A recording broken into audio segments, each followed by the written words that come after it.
Good morning. Oh, wow, it's very blue in here today. Good morning.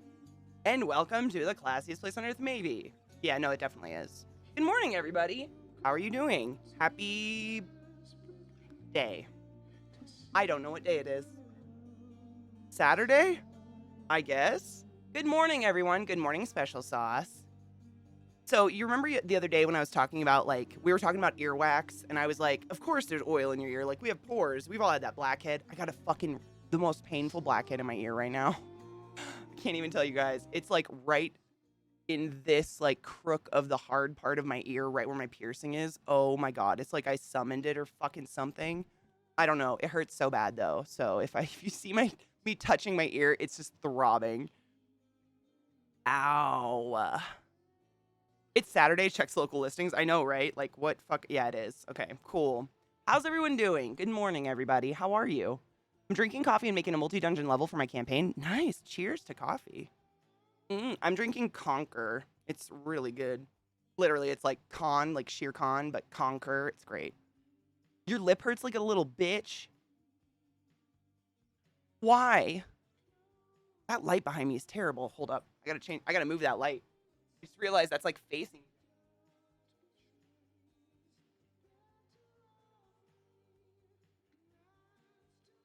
Sorry. Those are my lights I keep on my tarantulas this time of year because it's so fucking cold. They're not heat lights. They're just like, they're UVB lights, but they give a little bit of heat. Oh, Fiona, dude, I don't know if you can see them. Probably not because of the light. I've got 3 huge claw marks down my face right here, and I don't even remember them happening. I did not realize until I washed my face this morning, and I was like, why does it sting so bad on this side of my face? 3, like, I don't know who did it, though. Fiona, why are the girl dogs the rough ones? Trick is so gentle. I'm vibing in my house alone. Oh my god. Sarah, what are you gonna do? I was gonna say, like, when's the last time you've been completely alone in your own home? Like, you don't have to listen for danger. What do you even do? Do you just like sit there and wonder what it's like? I have no idea what I would do. That'd be so intense. The lights just wanted us to look at the booty. Oh, my ass is so fat. I try not to think about it. It's not there. Who has a butt? Not Katie. What's a butt? Not a Katie. Just finished a marathon session of Elden Ring co-op with Uncanny Andy. Ooh, was it fun? I didn't know you could do co-op in Elden Ring. That's pretty dope. I had no idea. I haven't played yet though. I haven't bought it. It's expensive. The demons, they scratch me all the time. I mean, I have one right here that I thought was a vein on my face for a while, and they're just like surface scratches. Obviously, it's nothing serious. This one was bad. That one's been there forever. That was Lilith too. Bastard. I actually took a shower last night, and when I got out of the shower, like the hot water had washed the scab off, and I looked in the mirror, and it was just bleeding down my chest. I was like, oh, sick. I might go wild and do nothing. Dude, you could take a nap. You can lay in your living room ass naked, masturbate on every surface in the house, leave hilarious post-it notes hidden places your husband will find them. So many things you could do. So many things. Same, Vissy, I honestly love it. I love when Zach goes out, like he goes out to get cigarettes or something, and he takes the dogs. I go into psycho mode and I start cleaning. Like, I'm like, the dogs are gone, and I clean all the floors. Like, I don't relax. I see it as like, this is my opportunity. It's terrible. Oh, Mel. I didn't like living alone, but I do appreciate alone time. It's very weird. Like, I like to be able to hear another person in the house. Like, I like to hear a body just having a human there, but I don't need them to talk to me or bother me at all. I just like to hear that body there. I've never been alone though, ever. Like, I still to this day have a really big problem sleeping alone. Ugh. Oh, dude. Last Socratic. Thanks, honey boo boo, for the biddies. I'm the age my mother was when she had me, which means she's exactly double my age right now. It's super weird. Super weird. Like, I can't even fathom having a child at this age. Oh, God. They made it easier to play with your friends. No shit. So instead of people don't have to invade to play with you, like, you can just do co-op. That's really cool. In an open world game, the fuck? That's kind of incredible. Like, what are the stipulations? Do you have to stay really close to each other or what? Sarah, I do it. It's like it's so weird to explain to people who aren't clean people. Not clean people, that sounds so bad. Who aren't clean freaks. It's like I do it because once it's done and it's clean, then I can relax and truly enjoy it. But I cannot physically lay down and read a book and relax if my house is filthy. Like it's not relaxing to me. I just start to sit. I just don't stop thinking about it. I'm like, oh god, I'm gonna have to blah, blah. But if I just do it, get it out of the way, then I can just sit and I'm like, everything's clean. Like I'm good. It's great. I'm chill. But before that, I really can't do it. I got some new bud thanks to you guys. Bless your hearts. And Zach got me some bud. Thank fuck because your girl is broke as fuck. But would you like to see my weed?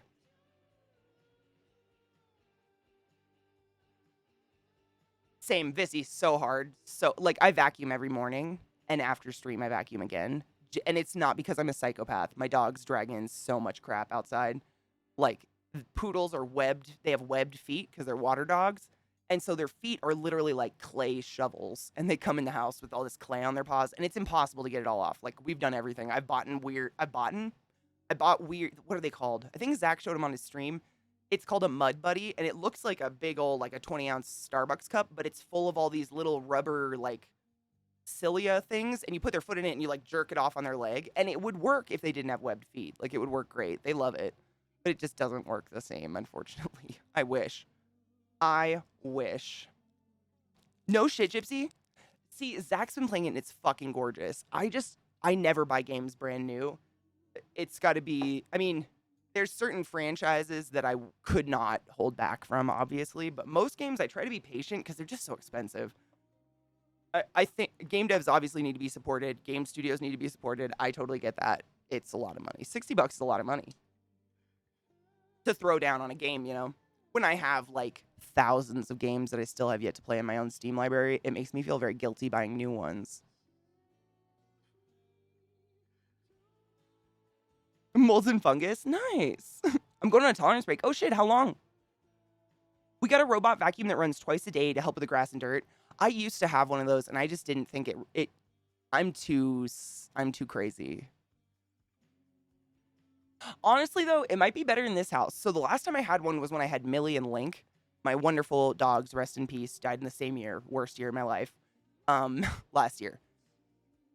Both of those breeds, one was a golden retriever and one was a pug, and the shedding. I mean, if you own a golden retriever, you know what I'm talking about. There's nothing like it. It's literally like hairballs this big, because their hairs are like this long. Their feathers, that feathery shit, dust balls this big will just be like floating through the house. And I mean, the Roomba would go for 15 minutes and be clogged. It would just clog constantly with hair. Exactly, gamers, bugs and stuff, like you never know. And there might be a sale. Who knows? Any game is going to have bugs, so I wait a month or 3 for patches. I do too. Yep. It's always going to have bugs, and like and people spoil games. Like if I want to stream a game, like we're playing Resident Evil Village now, which came out like over a year ago, I think, because jerkwads come into my fucking stream and ruin shit all the time. They're assholes. Dude, the golden retriever hair, like I would bring Link back in a second and keep him forever. I don't care. I'll take the shedding, but holy crap. It was so intense. I had no idea. I've never had a golden retriever. I've never had a long-haired dog, really. I'm gay. Ma'am? _Alan_ per tip $25. Happy belated birthday, you beautiful bish. Stop it. But thank you very much for that very generous tip to my channel, you crazy bitch. I'm embarrassed about my birthday. Like, I cannot take love. I don't know why. I actually, like, I had a weird epiphany this morning. Not an epiphany, but I was thinking about it. There is a picture of me on my last day at Hopkins, and they threw me a party. Like, they threw me, like, a farewell party. And when they invited me down to the office, I, like, walked into the room like this, like, arms crossed, and I was all hunched over in my scrubs, and I was so scared to walk into that room because I hated it. I hate being the center of attention or being celebrated in any way. And they have a picture of it, and I wish I could find it, because just the body language, you could see how uncomfortable I am when people try to celebrate me. Like, I'm like, stop it. Can we not? Like, it was terrible. I just remembered it this morning. I was like, oh, this isn't a new behavior. I don't know why. It's like my body is telling me that all the people I love are lying or something to me because I think I'm shit. It's the weirdest.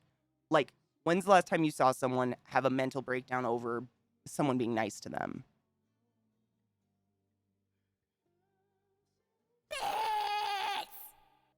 Bitch. Mel, thank you for the biddies. Hail the Dank Lord, motherfuckers. Maybe a couple weeks. I haven't taken one before, so I'm not sure what the timeline will look like.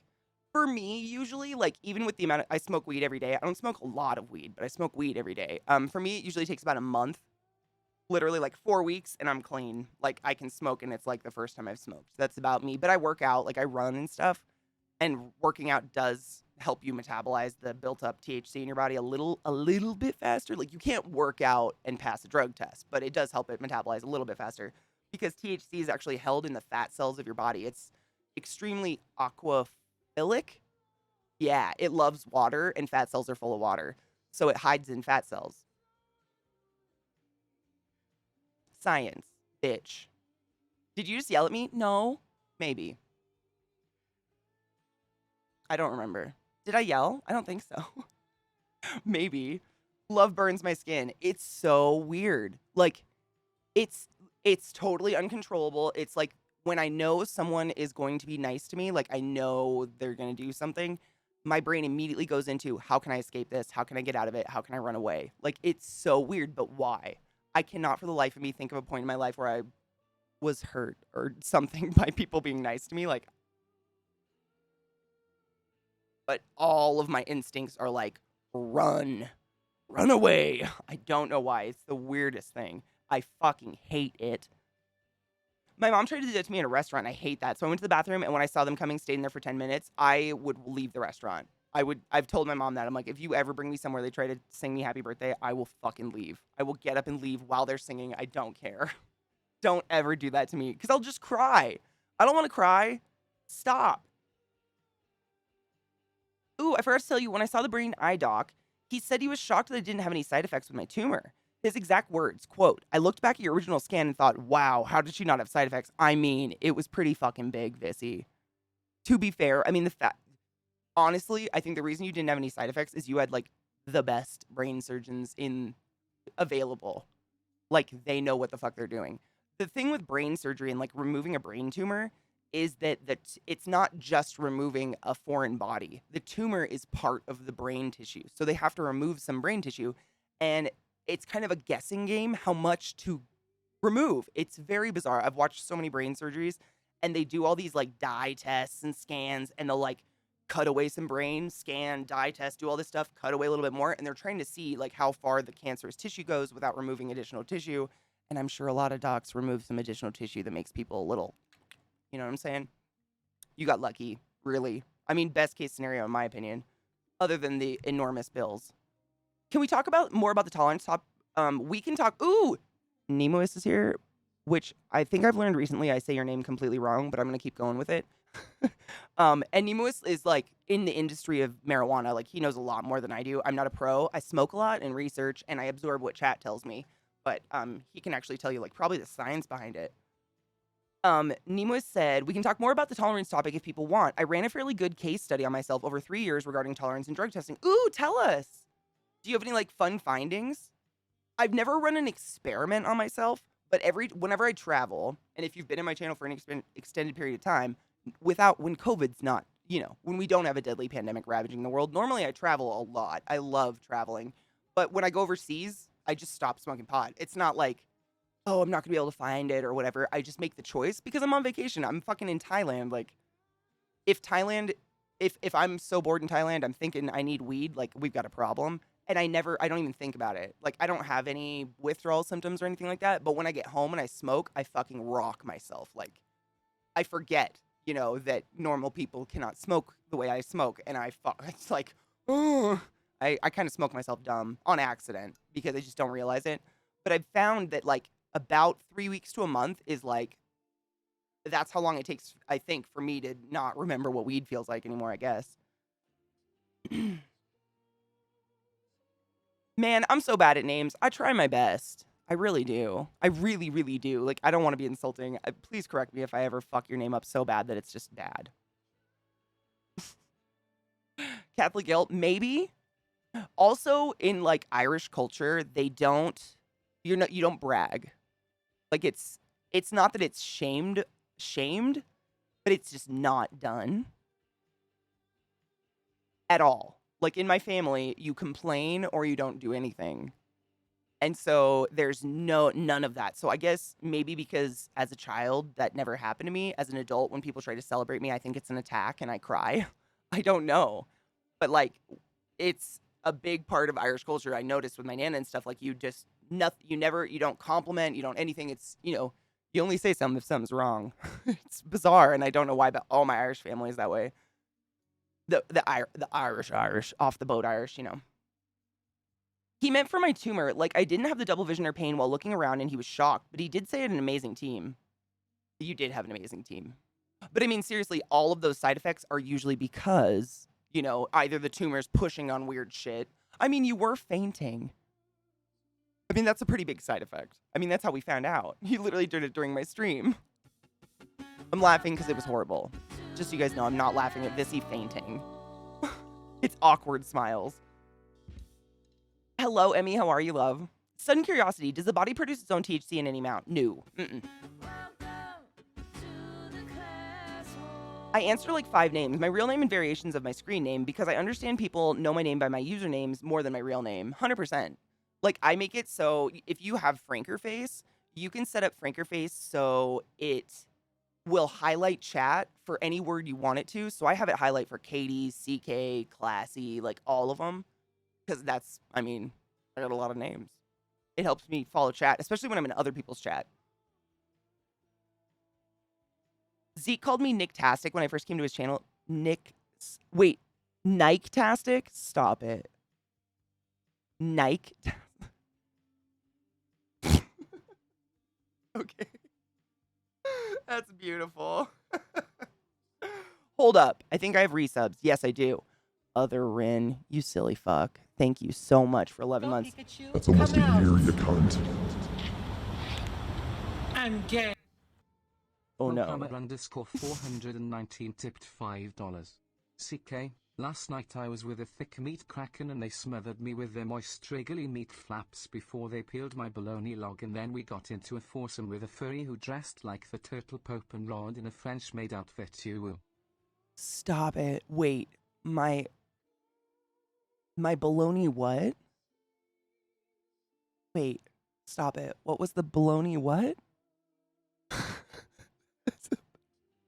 Zoe, help. Bologna what? I love you. The fuck?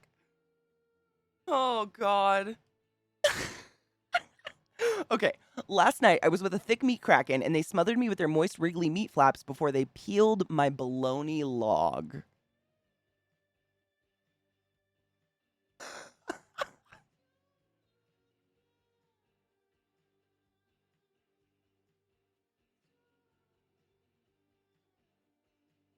Bologna log has to be one of the best things I've ever heard in my life. Good morning, Cake. How are you, love? Oh, my face. Thank you very much, Fo. Zoe, you're just too good for my life. I don't deserve you, but I'm so grateful for you. Thank you for that.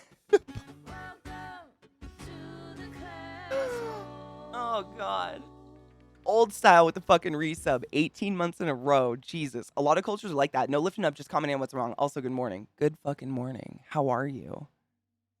BB the Coffee Witch. Cheers to that 9 months, bitch. And Hail the Dank Lord. Yum. Also, Did you take your joy today? Never forget to take your joy, and I guarantee your day will go as smooth as velvet. dude, Strum, did you see my message on Instagram? There's more. There's more. There's so many today. Why? Why? Stop it. If you don't follow me on Twitter, you probably have no idea what I'm talking about. This morning I woke up to a lot of DMs from many wonderful people from the community informing me that there are a lot of fake Instagram accounts with my face right now, like selling porn. Like, the Instagram account description says, go to this site. I don't even know. It's not an OF site. It's something else.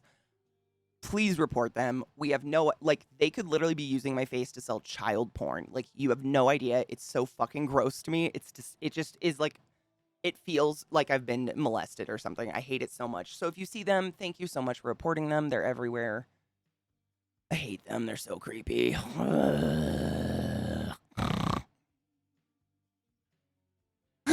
I mean, it's just like, it's exhausting because none of the platforms where this happens give a fuck.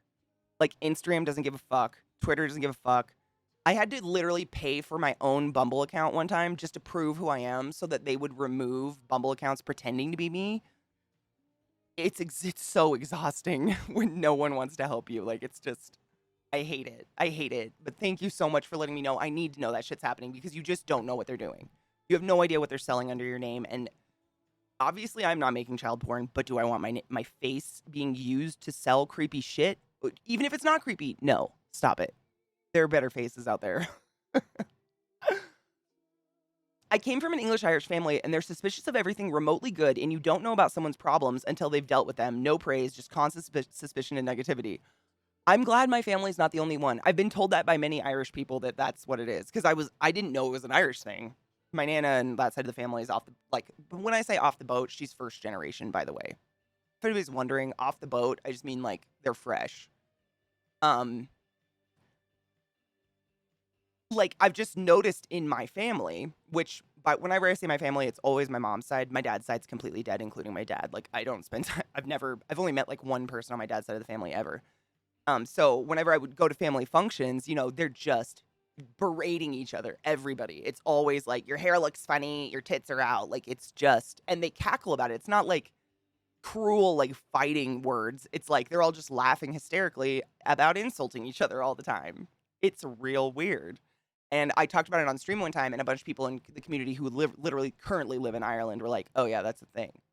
Like, that's a total thing. You can't show pride. That's considered like, what the fuck is wrong with you? It's just like constantly fucking kneeing people. Which is why I don't know if I'm okay. Like, maybe that's why I can't accept niceness. I don't know. I got my absentee ballot, and one of the candidates for school board's newspaper blurb was basically, they've run for stuff and never won. Also, they've been kicked out or arrested at multiple assembly meetings. I'm sorry, what?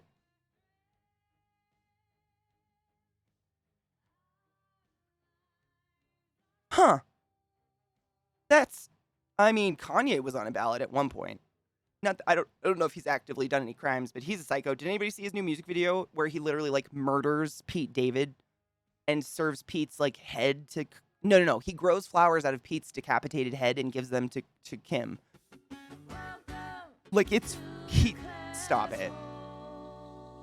He's got something other than bipolar wrong with him at this point. Like, every article is like, bipolar Kanye does this. And I'm like, it's not the bipolar. Stop it. Lots of us are bipolar, and we're not out there doing that shit. Stop. I cannot stand that stigma on mental otherness, I guess. They've got to put that in the buzz title. Like, it's always that. Like, now fear all bipolar people. Go fuck yourself. I hate it. If I don't pick on you, how would I show love? I mean, that's basically it. Like, the way my stepdad says hi to me is to punch me in the stomach. Like, like the, like the fake, like what boys do. But that's my family. Like, we don't hug. They go, or he, like, pulls my hair and puts me in a headlock or something. Like, there's no hugging. It's very strange. But I didn't know it was strange until you guys told me. And now I'm like, oh, okay. Sick. I'm fairly fit and I have a very low BMI. Jesus. You're a skinny bitch. I could get the test done at any time and only had to report failed tests if there was a time loss accident involved. We're talking about his tolerance tests, I'm assuming, yeah. I'm a relatively heavy user of marijuana. I added that part. But would go completely dry for 3 months every year. Through this, I could calculate how much I metabolized in a 3-day cycle. That's really smart. Dude, I wish I had the time or, like, want to do that. My family was big on the whole anything good is because of God and anything bad is because of you thing. Ew. My family, they were more, like, my family does shaming really well. Like, it's, I think I've told you guys this, like, if someone claimed we did something bad, like, my parents would never stick up for us or investigate the situation. My mom would just look straight at the kids and go, don't you feel bad? Don't you feel terrible? And we'd all be like, now I do. Oh, God. You know, that's the kind of shit they do. Like, don't you feel horrible? And if, like, you smile or giggle anywhere in the next 3 days, it's like, don't you still feel terrible? And you're like, God damn it, I'm trying not to. Stop it. He is. He's super spiraling. I mean, he's a psychopath. And the thing is, he's, like, porking another girl right now. I hope she's okay. I hope she doesn't, I mean, she's not okay because she's getting porked by Kanye, but I hope she's okay. Poop deck with that fucking resub. Hail the Dank Lord, motherfucker, and thank you for that resub. Did you And take your joy today? Never forget to take your joy, and I guarantee your day will go as smooth as velvet. I forgot I got an extension cord for my fucking mic because I keep this cord is so short. I hit it all the time, and I'm afraid it's gonna rip out of my Go XLR. So I got an extension cord. Yay! To local elections, we need to pay attention to all elections, and we need to read the ballot. You need to read and see. Like, I know you guys can read. You're here. You're reading chat. It's possible, but like reading what the constituents actually stand for is so important. I know so many people that are like, well, I just voted how my parents did, or like my pastor told me how to vote. And like, I have nothing against you being religious and trusting your pastor, but stop. Read it. Because this is why we're in the trouble we're in. You know, people, they put their horse blinders on, paid attention to what they wanted to pay attention to, and now there's a huge portion of people trying to completely remove the right to vote in our country. And that's really scary. We need to pay attention to that. I cleaned it, Nick. Kind of. Hold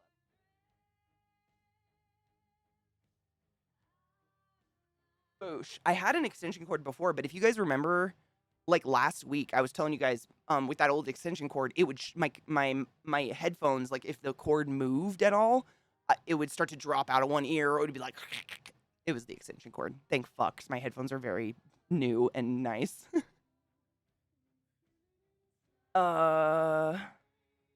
You'll love this. A former mayor of my city went to the federal prison for 7 years for bribery when he was in office. He's running for city council this upcoming election.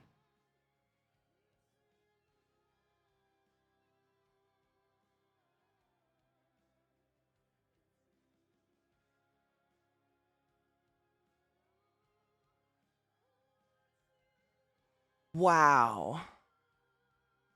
Wow. A WWF greeting is high praise. Do you smell what the CK is cooking? It's nothing, because cooking sucks. It doesn't suck. I just get bored. That many of Kanye's fans call his music video art, it's so scary to me. I mean, I don't like Kim Kardashian. I'm not a fan of the Kardashians, even though they made big butts, like, sexy again. Their butts are fake. So great. Thank you for that, but also stop it. I'm not a fan of the Kardashians. Like, I don't think they stand for much positivity. And I've watched many videos where people dissect pictures of Kim's children. She's photoshopped her babies to look skinny, which is really nauseating to me. I can't stand it. But no one deserves what Kanye is doing. Like, this is like life-threatening harassment. He literally made a claymation video about murdering Pete Davidson, who's a really, arguably very funny, nice person, whose dad died in 9/11, I'd like to throw out there. Who was a firefighter in 9/11 and died. Not that that matters, but Jesus fuck, what the fuck is happening? You know what I'm saying? Stop it. We don't do that to people. Nobody deserves that ever. Except maybe Trump. I should not tell you the things I've said to recruits before. My partner's in the office laughing at me. Why shouldn't you tell me? They're probably hilarious. I'm pretty sure anyone joining the military, by the way, thank you for your service. Anyone who's currently or has served in the past, thank you very much. Like, I feel like if you're going to join the military, like, you're well aware of what's going to go down. Right? No one goes in ignorant, like, boot camp's not that bad. Really? Or do they? I'm curious. Do you get, like, people in there like, you're not going to fucking touch me? I wonder. That probably happens, right? It probably does. My little sister's ex-boyfriend of like 8 years was in the military, and when he went to boot camp, he's a quiet, very polite person, like one of the most polite, quiet people you'd ever meet. And he got the butt end of a gun to his nose, shattered his glasses into his eyes, just for the way his face looked. Like, boot camp's not fun. I feel like we all know this is going to happen. It's one of those things, like, it's what they do. They break you down to build you up. Like, but I imagine ignorant fucks go into it like, I'm going to be fun, and you're going to touch me. I'm sure that happens. Really? Ugh. You can go in with a cheat sheet of who you're voting for. You don't have to keep it all in your head. 100%. You can go in with anything you want. Like, the only thing you can't go in with is another person. Then they'll slip people in on coattails. No experience, multiple convictions. Everybody hates you. Just run as a candidate for a political party that dominates your area and get elected on straight party vote casters. 100%. It's scary. It's very scary. Yeah. You got to be aware of. I mean, the people who want power are usually not people who should have power. And that's the scary part. Courtney was bullied. I mean, Courtney and Chloe, I think, are arguably two that I'm okay with. I don't know if they're kind of my I guess I grew up with the Kardashians. I've never seen an episode of of whatever their show is. Meet the Kardashians, Keeping Up with the Kardashians. I have no idea. I've never seen an episode, but I am part of social media and I see what people did to Chloe. Like, Chloe is the one, she's the oldest, I think, and she looks different than the other girls. She has a different dad, and she is thicker. She's not, like, super petite, you know, like Kim's like 5'3" and 90 pounds or something, not including the silicone.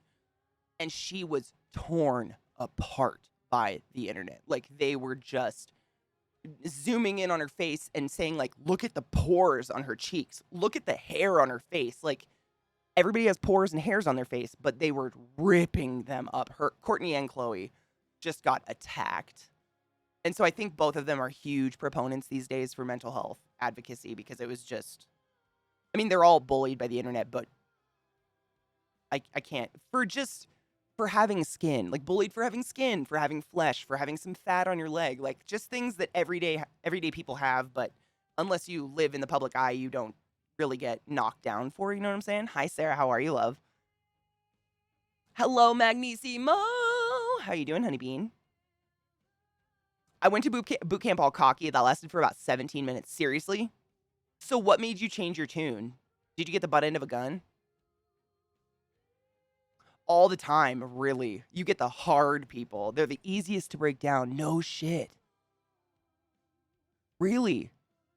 Wow. I mean, it's probably a show they put on because they're terrified. It's probably like a shell, you know? I believe it, though. I don't know. I don't think I could be in the military. I think I'd break down. Like, I don't know if I'm that strong. I'm very, very, in awe of people that can do that job. I don't know if I could. I know some people don't like the TYT. What is that? But they have a show called The Conversation, and they regularly highlight progressives running for various positions. If anyone needs to just see what politicians are out there to throw weight behind.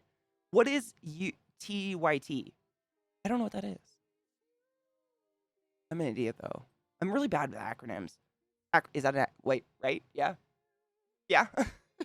I'm bad. I don't even know. I've never even heard of that. Never heard of the Young Turks. Did the teddy bear just move? It's possible. Also, it's the exact color of Lilith, so sometimes it's very creepy. Melody, it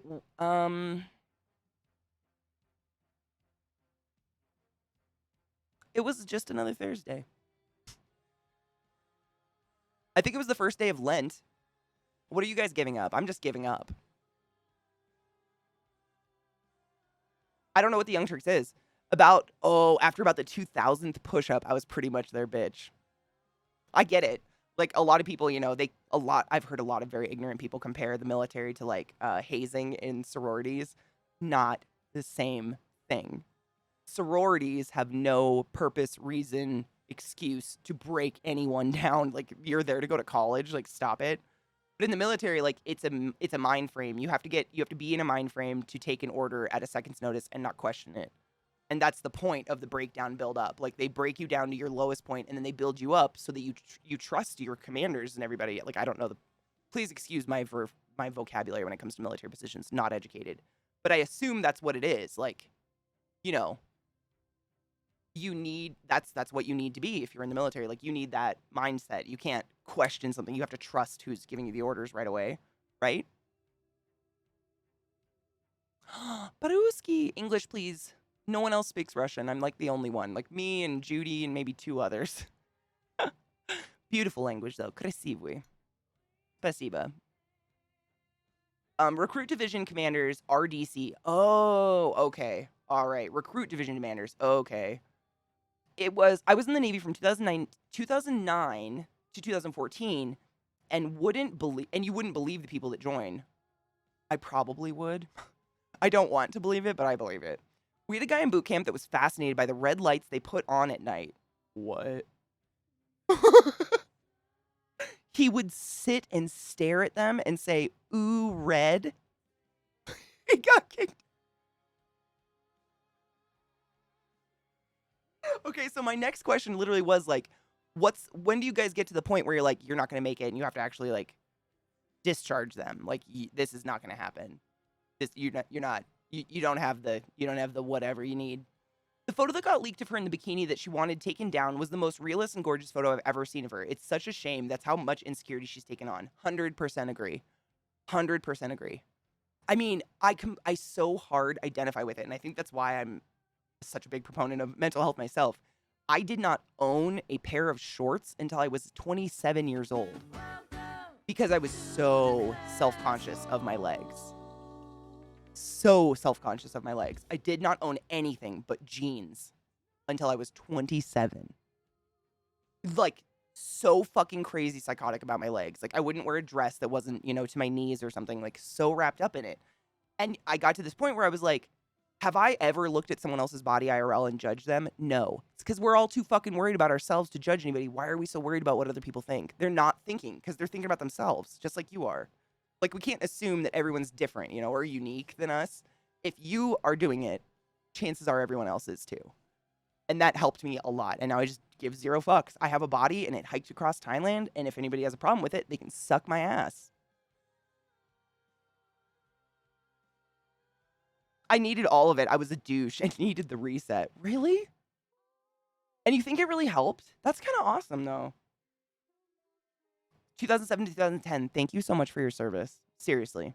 I don't say that. I know sometimes my voice sounds like just pure sarcasm 24/7. It's not. It's just my tone, I swear. Jesse Robbins, oh my God. I'm going to burp. Nope. Maybe. Oh, that was pathetic. Ignore that. Hail Satan. Spain is on my list. I've still never been to Spain. There's so many places I've never been. I've been so many places. It's hard to believe there's places I haven't been, but Spain is one of them. Still haven't gone. I hiked the Dolomites and got to go and see the World War II, like, what are they called? Like oh my God. Trenches up in the Dolomites. I have pictures of that. That was pretty fucking amazing. But, like, without my big, fat, muscly legs, I probably couldn't have done that. So I just don't worry about what they look like anymore. As long as I can still hike a mountain, I'm good.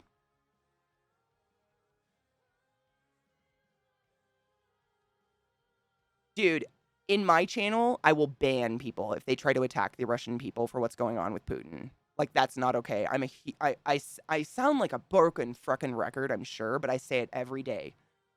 What Putin is doing is not what the Russian people support, believe in, period, end of story. I'm American, obviously, and I compare it to our country all the time. Like, we had Trump as a president, and he he's just said and did horrible things all the time, and so everybody, like, we had this horrible stigma on us as America, like, oh, they voted him in. I did not. I fucking hate him. I'm very scared of him. Am American. Like, it's so not fair to look at a political leader and their disgusting choices and generalize a people under that leader. It's not okay. I will literally ban people in my chat for that. So that you're safe here. Don't worry. It's bullshit. Putin's a psychopath. The Russian culture, the Russian people are wonderful. It's one of the most beautiful cultures in the world. I spent half my life studying it for funsies. Took 8 years of the language. It's gorgeous. Putin's a psycho. He's ex-KGB, right? He's crazy. Like, I feel just as bad for the Ukraine people as I do for people in Russia. Like, it's not okay. It's not okay. We can't generalize like that. I would love to, Mel. I want to. It's on my list. I need to go there too. Should we cheers? I think Medieval said cheers earlier, and like I went to grab my bong and then just didn't. Because that's me. And worried for the Russian people protesting the invasion because their leader isn't known for kindness. Oh, I know. Well, we were talking about that Thursday. I was saying, like, a lot of people are still going after the Russian people. Like, well, they're still in the military. With Putin as your military leader, would you be brave enough to abandon the army? Would you do it? Would you lay your gun down and abandon? Because I don't think he's very kind to deserters. I'd be fucking horrified he'd go after my family. Like, he's not a sensible, logical person. He's crazy. But I did watch a video of him ice skating this morning, and he fell on his face, and it made me giggle.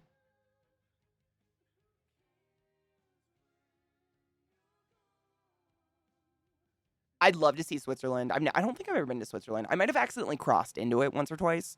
Like, I've been to Germany, and I've been up in the Dolomites, so I might have, like, crossed into Italy there. But I've been to Italy proper. Like, I went to Rome and shit. But we went hiking up in the mountains, like the snowy, cold-ass mountains up in the German part. And I think we did cross over into the Italian part a little bit, but I don't know if I crossed Switzerland at all. All the countries are so fucking small, you just don't even know. Maybe. Thank you for the follow. Viable Able. I like your name. Welcome to my channel, welcome to my stream, and thank you for the follow, love. I know, Zaclad, I'm not even kidding you. I tweeted that, almost that exact same thing. The day that all of this went down, like the day that Putin decided to invade, I tweeted a very poignant, angry tweet about, support for the Ukraine people. The Ukrainians are not Nazis. Like, it's just crazy talk. But at the end of my tweet, I did a second tweet and said, by the way, if I lived in Russia, I would go to jail for this tweet. I could literally be arrested and or murdered for this tweet, and no one can question it. That's a very scary government. Like, yes, the politics in America are scary. We're on our way there, and that's why we need to watch what the fuck's going on. We need to vote. We need to register to vote. You need to read about people that are running for local elections, big elections, all that shit. Like, it's so important because I'm not saying the Russian people got complacent. Putin just took over. He's a crazy pants. Like, he's a fucking dictator. But it can happen to any country. No one's, impervious to this kind of shit. It just takes a megalomaniac with too much power. That's all it takes. And a little bit of polonium. Russia today is not a land where freedom of speech and democracy is a thing. It really isn't. And so, like, you can go ahead and generalize the Russian people all you want. But literally, today, Putin made it so that the Russian people cannot access Facebook. Like, it's censored to a ridiculous level to where, like, the Russian people might not even know the support coming in from around the world. You know what I mean? Like, all the love that we're giving, like, oh my God, this is horrible to the Russians and to the Ukrainians. Like, we're here for you. Like, if I had money, I would give it. Like, I don't know how to help. You bleed for them, and they might have no idea.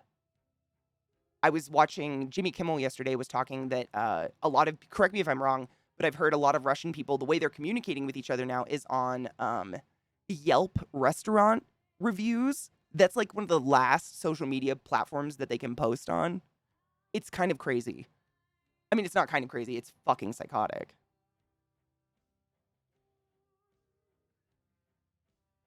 So my heart bleeds for you, and in no way, shape, or form will I let anyone in my chat ever get away with attacking a people for what their leader does. It obviously, you what the fuck are you going to do? What are you going to do? As a Russian person, you can protest, but chances are you're going to be murdered or thrown in jail. I mean, and if you have a family, like, it's not like you can really, you get murdered or thrown in jail, you have 2 babies at home who starved to death. Like, it's not an option for everybody. It's one of those things that's like, what else can we do that doesn't involve money? Because we don't have it, And all I can think is, like, spread love and try to communicate as strong as possible that we are here for you in spirit. Like, the power's in the money, unfortunately.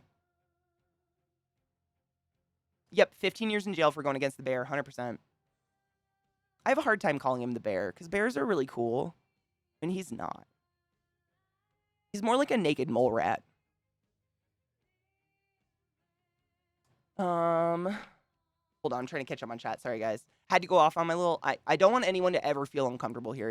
It's not okay. I still think Russian is a beautiful language. The Russian culture is a beautiful culture. Putin's a disgusting human being who's putting a stain on it without anyone's permission. Like, maybe some permission. Like, his higher-ups. Like, his people. Whatever. I think a lot of... Hi, Steele. How are you? I think a lot of people are also forget that in a lot of countries, service is mandatory for X amount of time. And I believe it is in Russia, right? That's why we saw that video of, like, 19-year-old Russian kid like, shaking to death. He was starving to death, and they were calling his mother to let her know that he was alive. Can we not? No. No. Nothing to bark at. It's dead silent. Thank you. Anyways, 2 years mandatory. Yeah. So you think about all these young kids who don't have a choice. It's just, yeah, my heart bleeds. It just bleeds. I wish I could do more. Oh my God, Mel, can you imagine? A creator I follow on TikTok sent all her savings to her mother because she was scared they'd cut off access to sending wire transfers to the bank there. And her mother has no means to take care of herself. My heart. I saw lines of Russians like at ATMs and stuff trying to get all their money out before the banks went down. Facebook and Twitter are down. Russia Mod's Twitter account went private. It basically what happens when we reverse course on global accessibility. Wow. I love Baloo. Oh my God. I was literally just talking about Jungle Book the other day. Jungle Book's like one of my absolute favorite Disney movies ever. For the music, I just love like the clarinet, like the brass, that kind of dark, jazzy brass line they have in that whole movie is so sexy. Clarinet. Is clarinet considered a brass? No, that's a woodwind. So I guess there's woodwinds too, but it's one of the best soundtracks, I think, of any Disney movie. But it's really interesting on the Disney Channel right now. If you go watch one of those older movies, they have a disclaimer that pops up that says, like, this movie may depict people in a negative light, either slavery or something like that. And instead of removing it, we'd like to leave it and start a conversation about how we can change in the future or something like that. It's really well done. Like, I think it's kind of a matured move on Disney's part because in the past, they've been quite known for, you know, just deleting stuff and pretending they weren't totally anti-Semitic. Yes. Oh, yeah, Yoshi. I've been watching videos of grandmothers making Molotov cocktails, like little nanas with like embroidered collars. And they're like, I learned on YouTube. It's crazy. But I mean, I would do it to save my people. Oh my God. I wonder if they did that after Looney Tunes. I don't know. Interesting. I didn't know Looney Tunes did that. Good job, though. I mean, damn, Looney Tunes. I was obsessed with the Jungle Book as a kid, so much so that I used to call myself Mowgli and would get mad if my parents called me by my real name. That's so fucking cute. My heart. Oh, I love kids. It is. Oh, yeah, Tigger, I'll read it to you. It's pretty short, the little disclaimer, but I was pleasantly surprised. I literally, like, the other week when I was really sick, I put on Jungle Book, just, like, lay in bed and listen to it. And I was like, what the fuck is this disclaimer? So this is what it says. This program includes negative depictions and or mistreatment of people or cultures. These stereotypes were wrong then and are wrong now. Rather than remove this content, we want to acknowledge its harmful impact, learn from it, and spark conversation to create a more inclusive future together. It's kind of a big move. I thought that was pretty cool. I thought that was pretty neat. The main game I play is developed in Ukraine. I just watched a video of the community manager talking about the situation. Oh my God. What game is that, Pendragon? Did you also see how the Ukrainian people are treating Russian captured troops? Absolutely. Oh, Yoshi, you're going to be hard pressed to find something I haven't seen. I watch all of it because I can't not. I need to know if people are okay or if Putin's, going crazy. I was kind of an Alice in Wonderland child. I was like a fairy child. Like, I would go outside in my underwear and build like tree forts and be a fairy and poop in the woods.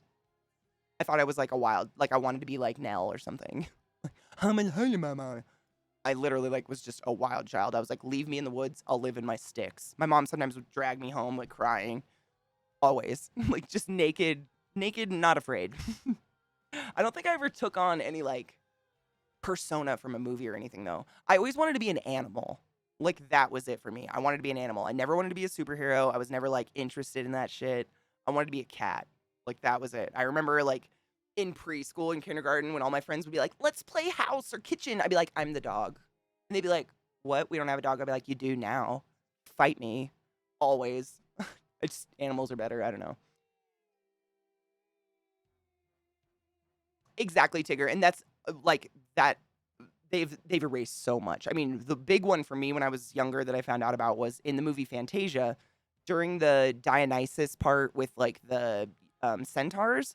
The original version does have actual slave blackface centaurs like in it, and they cut them out and just never talk about it again. But we all know it was there. Like you can Google it right now. It was definitely there. In Russia now, people with Apple technology simply cannot use 50% of their potential of their device. No shit. And all because Mr. P went crazy. I mean, did he go crazy or has he been a fucking nutbag this whole time? Like, I honestly think he's just been a psycho and he just like took an Adderall or something. Being a cat is where it's at. I'm saying. The aristocrats is the best. I never liked Pocahontas when I was a kid, which is crazy because raccoons and pugs are arguably my spirit animal. Like, I am a raccoon. I'm a little trash monger with my little hands, just like making trails all over the house. I hated it. I was like, what is this? That being said, I did grow up in Western Washington, and like, depending on where you live in the US, your general history classes you get in like elementary school are very different. So like if you're on the East Coast, you get a lot of the Pilgrim, like Plymouth Rock bullshit. On the West Coast, we get pounded with Oregon Trail. It's just the Oregon Trail, the Oregon Trail. Like, you're just taught that forever. So we were taught that Sacagawea was stolen and raped and taken as, like, a prisoner slash a human compass. And so I remember watching Pocahontas as a kid and being like, is that Sacagawea? Is she being hurt? Like, to me, it just seemed so bizarre. But that's just where you grow up is different, you know? Oh my God, Miniman Yokair, you're taking a Noah. Make sure to flush that bitch. Has anyone heard anything more from that guy, or is he pretty much now?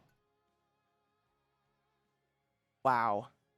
Meanwhile, Marco Rubio tweeted pictures of Zelensky in Zoom meeting this morning when the Senate was specifically asked not to. Are you kidding me?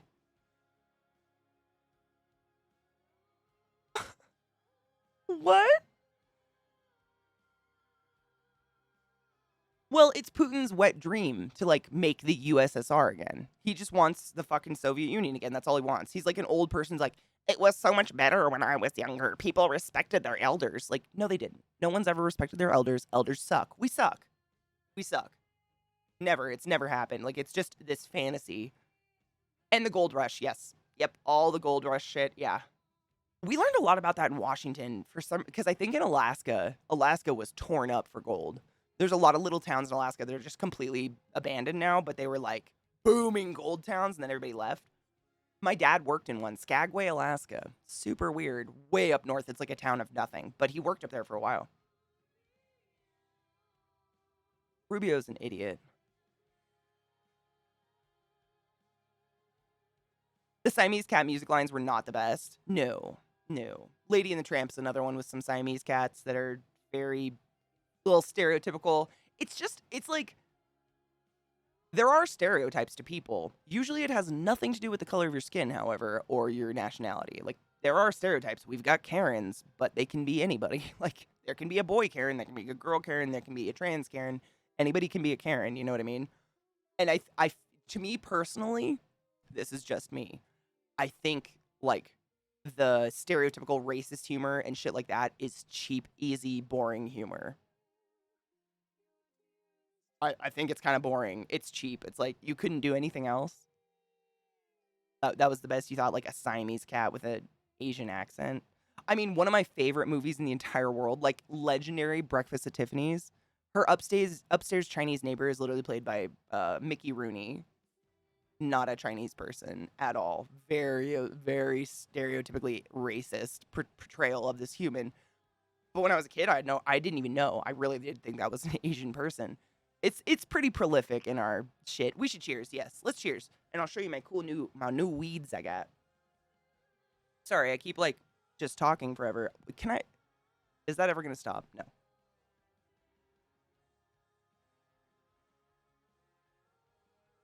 Charge my phone, sorry. I'll put on a charger. There we go. So kids these days whining is at least 2,400 years old. No shit. I was actually thinking about that just now. I was like, I wonder how long people have been doing that. Like, I used to go to school naked in the snow uphill. Before or after the info that he evaded taxes in CA and his company is suspended there? After. I did hear that part. We watched a really good video about how he's basically not been paying his taxes. That's the last thing I heard about him. But I haven't heard anything from him since his apology, non-apology. Come, sugar. Let's cheers. For those of you new to my channel, just swinging by, happy Women's History Month. Twitch has informed me they may or may not put me on the front page at any time during this month, so, you know, welcome if you're here. I also live in Denver, Colorado, and marijuana is super legal, super celebrated, and I'm barely 21, but definitely legal, so smoke a lot of pot. You don't have to smoke pot, though. Like, cheers us with what you got. You got coffee, you got water, you got meth. Don't smoke meth.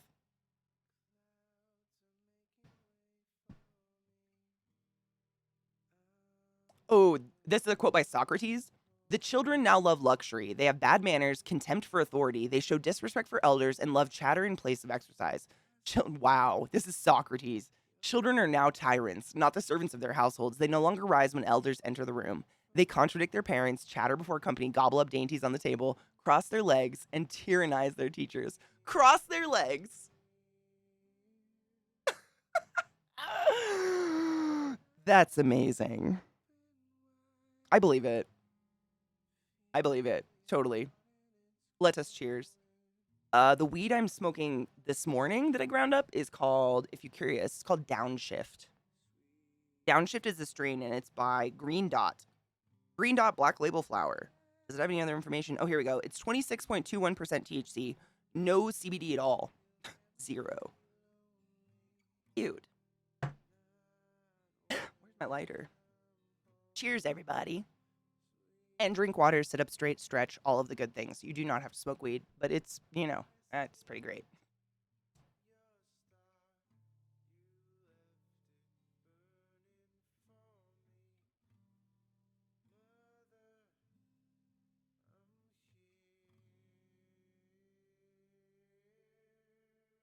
Exactly, nasty. And it's like, I feel like, I don't know what happens that you don't see this anymore if it's having kids that puts blinders on, but every generation is suffering. Like, every generation is suffering. It's just at the hands of a new tool, Like, can you even fathom what children go through with social media bullying these days?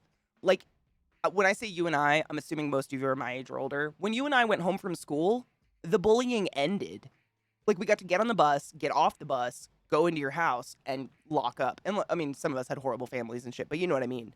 There is no escape from bullying anymore. Someone can literally say horrible things to you 24/7, 365 on the internet.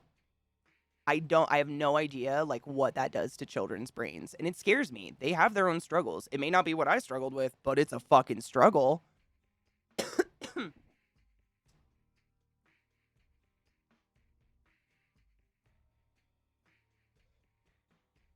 Oh, shit. Yoshi, ouch.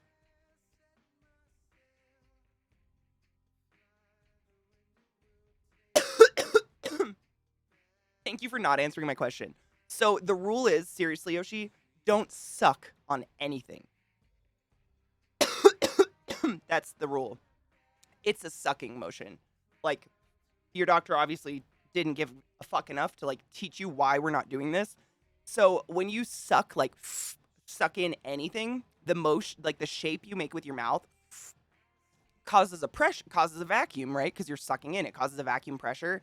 And it can cause your mouth to suck the saliva and the natural fluids from your mouth out of the wounds they've caused in your dental care. And you can get something called dry socket, where the wound closes because of this motion you're making with your mouth after you sucked out all the saliva, and it's dry as fuck and it can't heal. And from what I hear, it's one of the most excruciating pains in the world. I've never had it myself, but I've heard it's horrific. So it's like, you just don't want to be drinking shit through a straw, sucking hard on a vape. Like, if you can, I've never vaped, but I'm assuming you can put them up to some sort of level where you're not like, fucking puffing clouds. You don't need to puff clouds. Like, stop it.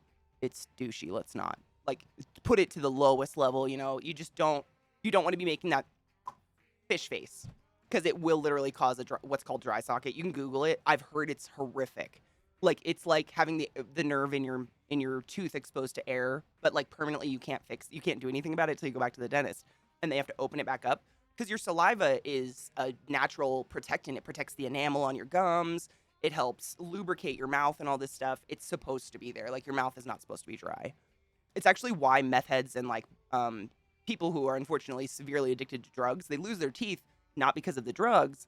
It tends to be because they sit around like,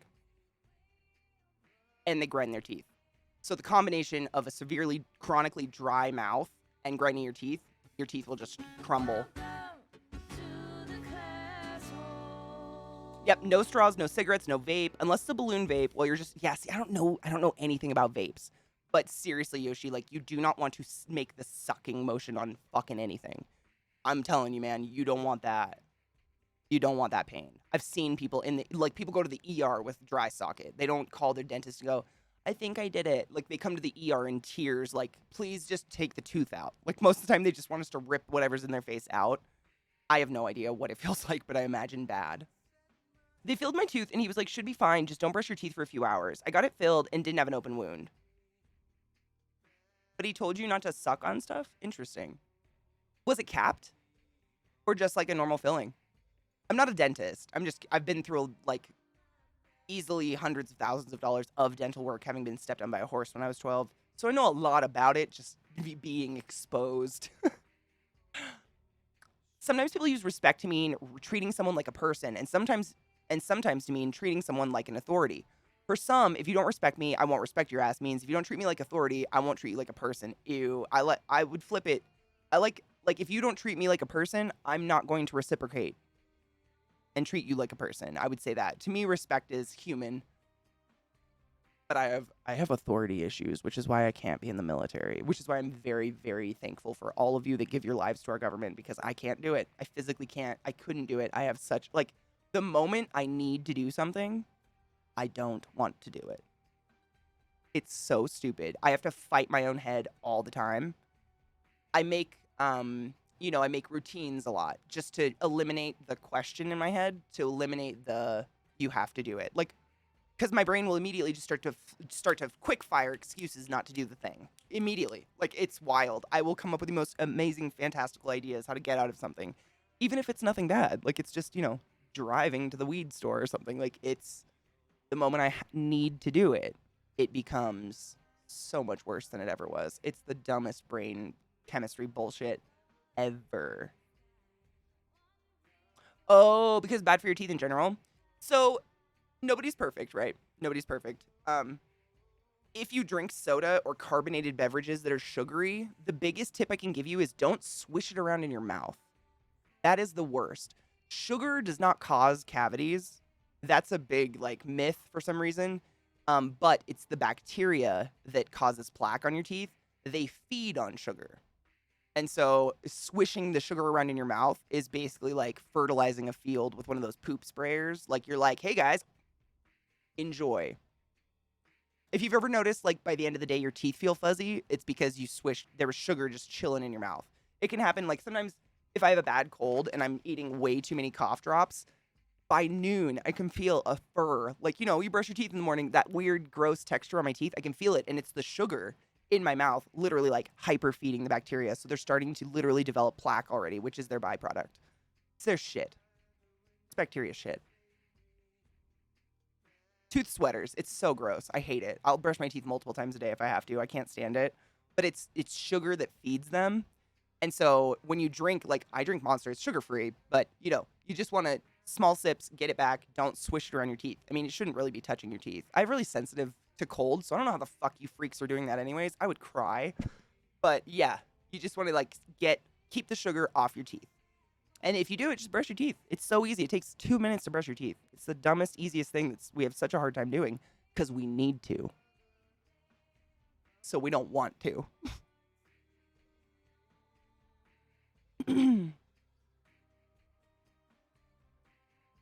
Oh, really, Yoshi? When I was a kid, I learned this because when I was a kid, I drank a shit ton of Diet Coke, which, again, doesn't have sugar, but it has fake sugar in it, which is way worse than you. I can tell you guys about it someday if you're curious. But I would, take a huge gulp, and I didn't swish it around my mouth, but for some reason, I would hold it in my mouth for a minute. I think it's because of the carbonation. It would be so severe, I didn't want to swallow it right away because it's like swallowing a ball of air. And my dentist told me this. He broke it down to me, and I was like, that is the scariest shit. Disgusting. There's bugs in my mouth I'm feeding. He's like, absolutely. I was like, I can't. Stop it. Stop it. Fuck toothpaste dry mouth. I don't like toothpaste either. You know what I got myself an electric toothbrush, like a Sonicare toothbrush. Just because dentists are expensive. I'd rather take the best care of my teeth possible because I don't want to fucking go to the dentist. But it made brushing my teeth so dumb easy. It's one of those ones where like it literally has it'll beep. Or no, does it beep? Hold up. Oh, the vibration like pauses when you are supposed to move to a new part of your mouth. So literally I put toothpaste on the toothbrush, stick it in my mouth, and then I come out here and stand in front of my computer and watch YouTube. And it goes, boop, boop, and I move to a new section, boop, boop, move to a new section, boop, boop, and it's 2 minutes and it's done before I even know it. Like I'm not even paying attention, but it's great. I mean, obviously I'm not just sitting there like I'm doing this shit, but you know, you're not sitting there in the bathroom thinking alone with your thoughts, brushing forever and wondering. I kind of fucking love it. I floss and brush in the morning and at night, but I'm bad about getting up and snacking in the middle of the night. I mean, as long as it's not super sugary, I think we eat all the time. Like, nobody's going to be perfect. We can't brush our teeth all the time. It's really just down to sugar and how much fucking cum sugar you leave in your mouth. Seriously. We can all eat sugar and have perfectly fine teeth. It's just getting it off your teeth afterwards. Same with, like, acidic things like coffee. You don't want to be swishing coffee in your mouth all day because it's highly acidic and will literally dissolve the enamel on your teeth, which is the only protection we have against plaque and bugs. Same with acidic stuff like fruits, stuff like that. Like literally, if you don't want to brush your teeth and you snack a lot during the night, you could just swish water in your mouth. Seriously, like after you're done eating your sugary snack, get your fucking Nalgene and chug some water and swish it, swallow, chug, swish it, swallow. And then you're not abusing your mouth with your toothbrush because there is overbrushing. Like, stop. You fucking shock me every time, Lilith. I hate that feeling. Oh my God, the dogs are so electric. You can overbrush and your gums will start to recede off your teeth. It's pretty bad. And they have to do surgery to like bring your gums back down because it'll expose the root of your tooth eventually. And then your tooth will die. And so you don't want to overbrush. Like, there's absolutely too much brushing of your teeth. But just swishing water around and cleaning out your mouth after a meal is plenty fine. As long as you're brushing like twice a day, just like a normal person. Dude, nasty. I feel that like when I was a kid, I was stepped on by that horse. And when the horse stepped on my face, I had braces at the time. And if you've never had braces, the way that the wire is held into the brackets is around your back 2 molars. They put a big silver band that they like rake onto your tooth. And that's what they like click the wire into that's holding everything together and moving your teeth and whatnot. And when the horse stepped on my face, that is stainless steel wiring. It did not break. So my jaw wanted to shatter, but it couldn't because of this wiring. So it held all my teeth together and I had to go get my teeth fucking wired shut so that my jaw could heal. And underneath one of those bands, a black hole rotted into my tooth because I wasn't chewing. I mean, I couldn't even open my mouth. It was wired shut. I couldn't brush on the inside. So I was just like gargling Listerine all the time. Literally a black hole in my tooth. Like they took the band off and I was like, my tooth is gone. What the fuck? Like I've never had anything like that happen before in my life. I felt so dirty. I felt so gross. I was like, what? It wasn't painful because it was under that steel band. So it wasn't like exposed. And I've always had cold sensitive teeth. So it's not like that was new. It wasn't exposed at all. But when he took the band off, it was a millisecond of the worst pain I've ever felt in my entire life. And he said that was like, he explained it to me. It literally felt like electricity went through my brain and it was the air like being exposed to that open root for the first time. I've never felt anything worse. It was like, I imagine it's similar to touching a very, very high voltage electric fence. Like, it was just like, my whole body just stopped and jerked. And he was like, I'm so sorry. I knew that was going to happen. But if I told you, you would have never let me take the band off to fix the tooth. I was like, why?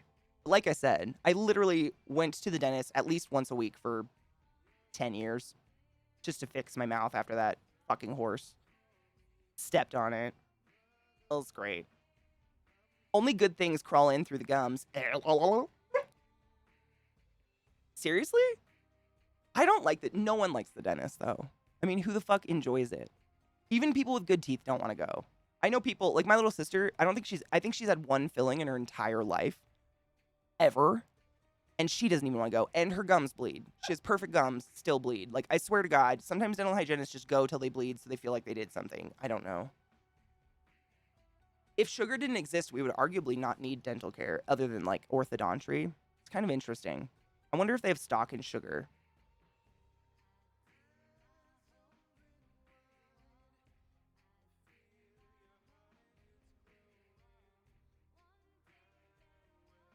Oh my God, Sassy, you were so young. Jesus Christ. This is what Sassy said. I was just following it all. How long ago it was, sorry. I'm autistic and the dentist had to remove a tooth as it was infected. So she took the wrong tooth out, what the fuck? And then proceeded to take the correct tooth out. I went back for the checkup and she said an abscess, so I wouldn't let her take any more teeth out because I was scared of her. So she went ahead and banned me from the dentist.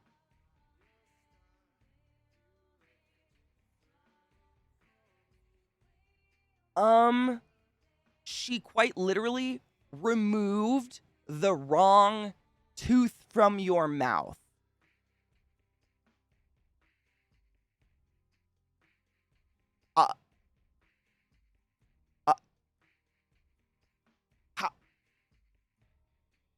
How does she get to ban you?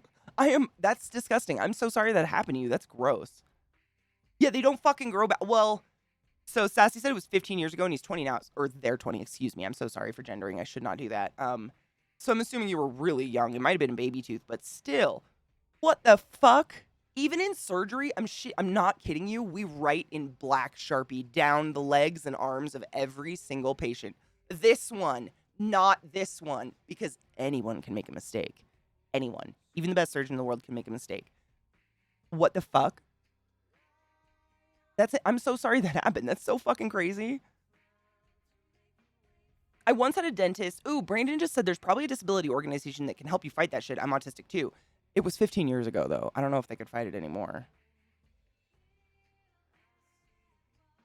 Yeah, that's just that's such a mean person. I mean, what did your parents do? Were your parents upset that she pulled 2 teeth? Like, a healthy one? That's crazy to me. I once had a dentist as a child perform a root canal without any numbing or anesthetic. What?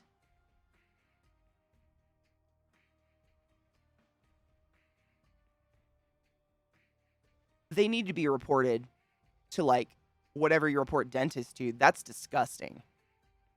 What? I have multiple root canals from that horse accident, and, no, what? That's legit torture, absolutely. For those of you who don't know what a root canal is, so it's quite literally in the name. So a lot of your big teeth in the back of your mouth, they have multiple roots. They've got like 3 roots on them, 2 roots. And if one of the roots dies for one reason or another, could have been an accident, cracked, sometimes it just happens, teeth suck. What they can do to like save the tooth instead of extracting the whole tooth, because you can't leave an infection. It can go to your heart and kill you. Like, you have major vasculature in your face. It literally goes straight to your everything, all the important stuff.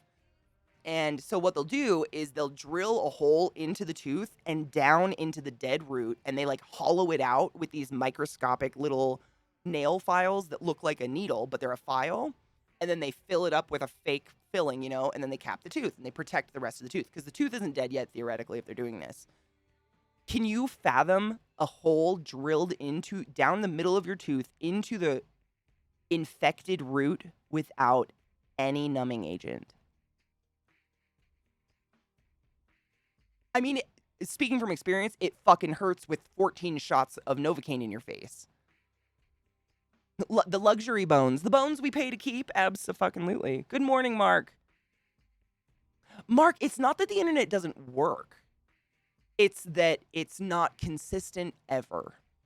And I asked Zach the other night, and his is doing the same thing. Like, we have, so you stream, you probably know this, on your dashboard, up by like how long you've been streaming, your pre-roll, whatever, there's a little thing that says bitrate, and it shows the little, and all day, mine is like this. All over the place. It's just wild. And it doesn't matter if both of us are streaming or if it's just me. And his is doing the same thing, but turning red. His is even worse now. And so it's not just me. But we can't figure out what the fuck is going on. Our internet's fine. We have the best internet possible. Like, we get gigs of it or whatever. And it runs perfectly fine. Like, everything runs fine, but it gets choppy. it starts doing shit. And so while I'm streaming, it results in, me framing out and my chat starts getting weird. And then it levels out a little bit and then does it again. And I'm hardlined. We're both hardlined. It's just baffling. I really don't know what's going on. I actually just got a new ether cord in the mail this morning. I got a NXT Technologies 25-foot fucking Cat 6 Ethernet cord. Just because, actually, Mark's the one that taught me this. You don't want anything bending a cord in half or, like, sitting hard on top of a cord, like, ever. Because all of the minuscule little... Mark explains it better. I don't know. I'm not an... By Mark, I mean incoming drawing. He used to do this as a job. He explained to me, like, why you don't want cords bent and shit. And the Ethernet cord coming out of my ground here that's, like, coming out from the other room, had a fucking, like, 200-pound bookshelf, literally bending it perfectly, sandwiching it in half for God knows how many years. And I'm hoping maybe replacing that cord will do something. I don't know. I just don't know. It's very bizarre. It doesn't make any sense. We have very good internet. And no one else has problems here. It's just me. Or us now. I'm kind of glad it's not just me, to be honest. Capacity throttling. Oh, I don't know what that is. My ISP is... I think it's one of the Comcast offshoots. Like, Time Warner, one of those. I'll have to ask. I can't remember the name. The ferrets had loosened the connection from the wall to the modem, Katie. Oh, I've checked it all. Where the modem is a place we actually put it, like, where no one can get to it. The dogs can't get to it. Nobody can fuck with it. And I checked it all. That's what I was doing all day yesterday. Just fucking with them, trying to make sure everything worked. Like, if anything was unplugged, loose, shitty. So I ordered, like, 4 of these 25-foot fucking Cat 6 Ethernets, and I'm going to replace all of them tonight. Because that's the only thing I come up with. Like, we do have quite the variety of strange Ethernet cords from who knows when. All over. Like, they're just all different colors. I don't know where they're from. Like, some of them, the thing is broken. So I figure at least I can replace all the Ethernet cords. It's like a cheap thing to replace first. Cheapish. Think of the cord like a pipe. Hard bends and stuff make it hard to flow. Well, that and, like, Mark was telling me, like, permanent damage will happen inside. Like, all those little microscopic little wires and shit, like, they can actually be damaged, but you don't know it. I power cycle it at least once a week because that's how often I get really mad that I don't have internet out in my living room, and my house is smaller than my last apartment. So it's not like I'm a far ways, It's very small. It should absolutely cover this house. I think we need a new router. I think that's honestly what it is, but they're very, like, a router that will handle 2 streamers is expensive. So I figured the Ethernet cords are, like, very obviously old. So I figured that was, like, the cheaper option to replace first. Give Harley loves for me. Scritch.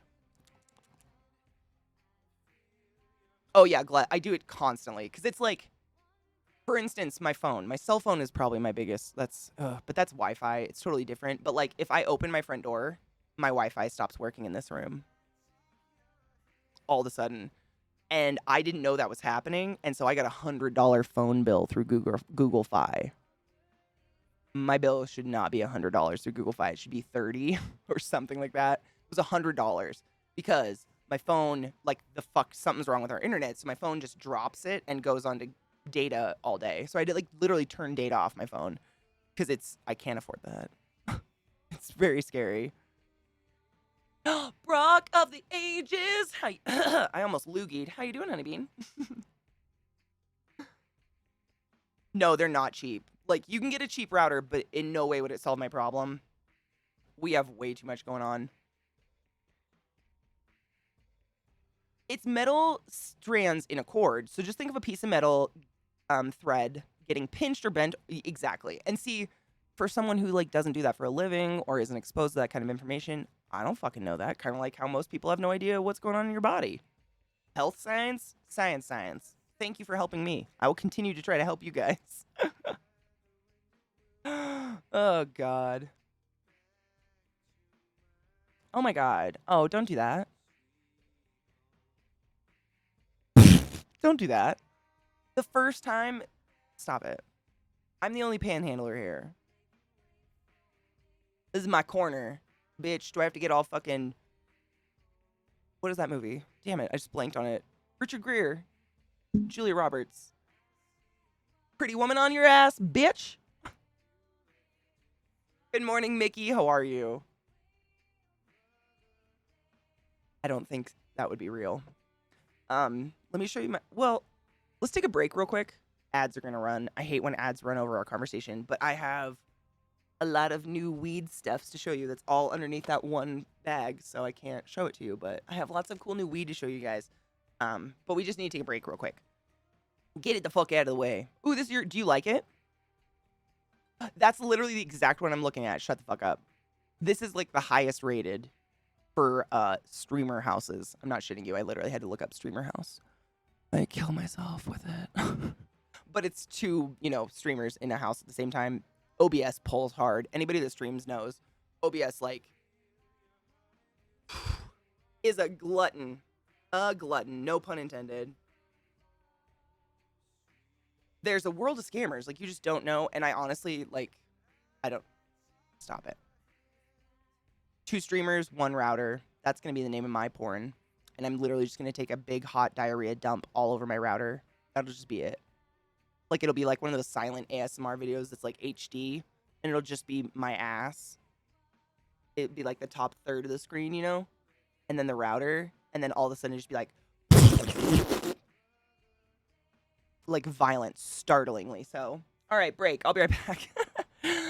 Get up and stretch your dicks and always pee after sex. Wash your hands and pack a bowl, and we'll be back in a few. And remind me, and I'll show you all my new weeds. Welcome back to the show. Ah! She's a poet. She didn't know it. Welcome, guys. What's up?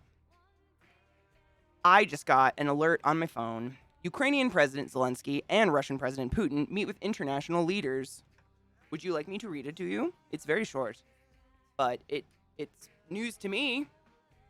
Lavoshka, lover, how are you? I saw your makeup look way too late, but I will do it. That's really cool. I love when people get artsy with makeup and just say fuck it to the rules and do colors and stuff. Listen to this. Ukraine's President Zelensky met with U.S. senators and members of Congress on Saturday to discuss additional support needs for his country, while Russia's President Putin met with Israeli Prime Minister Naftali Bennett in Moscow about the ongoing conflict. Meanwhile, the Russian Defense Ministry said in a statement it was declaring a ceasefire and opening humanitarian corridors to allow civilians to leave the cities of Mariupol and Volnovakha. I don't know how to say it. I'm sorry. But Mariupol Deputy Mayor's name, I can't pronounce, told the BBC the Russians are continuing to bomb us and use artillery. Yeah, I was going to say that. I'm pretty sure there's reports of bombing still happening. Pretty sure. I move. Yeah. Goonies, girl! Thank you so much for summoning the class, giving the classy life, and giving an anus its wings. You are a boat wizard of the highest order. Go forth and be consensual in every way, and I love you. Thank you. How are you? Yeah, anything that comes out of Putin's mouth at this point is trash. I love it. I love colorful makeup like that. That's one of the things I really like about Halsey's makeup line. She just came out with a new makeup line recently, this past year. Yeah. And it's called About Face. And it's all about being artistic with your makeup. And I'm all about it. It's not normal makeup products. Instead of, just eyeshadows, liquid eyeshadows, she makes eye paints. And they're fucking pigmented shit. And they work so well. I only got a couple because they're kind of expensive, but they're really nice if you like that kind of stuff. Really good quality.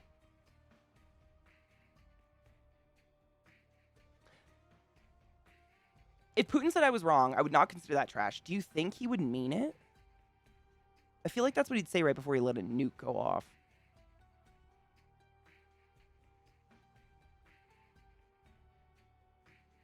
Was laughing with a buddy the other day because Ukraine people were posting videos of tractor. Oh, we've been watching all of them. Oh, dude.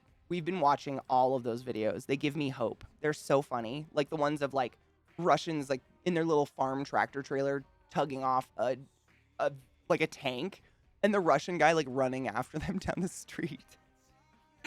It's humorous, but I still feel bad for the people of Russia, even the people that are doing this, because half of them, I'm sure they're just terrified that their whole family and themselves will be murdered if they abandon or something. Like, I don't think they have a choice. Right, Mel? Like, I don't know. He's so nutball, you know? Bolt V, how are you, love? Good morning. 100%. And I think those videos really bring the world together. Like, we're creating like this blanket of love around Ukraine. Like, not all of us have billions of dollars. We don't have expendable income, and that's pretty much the only way, like, people tell you can help. But we can scream and yell and make our points very heard. Like, fucking Switzerland said no more. Switzerland. When's the last time? Switzerland didn't even stand up to Hitler, I don't think. No shame on Switzerland. Different people, different time. Hello, Sarah. Welcome back. Did you take off? It seems like they're mostly sending kids and newbies into Russia. It's so sad. Yeah, we were watching videos of, like, 19-year-old boys starving to death, freezing to death. Like, and it's, we learned, I didn't know this, but it is, what's it called? It's, mandatory conscription. So you have to join for 2 years. So the vast majority of these people don't want to be in the military. This is not their life choice. No shame if it was. If you want a military life, like, awesome. You can go many places with the military. It's wonderful. But this is not what they wanted to do. Yeah.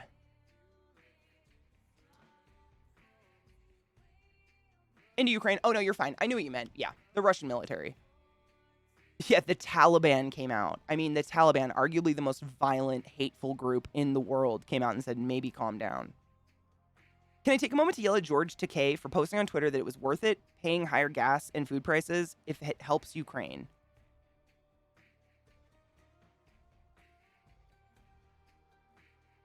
Worth it is not the word choice I would have used. I understand it. However, it's not going to be good for us at all. Like, this is going to hit us hard. I mean, our economy is going to take a dump. Everybody's is because of this shit.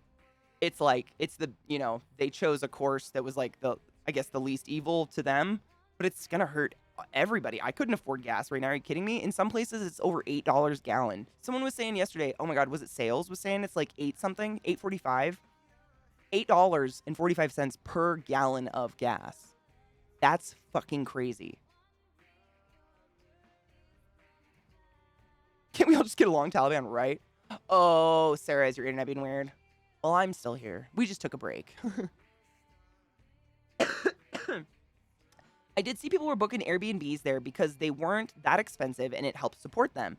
I saw one guy was able to then use that Airbnb to house refugees. That's actually super smart. I would have never thought of that. The cleverness of people. The cleverness. Chesh, that's pretty cool. That's kind of amazing.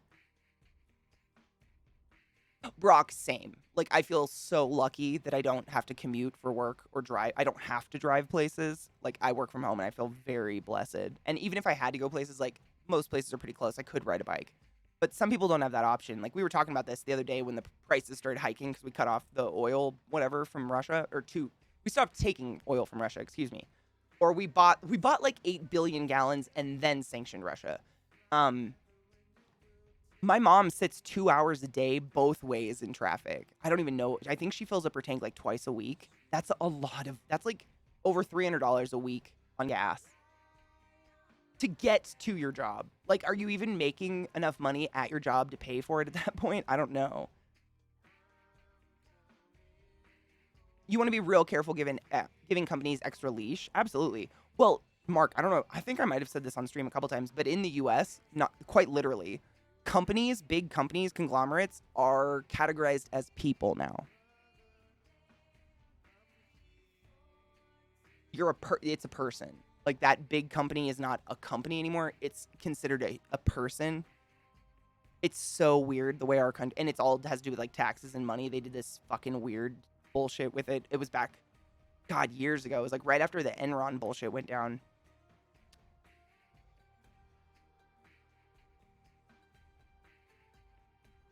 Yeah, late stage. Ugh.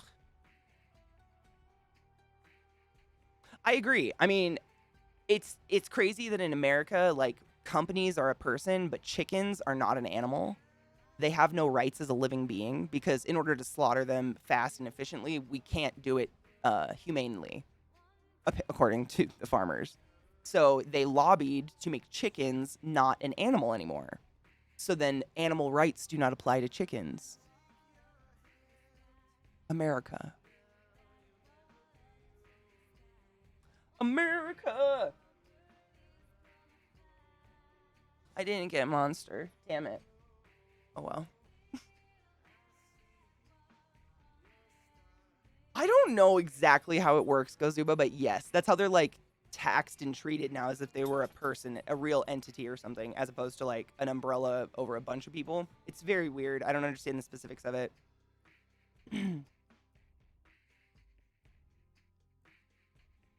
Oh, Glitch! How are you, love? Good morning. How are you doing? You done it? You did a thing on Twitter? What did you do on Twitter? Sneaky. Blackcraft was looking for streamers to check out, and I might have given their stream.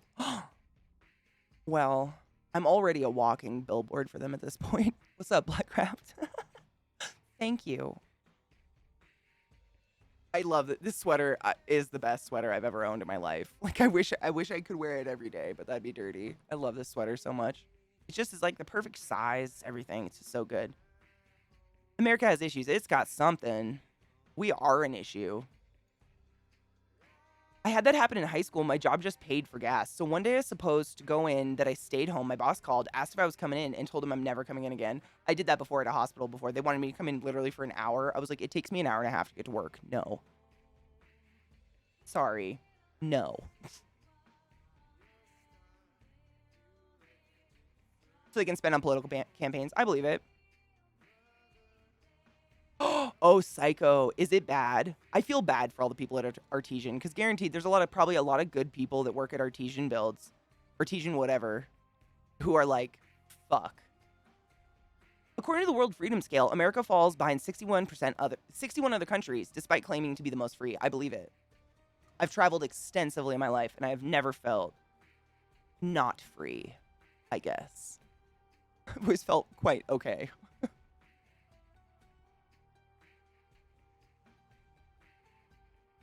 My dog's digging the carpet behind me right now. Under me, Lilith is. She's so weird. She'll just like pick apart a carpet and scratch it. And then she'll lay in it. You gonna lay down? She's so weird. I could feel it under me like, go, go, go, go, go. I feel less free in the US, mostly because of the cost of living and the cost of everything. I feel if you live in the US, you're trapped. Because you can't afford to leave. It's like on a larger scale what it is to live in LA. You move to LA to make success, and you get trapped in LA because no one can make enough money to get the fuck out of LA. You literally can't save money to like leave, and moving is expensive. Yeah, absolutely. I totally get that. She runs around cute. Is she a kitten? Yeah, they're preparing a bed. Same. That's literally what she just did. Sometimes I wonder if it's like she does it really fast. Like she's like at the floor. I think she's like warming it up. You know, like friction warm the carpet real quick, and then she just plops on it. Now she's in the spot. It's super weird. Anytime you see someone bragging about the U.S., they scream about freedom and being able to live freely, but most other first world countries have the same, if not more, freedoms. I feel like most people that, like, you know, decide that's the hill they're going to die on, like, America's the best, we're the freedom. They don't read often. I think it's a big lack of exposure, you know?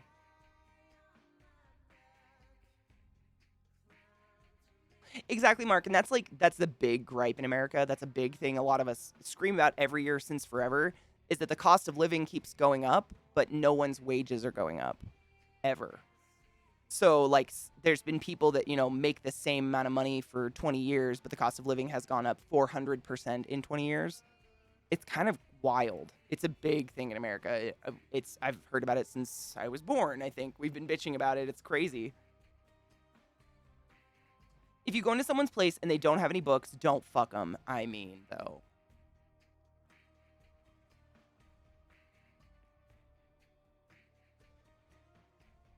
Yeah. I wonder sometimes, like, not that I've ever wandered into someone's house, like, and judged, but I'm like, some people's houses look like a staged home, and I'm like, what do you do? Do you have a hobby? Or a soul? Or skin? It's bizarre. I've definitely been in some houses like that. I mean, they have these huge kitchens that are like, I mean, as big as this room, and there's nothing on the counters, not even a toaster. I mean, not an appliance, like really staged. And I'm like, what? Does anyone live here? It makes me uncomfortable. Yeah, exactly. Do you live here? Like, there's some, I think that's what cozy really encompasses. A cozy home is one that feels warm and lived in. People exist there. It looks like they exist there. Whereas, like, you walk into some people's houses and it's like, am I allowed to touch things here? I don't, it's weird. Oh, yeah, can you own guns? Oh, my God. Kill me. Kill me. She's 9 months. Oh, my God. She's a baby. Disney, vote for me and I'll make 7 more Star Wars movies. Don't vote for me and I'll make 7 more, but they'll suck and ruin your childhood, and Goofy will be in them. How dare you? It's so real, though. I hate it. 100%, Brandon. Yes. Theocracy. Yeah. Not true. Congress has never failed to give themselves a pay raise every year. True that, Glut. True dat. True dat. Sammy, good morning, love. How are you? Makes you wonder where their laundry chair is. Where do they do laundry? Where are their clothes? If there's not a sock on the floor somewhere in your house, just somewhere, it doesn't have to be in the middle of the living room, like, are you real? I just don't know. Like, kudos on you. I keep a clean house, but you can quite clearly see the personality of me in my house. It's clean. Clean doesn't mean, like, barren. Ow. Good morning, Eliza.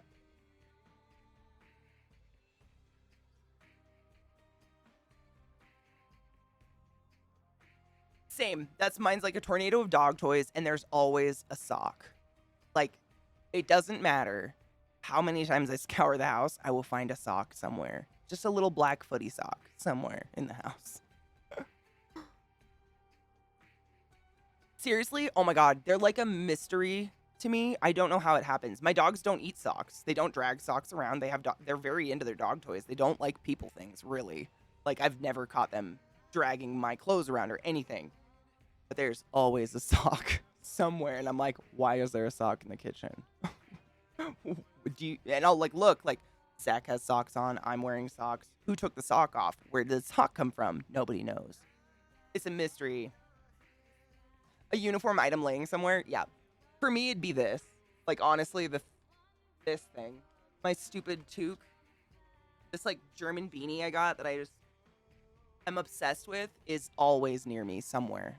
It's somewhere. It's on an arm of a couch or a countertop or somewhere. But this is like my favorite beanie I've ever bought in my whole life. And the day it goes missing, my heart will break. And I know it will. I lose things. I mean, it just happens, right?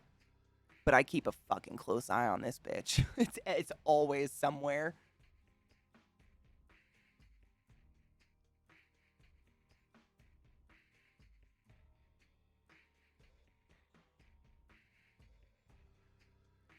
They just love how your feet smell. They lick my feet if they can. If they get a hold of my foot, it's disgusting. Plot twist. The dogs are the dryer gremlins that eat socks. I wouldn't put it past them. In any way, shape, or form. Ever. I could read a crystal ball. I have a crystal ball somewhere. It's a decoration, but I have one. It's black. They're in league with the underwear gnomes, 100%. 100% true. Sports bra, demons, pixies, whatever you call them. Like, they're just gone. There's also a hoodie witch out there, I swear to God. Like, there are some days, this is my favorite hoodie, but it will be not in my house. I swear to God. Like, I will scour every corner of the house. I'm like, where is my hoodie? It's not in the wash. I know I cleaned it. It's nowhere. And then the next day, it's just like, there. Why? Why, devil? Why? You have the other end of the sock wormhole. Every time someone loses a sock in the wash, it ends up in your house. Oh my God. Am I the other end of the sock wormhole? I'm not kidding you. We have so many weird socks that do not belong to us. So many. And like, I think we've had like maybe 3 house guests ever. Countless. And I'm like, these are not my socks. Like, all my socks are weird. Like, they're knee highs with pugs on them or narwhals or something. My socks are clearly my socks. Zach wears black footy socks, the same fucking brand, every goddamn day. He has 50 pairs of them. And then we'll like have this, like, you know, a gold toe sock will show up. And I'm like, what?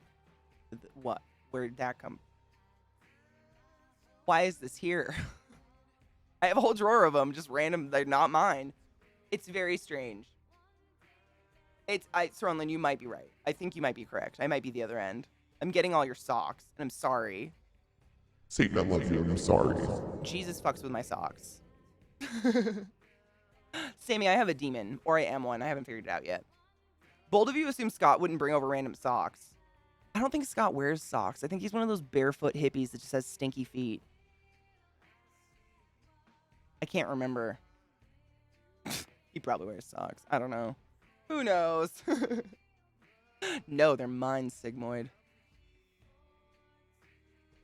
Honestly, I'd wear them if there was pairs, but there's never a pair of them. It's always just like one fucking weird sock. Wearing shoes without socks. Can you imagine how bad your feet would smell? I've never had smelly feet, but I imagine it's bad. I've definitely been on an airplane where some nasty hoe takes her shoes off. That's a bad time. Oh my God, why would the borrowers bring me socks? Are they trying to tell me something? Do I need more? Con, welcome. How are you, love? Cuteness. Thank you, love. How are you? I get bed blisters if I don't wear socks with shoes. Dude, same. I've honestly, sometimes, like, if I go to, like, if I'm going somewhere where I know I'm literally going to be just nonstop walking, I'll wear 2 pairs of socks. It's like a great cheat sheet. If you get ankle blisters easily, it creates that extra layer between the shoe and your foot, so there's no friction on your foot. I'm the same. I have like really narrow ankles or whatever. My Achilles, like my heel, is super narrow, and then the rest of my foot's normal. And so a lot of shoes, it doesn't matter how small of a shoe I go, it slides off my foot every single time I walk. Like, I don't know why. I'm just built funny.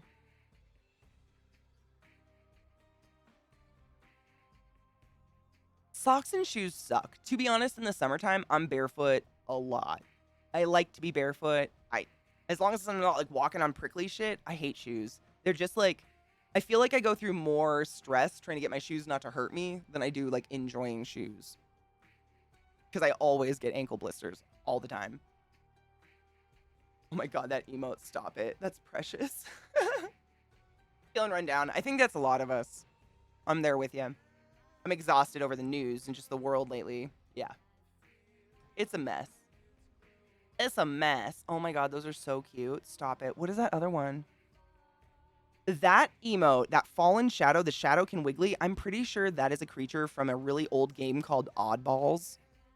Did anyone play that game? It was an offshoot of cats, and then there was dogs, spelt with a Z, and you would like breed animal. You would like have a couple cats breed, but there was one where it was aliens, and it was called Oddballs. And you would literally like raise baby aliens, and then you could breed them and make new baby aliens, and that's exactly what they fucking, the animations and everything look exactly like that. I'm pretty fucking positive that's what it is. That's so weird. That's such a callback. That's like a game from when I was like 7 years old. I don't even think you can get it anymore.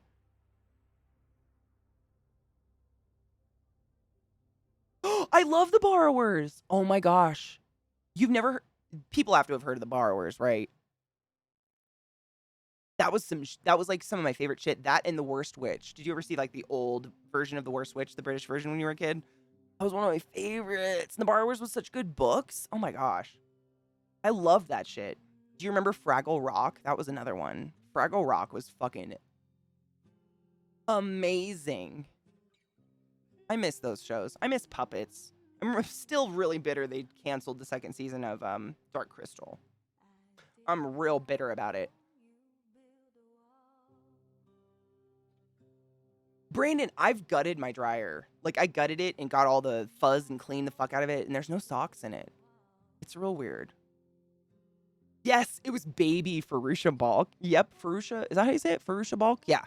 It was like Farusha Balk from when she was in Return to Oz. Yeah, baby Farusha Balk and fucking Tim Curry. I think that's the first time, honestly, as a human being, I ever saw Tim Curry was in that show when I was really little.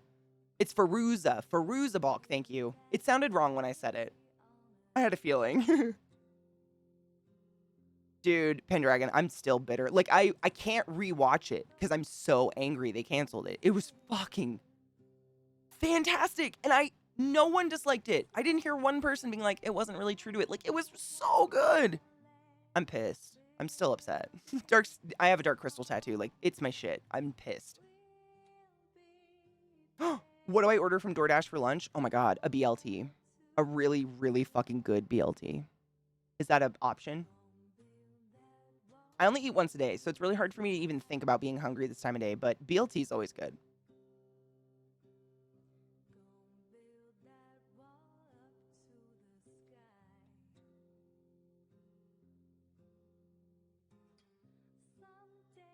Super horse. Oh, is that the emote? I was like, super horse? What the fuck are we talking about now?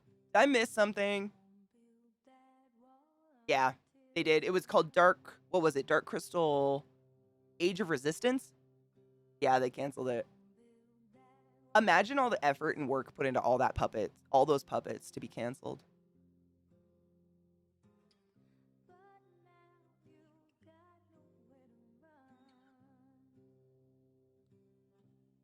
If I ordered a BLT, I'd go light mayo. And like the thinnest tomato slice known to man. If it's a gooey tomato, I'll pull it off. I can't. Some tomatoes, like store-bought ones, you cut into them and it's just like a ball of jelly in the middle. I don't know. Those are disgusting. That's not a tomato. I don't know what that is. Oh my God, an egg on a BLT would be like an oozy egg. There is little in this life as sexy as a broken egg yolk to me. I know. A lot of people think it's gross. I used to literally like have, borderline wet dreams about eggs when I was vegan. That was the only thing I missed was a goddamn runny egg. Weird. It's the little things in life. I'd use butter. If it was my option, I'd do butter. I don't like mayonnaise. I've never liked mayonnaise. It's such a strange, jellyish thing. I don't get it. I don't put it on anything. I don't own any. I don't think I even have mayonnaise. If I do, I don't know about it. I think it's gross. Over easy egg, absolutely. I don't want it to be raw on top. Like, if any part of the white of the egg is clear and jiggly, I'm out. Like, I literally will not physically be able to eat it. But a nice yolky yolk, I'm down. Give me that. Give me that fucking runny-ass egg. I will let it drip all over my face. I love it. It's disgusting. But it's disgusting how much I love it. They cut strings on the show. It's heartbreaking. Bible 2, Super Horse Come Boogaloo. I don't know how to make a horse noise, but I did a jerk-off motion if you missed it. It's fucking raw! Seriously, though. The jiggly white part on an egg is... I mean, that's how you get fucking salmonella. You don't want to do that.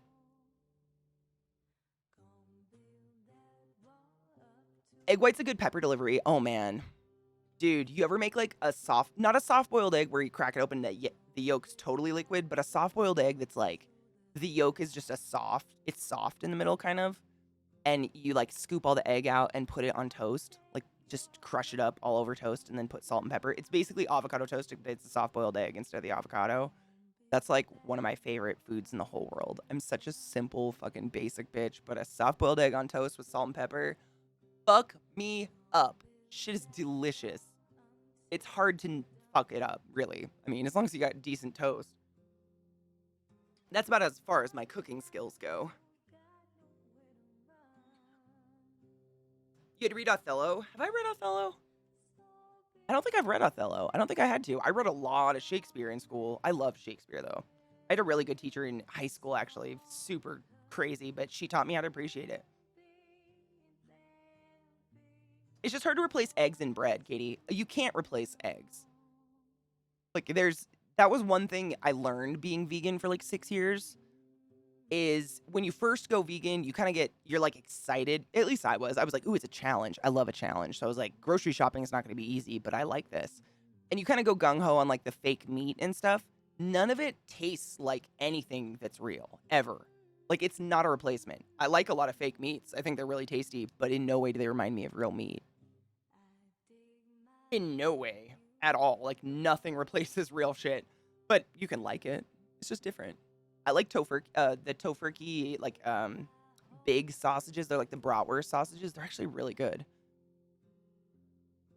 Not the tofurkey turkey. That shit is disgusting. It's a joke at this point. Nobody buys it. Don't do it. Deviled egg on toast? Fuck yes. I'm a slut for deviled eggs. When I was a kid, if my mom made deviled eggs, she'd have to hide them from us. We would decimate them. Me and all my sisters and brothers. I fucking love deviled eggs. Like, I'll get sick. You know what I'm saying? Like, I can't stop. I'll just get ill. It's bad. Eggs are delicious. They're arguably a perfect food. And a great way to celebrate menstruation. 2 over medium, laid on a bowl of grits. I do easy over laid on a bowl of grits, but 100%. Agree with you there. 1000% comfort food. One of the weirdest things for me, like learning how to eat grits, was that everyone that taught me how to eat them, like my family, taught me how to eat them sweet, and they're disgusting. I hated it. It reminded me of like oatmeal or mush. Like it was just like soft hell in my mouth. Don't do it. Butter, salt, and pepper. I'm telling you guys, like, you are not supposed to put sweet shit. I don't know why. But then I moved to the East Coast, and the East Coast, they don't do sweet grits. They do like butter, salt, and pepper. And I was like, holy shit, they're delicious. What have I been missing? Just done wrong. Fucking done wrong. Honestly, I think it's just gentrification because I was born on the West Coast. And that's not in anywhere a local place for grits to be. And so it's usually places that are just trying to be like, we love Southern comfort food. Have our cinnamon apple fucking buttfuck grits. No. Oh, cheese too. Oh my god, cheese on grits. Stop it. You're making me hungry. I don't eat this early. Stop it. You know, vegan works for some people. I don't think it's healthy to eliminate a food group for an omnivore. I mean, we're proven for hundreds of years now to be omnivores. I don't think it's very healthy for us to just like make up our own science and eliminate food groups by any means. But I did date a guy who was a native, and apparently, I didn't know this, but natives have a high propensity for heart disease and congestive heart failure, and they hold on to cholesterol like nobody's business. Like, it's wild. And so my ex was vegan because the only thing we consume with cholesterol in it is byproducts of animals. That's it. Like, nothing else has cholesterol in it. So he'd been vegan, and it was fine. I have no problem with it. I don't like food enough to, like, throw a fit. I eat once a day. Like, it was a fun challenge for me, honestly. But I did literally, like, I would have... The weirdest thing about being vegan was that I would have wet dreams about eggs, but then I would also have horrible nightmares where someone, like, snuck meat on me. Like, I'm not kidding you. And I'm not one of those people. Like, it was for health reasons. But I would have this dream where, like, I'd be at dinner with my family and I'd get halfway through a steak before I realized I was eating steak. And then I'd wake up, like, in cold sweats, like, I'm never going to shit again. Oh, my God. Because the problem is, if you go on one of these elimination diets, these extreme elimination diets like veganism, you have a natural gut biome, meaning you have a natural amount of, like, little bugs and bacteria that live in your stomach all the time. And they are different kinds that specifically live to break down the different foods that you eat. So if from birth you've lived on a certain regional diet, you will have the gut biome for that diet, which is why when we travel, we tend to get the runs or sick or get diarrhea because we don't have the gut biome for that diet, that like lifestyle, that food. It's a totally different country, like same species, but your body evolves with you as you grow, right?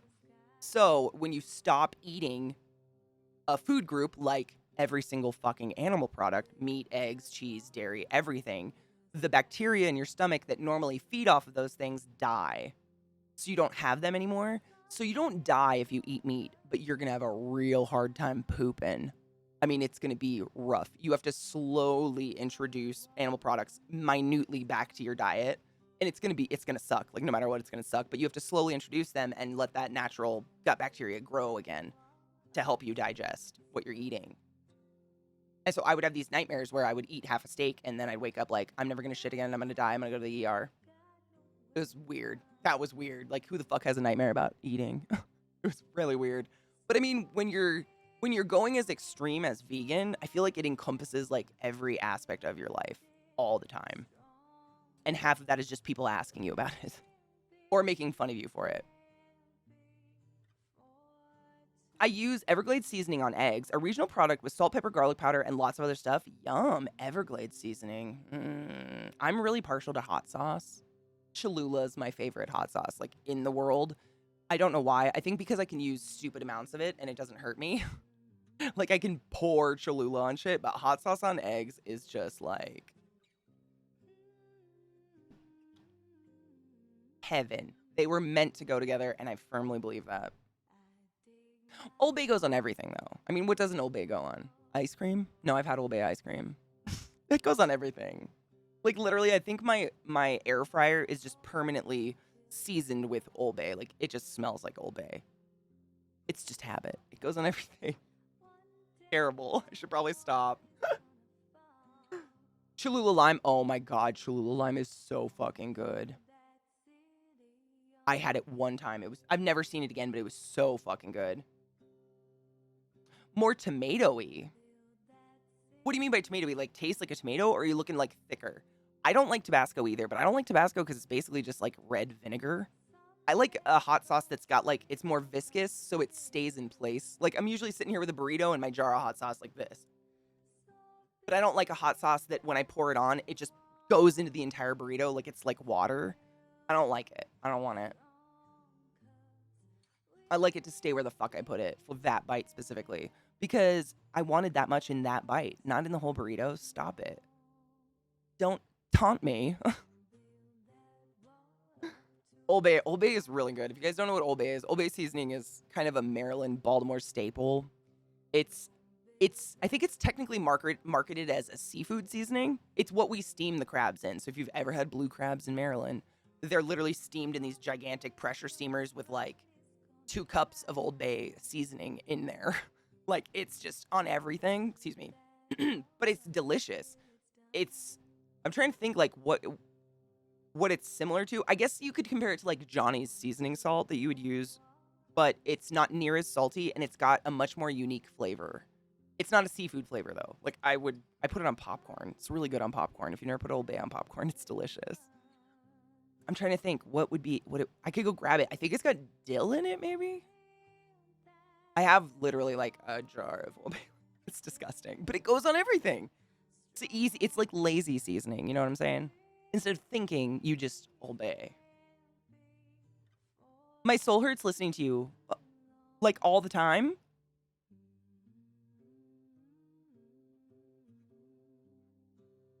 Oh, no shit, Dead Kel. Fatty foods are hard to digest. I mean, you've heard me talk about them a lot. Fat and protein is the hardest thing for us to digest. It takes a lot. That's why we literally have an entire organ for it. Your liver. Bile. Bile is specifically to break down proteins and fats because it's so hard to metabolize. It takes forever. Hot ones, Los Calientes. Hot ones are okay. I'm trying to think of if I liked any of them, like severely liked them. They're all right. I don't know what it is. I like Cholula kind of has a citrusy, like, not vinegary flavor, and that's what I tend to aim for in hot sauces I really like. I'm trying to think, what would it be? Like, what's the difference? It's just personal flavor choice, really. I don't like hot sauces that have anything like fucking sweet in them or anything weird. Like, don't bring me any of your pineapple bullshit. I don't want it. I don't like sweet stuff though. Like, if I sense sweet, it's ruined.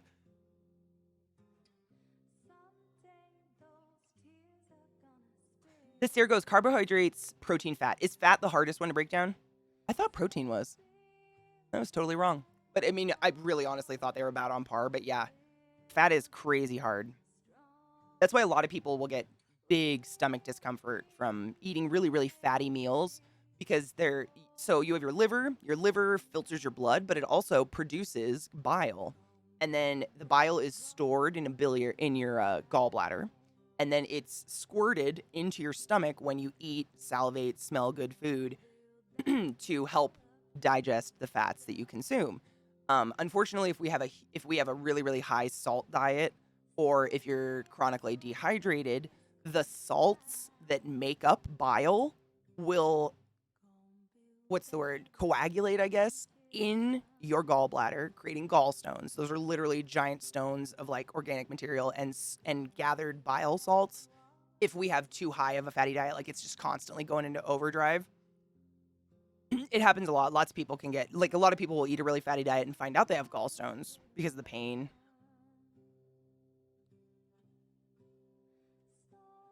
Oh, Ice Phoenix. Well, let's be fair, Penis. How often do you think I'm cooking? So I'm putting Old Bay on like frozen French fries, is what I'm saying. Like I'm no chef. I don't enjoy cooking. It bores me. If you look at the kidneys, it's carbohydrates. Oh, carbohydrates, fat, proteins. If you look at the kidneys, what do you mean you look at the kidneys?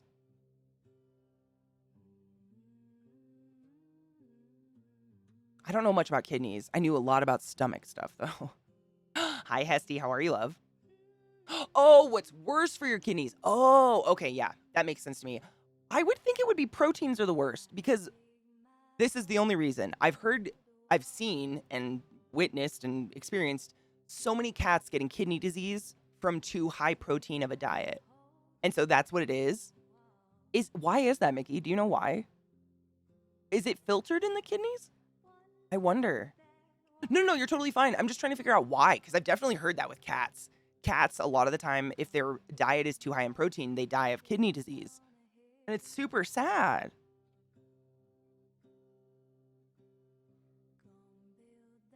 Mickey, I got you now. No. I flipped it in my own head. We good. I was just wondering why, though. Like, why is it that protein is so bad on kidneys? Like, how does it get there, I guess? Because I would think it would be, metabolized and then used appropriately.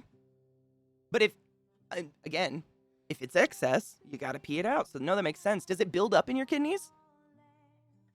I'm just curious about the modality of it, really. I loved the digestive system. I like, these are things you're not exposed to. I was already in school for respiratory when I got to take my anatomy classes, and I learned, you have to memorize every single nook and cranny of the human body. And the digestive system was so interesting. I was pissed. It produces a byproduct. Oh, and the byproduct is very hard on the kidneys. So how the proteins are broken down in the digestive system produces a byproduct that's really bad for the kidneys. Is that ketones? Is that like the ketone shit that all these paleo people are like jerking off to? It's 420 in Greenland. I mean, I've never been to Greenland. Are they on Putin's side? It's not ketones. Okay, cool. I was just wondering. I hear about that. You hear about that with like paleo people all the time, They buy strips to pee on to make sure they're ketoning or something. I don't think elimination diets are the answer. For some people they are. If you have some people have crazy, diseases and otherwise, and strange digestive patterns to where I've seen some people people with Crohn's and people who have is epilepsy? Yeah, epilepsy can thrive on a keto diet, like a super high fat, low carb diet, but we don't know why. We don't know if it's correlational, causational. We don't know. I firmly believe for the general population, there is no elimination diet that's going to be the answer. It's not good. We're for I don't know however old our species is, we've been omnivores. Like, we have the teeth of omnivores. Like, we chew on rocks. Like, come on, we eat everything. We're trash heaps. Cheers to Greenland. Greenland is Denmark? Wait. They're different countries, right? Or am I dumb? Mrs. Dash Lemon Pepper is literally in my kitchen. I love it. I'm a big fan of lemon. I like lemon flavoring in food, especially if meat's involved. I remember hearing that keto was designed specifically for epilepsy in mind. I've seen it. I mean, I worked with a girl who had Crohn's, and she was living like off medication by maintaining, strict. She made her own yogurt, like that strict of a keto diet. Like, she would buy raw milk from a farm and make her own yogurt and stuff, but she was able to get herself off all her meds for Crohn's and was living like a great life by maintaining a really strict, and mind you, this is all under doctor supervision and stuff. She didn't do this all fucking willy-nilly. It wasn't because she saw an Instagram post that inspired. Oh, it's a self-governing part of the Danish realm. Sick. All right, cheers to them. I didn't know. Learned something new today.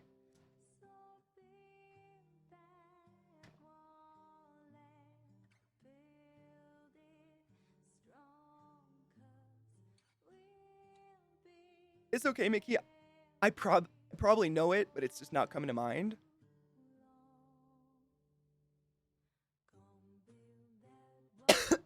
been a very long time since I've taken an anatomy class. It was one of my favorite classes, though, really. It's like, we all kind of have a general idea of how the body works, but when you get to see one cracked open and actually, like, actively doing it in front of you, something else in your head kind of goes off, like, wow, we're just a big machine. Like a big gooey machine. It's kind of crazy. And everything, like, has its mechanism, and your body will prioritize of its own willy-nilliness. They took the misses off of Dash. Did they really? It's just Dash? Interesting. Anatomy and physiology, dude, they were so fun. I actually, like, one of the only A's I got in all of college was in anatomy. I have no, imagine me memorizing every bone in the body, right? Unimaginable. I did it, and I loved it. I was so good at it. Like, it was so fun for me that it was easy for me to get into. However, anatomy and physiology 2, which is usually the physiology part, I got like a B-. Not so good. But we had to remember the names of every single blood vessel in the body, every single nerve in the body. That was the worst for me. Nerves. I can remember a few. I remember like your vagal nerve, because it rhymes with Vegas, like vagal, Vegas, and it goes to your liver, which you destroy in Vegas. See the rhymes I have to make up to remember shit like this? I'm saying. Homo sapiens. Genus, species. It'll stick forever now. Why I had to make up a story for it, nobody knows. But that's how I remember stuff. It wasn't great, Pendragon. And honestly, I did try hard. It was hard. Like, it was the physiology portion. So I guess this is what I've heard most people do. I don't know if other colleges do something different, but I've talked to nurses all over the world, and they tend to do the same when you go through your prerequisites for any type of medical schooling. Everyone has to do the same prereqs about. You have to take a certain amount of chemistry courses, biochem, and then you have to take anatomy 1 and 2. It's called A and P. It's legendary. Like, everybody knows what A and P is. And depending on the teacher, they divide those two classes. You usually have the same teacher for both classes, usually. But the way my teacher did it is the first portion, A and P1, was all anatomy. So we literally, for a quarter, had to memorize every fucking micrometer of the human form. Like, it was insane. To this day, I don't know how I did it. I did it. I can't do it now, but I did it. And then the second class was the physiology of it. So applying all the parts, how they connect, what they do, all the processes, the different nervous systems. And I don't know why I just wasn't as good at it. Like, it really confused me. I did try. I mean, I really put obviously, it's not an easy class. Getting a C in any sort of medical program is winning. Like, that's a normal person. Like, getting anything above that, you've given up on life. Like, that person doesn't shit anymore. It was crazy. But it's important because most medical programs are exceedingly competitive to get into. And unfortunately, they don't interview for a lot of... They'll sometimes interview for doctorate programs, but that's a lot less people applying.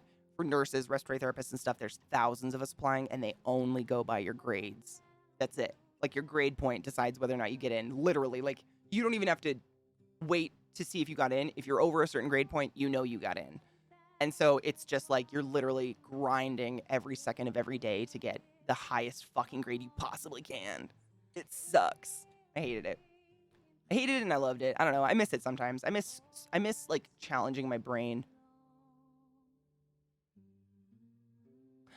Dude, and on the flip side of that, Nemois, if you bear down for too long while you're taking a shit, that nerve can actually slow your heart rate down to a critical level and you can go and die. You'll die. Elvis.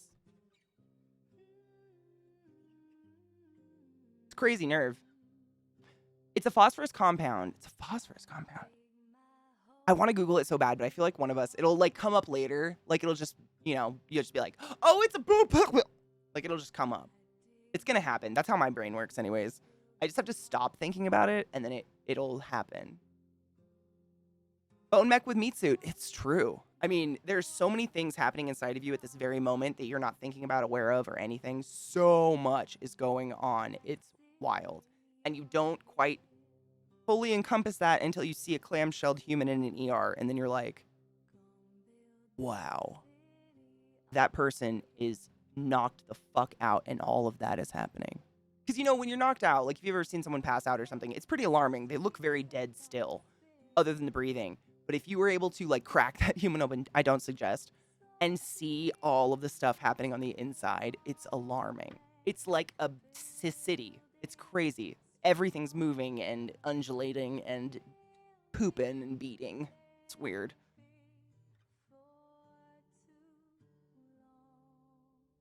Reminds me of the anatomy professor giving me the phrase, tendons connect to meat that's tender. Oh my God. That's really clever. That was hard for me. Tendons and ligaments, I remember that. That was so hard for me. Because if you think about it, of all the muscles in your body, there's twice as many tendons and ligaments. Because except your tongue, all the other muscles in your body are connected at both ends. So it's twice the amount of information. It was crazy. I don't know how I did it. I couldn't do it now. I don't think. I don't know how I did it. I have no idea. Phosphates. Okay, phosphates are very hard for the kidneys to process. Okay, and this is why. That makes sense. No, that makes sense. I wonder if that happens to people that like live on keto and stuff like that. Sarah, absolutely not. I love you so much, but I honestly could not fathom what it would take for me to go back to school. Like what you would have to give me. I don't think there's a fathomable amount of money that would convince me to go back to school for any amount of reason, for any reason ever. I hate school. Fohammer _ 419 tipped $5. CK, with the meat kraken last night we made sure that our meat tubes intertwined and undulated in new and unique ways that Satan would be ashamed of before we did our Wizard of Oz roleplay where I was a witch and they were a giant house crushing me. Woo.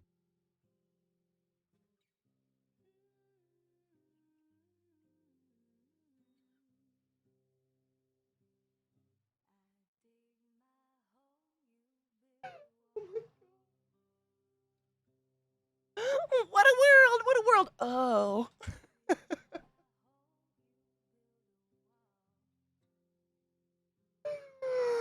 The mental images.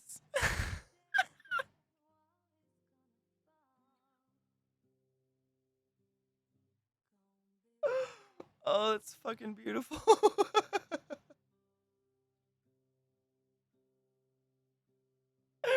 I have a story about that. I have a story about crushing. I can tell you when we need to take a break real quick.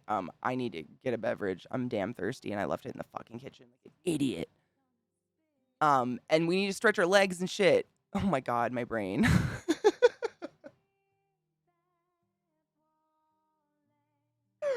But I have a story I would love to share with Zoe and everyone when I return because it's a good one.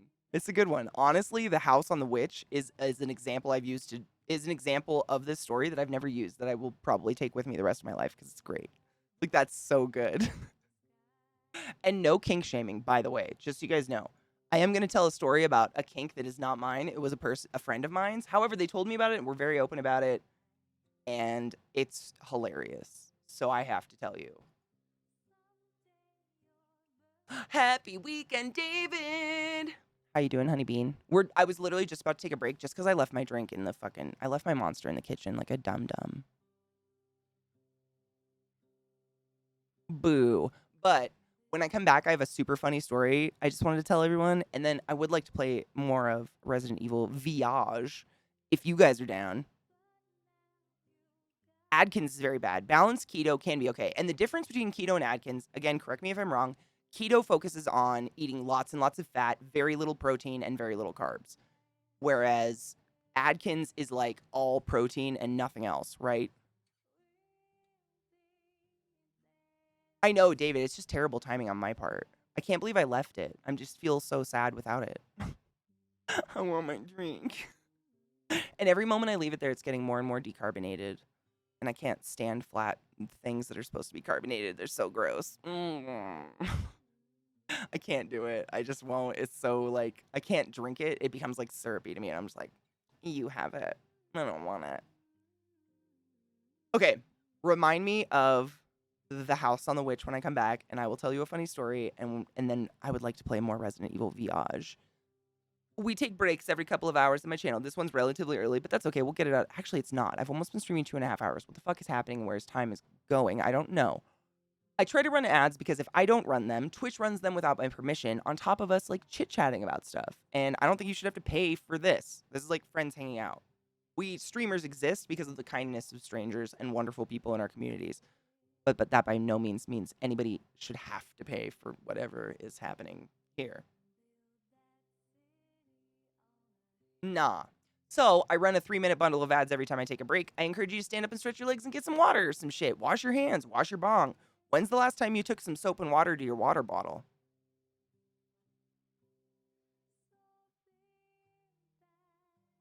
I'm saying, I'll be right back. Maybe.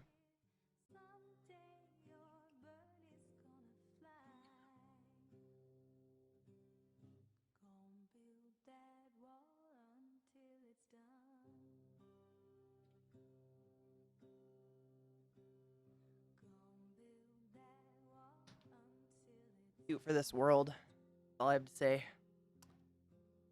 My phone is not fucking charging. Charge, you bastard. Anyways. Fucking cute, my dudes. I die. I know. I'm just gonna lick the pillow. You gonna lick the pillow?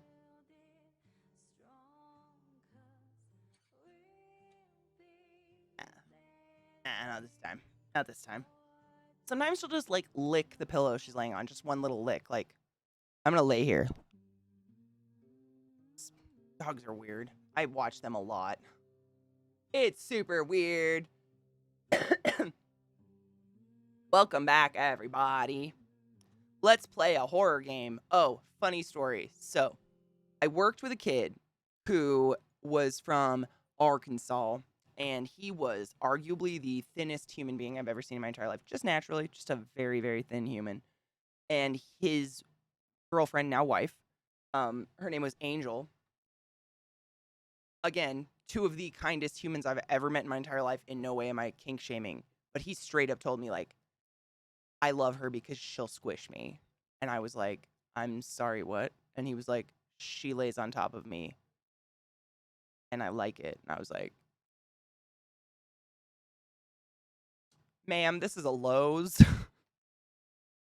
That's how Katie learned about squishing. Hi, Maz. How are you, love? Ooh, full disclosure. I redeemed channel points for Rod cosplay, and he agreed to cosplay in a French maid outfit. And he agreed to be a house and crush me. Oh my God, please wear the stockings, though. If you don't wear the stockings, I'll be so ashamed of you and all of womanhood. It's Women's Month. The stockings are necessary. What is from Arkansas? No, nothing wrong. He was a transfer from Arkansas. That was just part of him, who he was. I've never been to Arkansas, actually. No, he was a transfer from Arkansas. I just knew that because he like was within. I know some companies do this, like you can transfer, you don't have to like quit and get rehired. Deep pressure versus kinky squish. He liked to be kinky squished, and he told me about it, and it was just like one of those moments that you don't expect this person, because he was relatively quiet and polite. Like you don't expect people like this to just tell you like they like to be squished right after you meet their wife. I don't know. It was interesting, but it was a life lesson for Katie. I didn't know. I can fully endorse never going there unless you absolutely have to. Really? I've heard there's beautiful places. Yeah, see, Joker, I've heard Hot Springs is beautiful, and I've heard, oh my God, there's a city. It's not the capital, but there's some city in Arkansas. Oh my God, my brain. There's a lot of cities in Arkansas. But there's one there that people tell me is like one of the best barbecue food scenes in the world. It's so good. You guys would be a better source than me because I haven't been there. But yeah, I've heard there's really beautiful places in Arkansas. But honestly, if you go anywhere in the South, you're going to have a different flavor of people.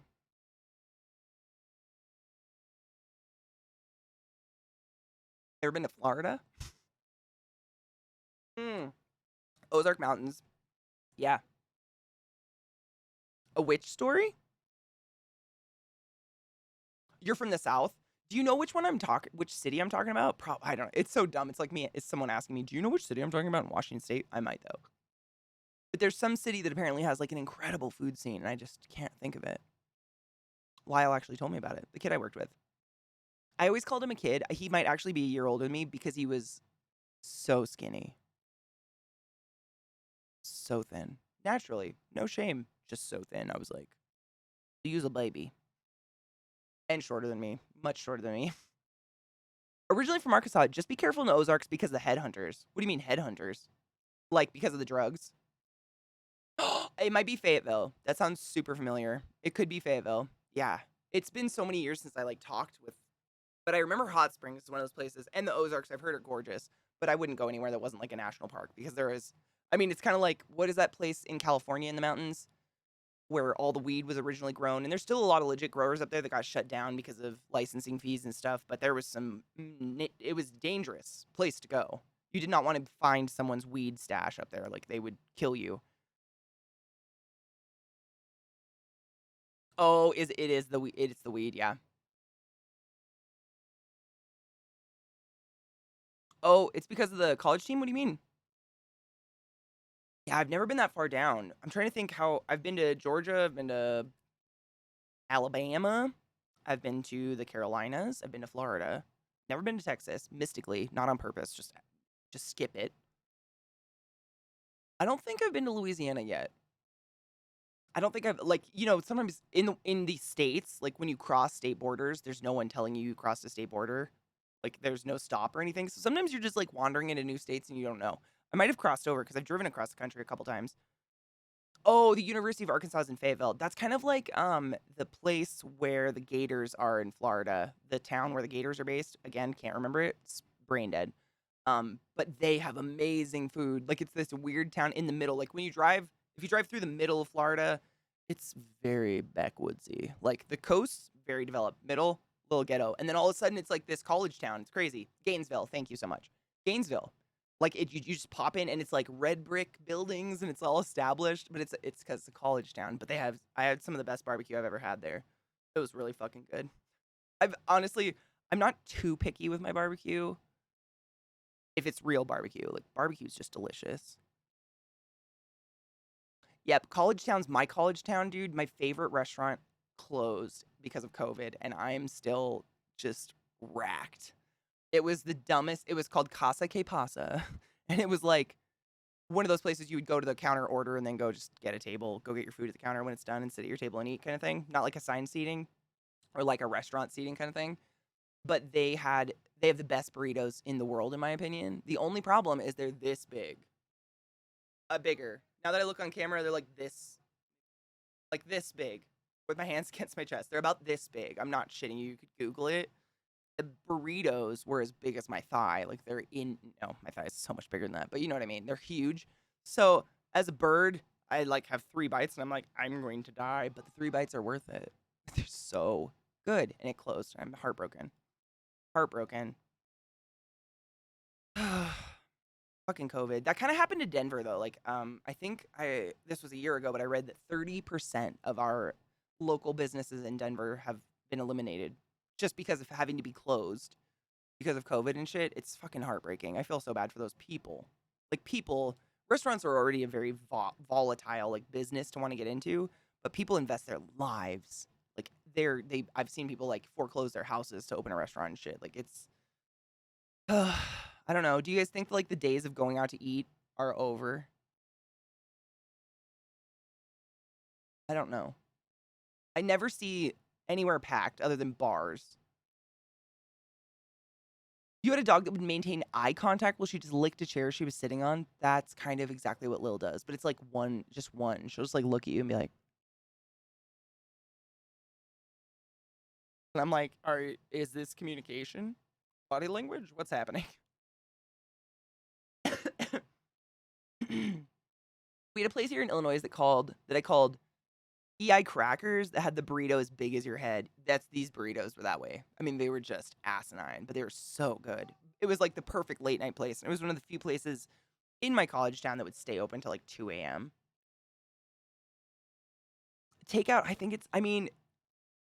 I've never really enjoyed going out to eat and like sitting in a proper restaurant and being waited on. It feels creepy to me. I don't know. I just like to eat like curled up in a ball, like with a bowl in my hand, like in a corner.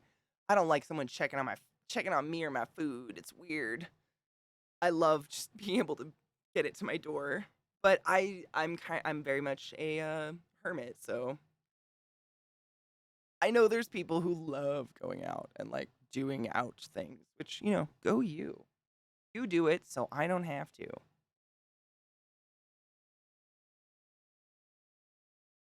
By the way, this coming Friday, March 11th, I am in a new RP show. I believe it's a 3-episode, like 3-episode shot, and it's Vampire the Masquerade. If any of you are interested in watching, I will have more information as to where it will be and things very soon. Hermit hype, for real. Like, every time I go out somewhere for an extended period of time, I'm just looking at my phone like, when can I leave? I just want to be back with my bong and my computer. There's nothing here for me. I'm going to show you guys my new weed, and then you guys can pick what I grind up, because I got to grind up some weed. I would like to pack a bowl. And I got a lot of weed. Not a lot, but, you know, some weed. Hi, Crit Witch. How are you, love? All right. I got some different brands. This is what I mean when I say brands. See how they're packaged differently, but it's all Colorado weed. I don't think weed can go across state borders in terms of selling it yet. I don't think. Is this your longest lasting bong yet? No. Is it behind me? You cannot see it. It's right there. It's see-through. I have a bong. It's a beaker bong, and it has like a bumblebee print on it. That's my oldest bong. That shit is unbreakable for some reason. But this would be second. And then really tied with this one is the crystal ball. I just keep it in my bedroom. That's like my bedroom bong if I feel like smoking before bed or something. I have my crystal ball because it is so heavy and the glass is, I mean, it's insanely thicker than any other bong I've ever seen. The dogs have knocked it over onto a wood floor multiple times and it doesn't break. I'm not saying you should go do this, but if you're in a volatile environment, like putting on your bedstand where giant poodles are going to be running around, it's quite, that crystal ball is amazing. It's in my kitchen full of cleaner right now. Otherwise, I'd get it for you guys. It's overflowing with the light pink stuff.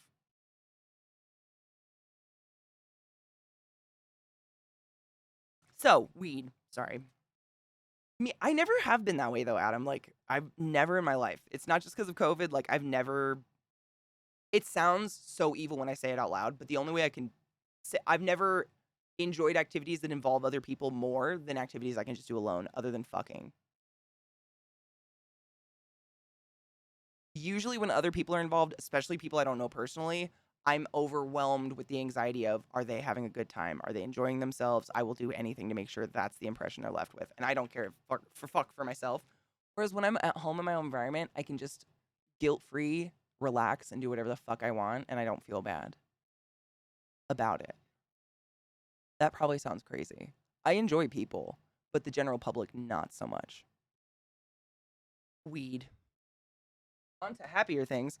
So the bowl that we smoked earlier is this one. This is Downshift by the Green Dot, I think is what it's called. Yeah, Green Dot Black Label Labs. I've never had this strain before, but I like it. It's very smooth, and it hits pretty hard. It smells kind of I don't want to say a mushroom. It's not a fungusy smell. It's like a weed people. What would that smell be that's not an insulting word like mushroom? Earthy. I'm going to go with earthy. It has a really earthy smell, but not like hay or grass, not like shit weed. There's a big difference. For those who don't smoke weed, if you get weed and it smells like, you know, a wheatgrass shot or hay, that's some shit weed. But all weed, it's like earthy. Yep, it's definitely earthy. Very earthy. Yeah, almost like shove your nose into a pile of wet leaves, kind of earthy, mixed with weed smell, obviously. It still smells like weed. Oh, look at that. It even has a little description on it. So it's called Downshift, and it always gives you like 3 notes, like the notes of what it's going to smell, taste like. Because some people do care. You know, some people are actually severely bothered by some weed. So it's important for some people. It says hazelnut, earth, and gas. Yeah, like a nutshell. Like if you smell like the inside of a walnut shell, if you crack a walnut shell, that's kind of what I was getting out of it. It was translating to mushroom in my head, but it's not that. Yeah, totally got that. So that's what we smoked earlier. And then from the same company, I got 3.5 grams of I got 2 downshifts. Just kidding, that's exactly the same. Ignore that. I got 2 downshifts, the mushroomy one. And then this one's called Picasso by Green Dot. Whatever labs. Green Dot something labs. And it says let's smell it first. Let's smell it and see if I can match what the notes are. Hold on. I didn't read it.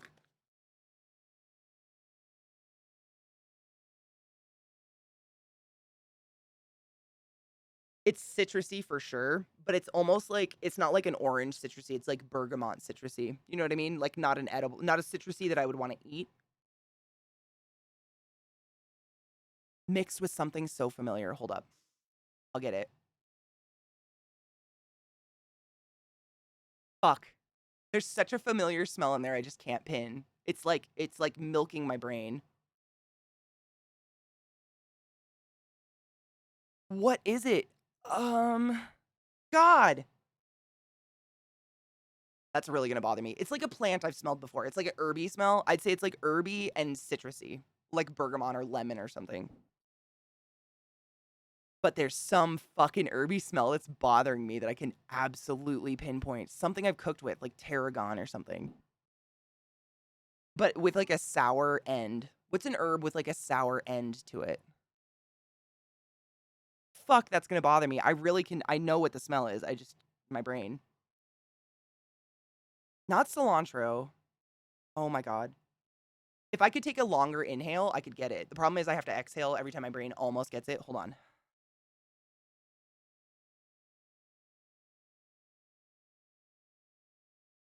What is, oh, it's there.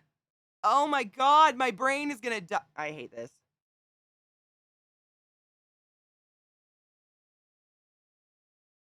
It's something you put on a turkey. I feel like it's sage or tarragon.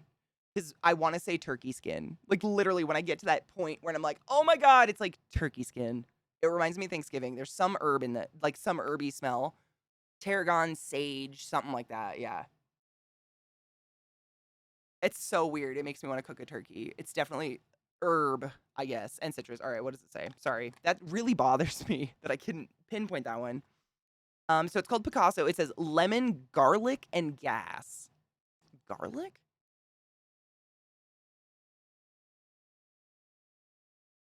Maybe like, you know when you buy pre-cut up garlic that's like preserved in olive oil or some androgynous oil, I have no idea what it is. That's it. Like, you know, that kind of like sour smell that garlic has, not fresh garlic. Fresh garlic, if you crush it, it smells sweet to me. But that jarred garlic, it kind of has like that sour bitter in it. I could see that, yeah. It's not as fresh as chives. It's got like a dankness to it that I can't pinpoint. Probably the gas. It's probably the gas smell. Gas ass. It's lemon, garlic, and a hint of ass. It's delightful. CJ, thank you for the resub. Hail the tank lord. Yum. It's Picasso ass. I wonder why they named it Picasso. I'll show you what it looks like. It's just weed. Doesn't look like anything. Well, I mean, it's kind of special, so I'll compare it. Some weed you get looks kind of orangey and burnt, and some weed looks purple. And then there's some weed that looks really crystally, and this does. So I'm going to show you two buds. This is the downshift one. Oops. This is downshift, and then I'll show you one of these guys, because they do, I mean, it's very crystally. Like, it looks like it's covered in powdered sugar, kind of. Like a very light dusting. Or maybe crystal meth. Again, don't smoke meth. So, downshift. Oops. And this is the Picasso. I don't know if it's going to come up on camera, though. Can you tell the difference? No. Downshift is this one. Probably not. I don't have autofocus on to show you how, like, snowy it looks. I don't know if it comes up. Oh, you can kind of see it. See how blurry that looks? That's not because of the camera. That's actually, like, the crystals covering it. That's why it looks so blurry, whereas this one looks, like, more defined. You can see the big orange tendrils. Yeah, it's crystally. Powdery looking. Interesting. There are people in chat who know much more about weed than me, so I'm not going to pretend to know why the fuck that happened. I just want to get high. It smells so weird. It smells spicy and creamy. I've never had a dab that I enjoyed the smell of. Like, they always smell like rotten dick to me. Or shit. Like, I've literally opened a dab before, and Zach came rushing out here because he thought a dog was shitting. He smells it. It was so bad. Just opening the little canister. I hadn't even burnt it yet. Oh, Nemois, I was saying, so this one, the Picasso one, the bud is like covered. It looks like it's been rolled in like a very light coating of like powdered sugar. It's just so crystally. Versus the downshift is much darker, and you can see like all the orange tendrils. I think those are the stamens. Correct me if I'm wrong. But all the little orange tendrils, like it just looks different, and I didn't know how to explain why. Like, what is that? I'm curious, just for me. I don't know. The crystally one is Picasso, and the other one was called Downshift. But it doesn't say what they're cross. I'm gonna look for that other information. I know you guys were asking. Sometimes it says like the profile of terpenes and shit on them. No. Come on, maybe on the top. My dispensary puts a big sticker on it. More sativa leaning. It's hard. So it's hard for me, honestly, to say there truly is sativa anymore. So when I buy weed, if you buy weed from a legal dispensary or pretty much anywhere these days, it's so perfected in the cultivation that they've bred the CBD out of it. And the CBD was the aspect that made it an indica, like couch. It's not even in weed anymore. Like literally, you can look at the bottoms and they'll say the THC 26.21 CBD ND. It means either there's none or it's such a negligible amount they don't legally have to disclose it. It's like 0.00001. They've bred it completely out. So I don't know. I mean, if that's even legit anymore, really. Just because that was the component that made it, you know. I mean, there is indica and sativa. Obviously, they're completely different plants. Well, not completely different, but they're different plants. But the characteristics of them, like sativa not putting you to sleep, and indica was couch, man, and like knock you out. The CBD in it is what did that, and that's not in it anymore. So I don't know. Maybe. Does it say? If there, I mean, it doesn't even say if it's a sativa or an indica because no one cares. The Picasso is 19.2% THC, and Downshift is 26.1% THC.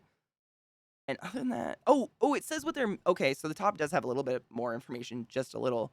So Picasso is a cross between creme brulee and garlic banger. Those two plants apparently made Picasso. Okay.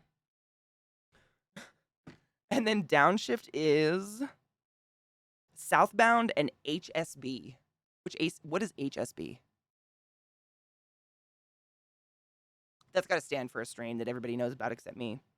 So yeah, Downshift is apparently Southbound and HSB, whatever the fuck HSB is. But it doesn't give me the terpene breakdown. Some of them do. Veritas. There's a brand called Veritas. Blood orgy! Yay! Blood orgy! Blood orgy! Yay! Helena, you silly fuck. Welcome, Raiders. My name's ClassyKatie, and we're talking nerdy weed stuff. Welcome. Helena, how are you, my love? How are you doing? The terpenes and stuff. Yeah, and that's what I was going to say. There's one brand that I've gotten in the past, and it's called Veritas. And Veritas, they do put the actual terpene breakdown on the jar, which is kind of cool. I don't know what it means, but I tell it to you guys because you guys usually explain it to me, and it's cool. Let me finish. I'm literally just like trying to go through all my weed, but we got stuck on like, why are they different? Why do they smell funny? Oh, Emma, honestly, like this weed brand is a little exorbitantly priced in my opinion. However, the very nice ceramic containers they come in are incredible. I'm a huge proponent against plastic. Also, these are so fucking reusable. I reuse them for everything, like hand creams and shit, soaps, tarantula molts, because they're ceramic, like they're not plastic. So it's not going to leach into whatever you put in them. I reuse them. They're great. My dispensary actually will recycle these though. They have a way of, sterilizing now. Bitch. Helena, thank you so much for sending the class. Giving the class I'm giving a name to Swings, motherfucker. I love you, boo. You're the best. How are you? Oh, in the garden? Oh, was it lovely? Oh my god. I haven't got to paint forever because Procreate's been fucked. I guess I could like paint with paint, but who the fuck does that? Yeah, it's really cool. Like for a comparison. So it's part of the reason you're paying a lot more for this weed. So This is 3.5 grams of Medicine Man weed, which is the dispensary's actual name, and this is $14. This is 3.5 grams of green dot weed. This is $40. It's the exact same amount of pot in both. Arguably same quality. But you're paying because you're getting this kind of shit, whereas this is not recyclable, not reusable. It's just like a thin-ass plastic piece of garbage. I only buy it when it's on sale, this stuff, because it's the same fucking weed. In my opinion, I'm not versed enough. I'm not versed enough. I don't know. Terpenes are volatile organic compounds that are in a lot of plants and are largely responsible for smell test. Wow, Katie, thanks.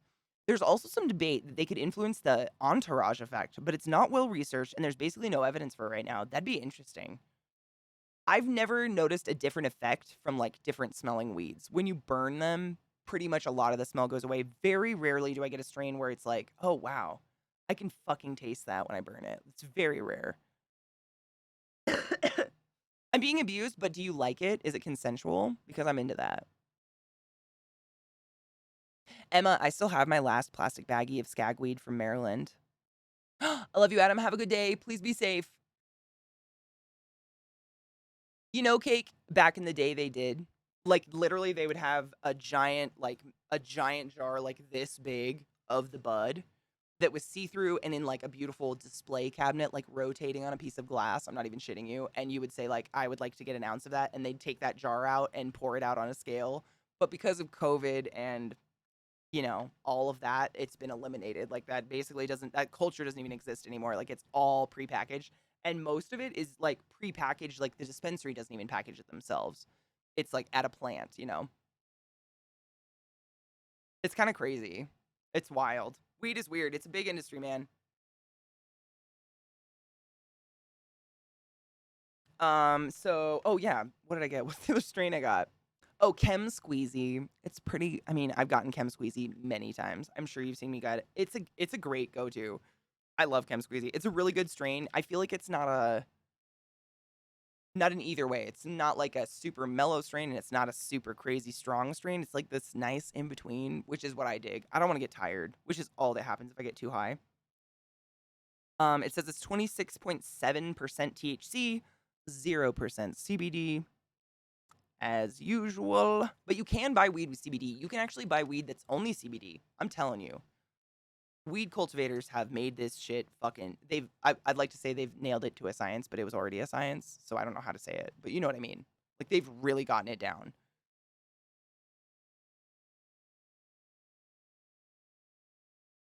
Oh! Your governor went over the people? Why? Wait, Interplosion, where do you live, though? Like, what state? Don't give me your address. I don't want you getting stalked. But there's a lot... The states who have the most privately owned penitentiaries are the least likely to legalize because they'd have to release all of those prisoners who are essentially free labor slaves right now. And none of those states are willing to let go of that income. It's really ugly. It's a big thing in Texas. That's a huge reason weed is not legalized there. Or CBD. Like, I think there are places in Texas where CBD is illegal. CBD. It's fucking wild. But, I mean, in Texas alone, there are over 400,000 people currently incarcerated right now for non-violent marijuana crimes. Meaning you got caught with a bud in your pocket. It's kind of scary. Oh, your state won't legalize it. My governor said he will OT sign off on it. What's OT sign off? Will not sign off on it. Really? Like, he's like adamant, like, fuck weed kind of thing. It's so stupid. Oh, honey, the Dakotas. Can you leave, though? Whenever I have to drive through the Dakotas or Wyoming, and this is no offense, I know moving is expensive. We're all stuck where we're stuck. Every time I have to drive through those states for one reason or another, I ask myself, do these people know they can leave?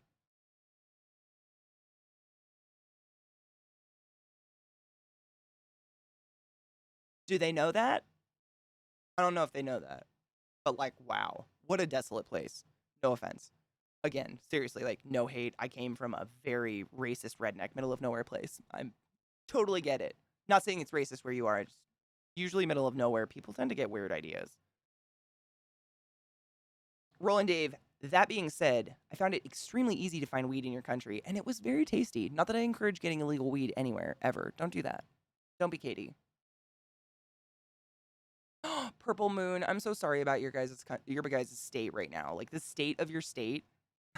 It sounds so stupid, but for real, can we all agree that we need to protect children? And right now, we really need to protect trans children, because Jesus fucking Christ.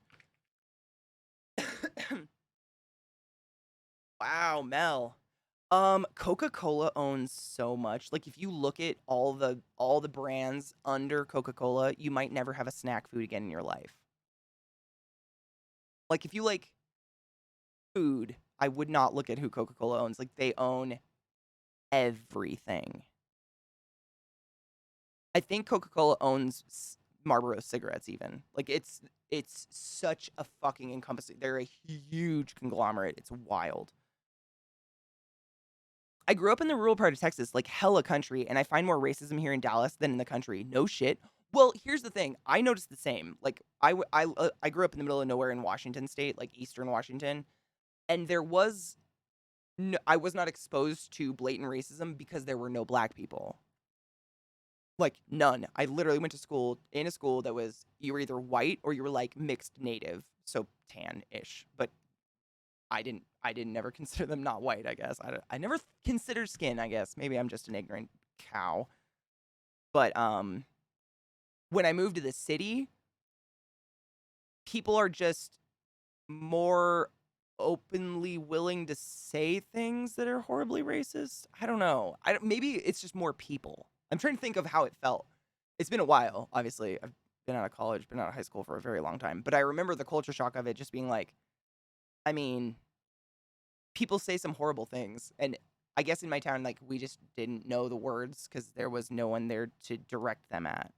Not that there's not racist people in the middle of nowhere, Eastern Washington. Like, there has to be. I just wasn't exposed to them in my tiny-ass middle of nowhere town. We're hardcore country. Is that in Texas? Spiffy. Did you take your joy today? Never forget to take your joy, and I guarantee your day will go as smooth as velvet. Pepsi's larger. I believe that. Is Pepsi older? I mean, Pepsi, Coke, Hershey, or Nestle, I guess. Is it Nestle's the big overhanging company over Hershey? It's kind of ridiculous. The biggest companies in our country are like Coca-Cola, and they own like all the cigarette brands, and they'll own, it's kind of wild what they own at this point. We just don't know about it. Little companies they buy up. It's very weird. Very, very strange. Is Coke older? That's what I almost asked the question, then I was like, wait, no, they had like Coke in pharmacies and shit before it was a beverage. You went from a town of 1,500 people to a city of 88K people. Very, very true. Very, very true. But I remember like just walking down the streets and you'd hear, people would like be angry in traffic and they'd scream the N-word. And I'd be like, am I about to witness a hate crime? What the fuck is going on? I just never seen that before in my entire life. There's lots of hate where I grew up, but it's like redneck hate. They're just like, you touched my girlfriend. Your girlfriend's my sister. Yeah, but she's your 15-year-old sister. That's nasty. You know, that kind of like violence, I guess. It's not better or worse. It's just different. Different exposure. I have it. Am I going to guess right? Hi, gay. Out of 16 saved samples, bitches. All right, last strain I got. I always get this strain when I see it just because it has a spider on it. I'm weak. I'm transparent. And I am easily marketed to. It has a black widow on it. Actually, it's a redback. It has a redback on it. Like, how can you not? It's just called Blanco. It is by... Oh, this is by Veritas. It just didn't come in a jar this time. This is Veritas. Let's see.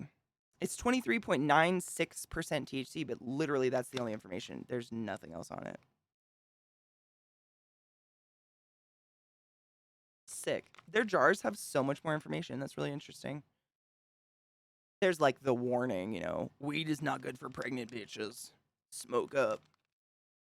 But nothing else. Cool. Sick. Blanco. It has a fucking spider. Of course I got it. Oh, Spiffy. I'm such an easy nail when it comes to spiders. But I've been that way since I was born. I literally was just talking to my mom about this the other day. She said my mom called me on my birthday, and she was so when I was born, it was a full moon and it was a lunar eclipse and apparently a very weird night, and my dad was stuck in traffic so we couldn't get there. My mom had been in labor with me for 3 days at this point, 72 hours, and they were just about to go give her a C-section. And this was in the 80s. They didn't do willy-nilly C-sections. We didn't deem them safe enough at that point, so they waited a long time before they would cut into you. And they waited 3 days and they were about to wheel her off. And then my mom said that the birthing ward was below the psych ward and she could hear people screaming because it was a full moon and some people think that's magic. So they were like screaming in the halls above her. And then she went into labor and had me real quick. And the first person to ever hold me was her best friend, Catherine, who's one of the coolest lesbians I've ever known in my life. And Catherine texted me on my birthday and goes, what did she say? She said something about, where's my little girl who used to flip rocks and find bugs? And I was like, bitch, I still do that. And I won't stop until I can't bend over anymore. Bugs are cool. The chosen one. I wish there was something cool about my birthday. Like it's it's 3/3, which I always thought was cool and I thought was easy to remember. And I was born on like a full moon, a lunar eclipse. It was a blue moon, which means there's 2 full moons in 1 month, which is super rare. Like it was all this shit, and I'm arguably one of the most dull humans. I don't know. I tried my best. Like I said, Lent started on my birthday, and this year I'm just giving up.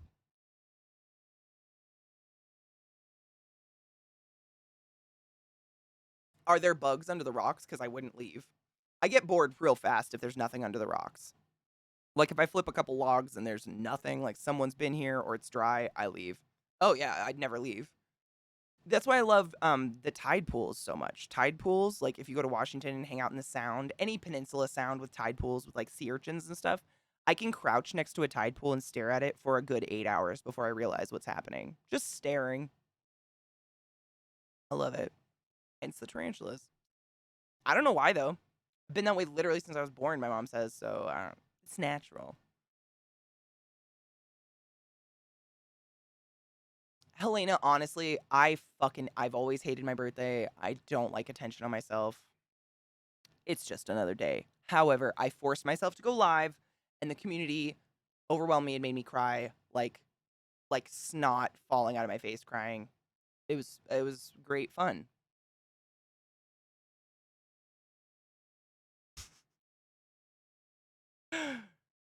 Born on a blue moon and now has hair to match. Oh my god, the color of my hair dye is literally called Blue Moon. In case, just stupid coincidence, but it is called Blue Moon. Mickey, I was telling people this morning, I had kind of like a revelation this morning. This is not a new behavior, obviously. Like, I have no idea how to accept people liking me or being nice to me in any way, shape, or form. My instinct is to run the fuck away from those people. And I was thinking about it this morning, and I don't know why I remembered this, but when I worked at Hopkins on my last night there, my last day or whatever, they threw me a party, and like a surprise secret party or whatever in the basement. And when they invited me down to the party, I walked through the door, and I knew what was going to happen. They do it to everybody when they leave. I'm not special. Everybody gets like a little farewell, like, go fuck yourself, Katie, got something new, whatever. And they took a picture of me as I walk in the room. And I saw the picture recently. I've seen this picture like in the last couple months, but I can't remember where the fuck it is. And I'm like this. I look so like the body language looks like a dog that has been beaten to the point where it doesn't know what else to do. But I'm a 6-foot woman in scrubs. But I walk in the room like so small and like so crunched into myself because I was so scared. I was petrified. I actually was an hour late to my own party because I kept making up excuses not to go. What the fuck is like what happened to me? I don't know. I have no fucking idea, but this is not new. I remembered that and then of course was overwhelmed with the feelings of that, which is a great habit. I love you guys too. Like I have no problems telling other people I love them, but if someone wants to be nice to me, my body rejects it in a very physical, strange way. Like vomiting and puking and crying uncontrollably. It's so weird and I have no fucking idea why. And usually to fix something that's wrong, you got to figure out what the fuck's going on that caused it. But like a mess. A fucking mess. And then I sat behind people at my own farewell party and like hid in a corner and didn't make eye contact with anyone. People I've literally killed people with and saved lives with and been naked around because we were covered in vomit and had to strip. Like, people I'm so ultra comfortable around, I could not look in the eye because they wanted to throw me a party. What is wrong with me? No clue. I know what I'm calling my therapist about this week.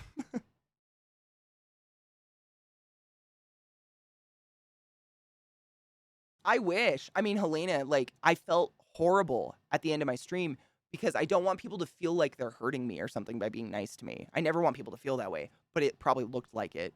I mean, I could not function. I couldn't even read chat out loud. Like, I couldn't function. And it was just because people were trying to say happy birthday to me. I have no clue, though. Like, I've never been like, what would happen to you to make you hate people being nice to you? I couldn't even fathom it. I have no idea.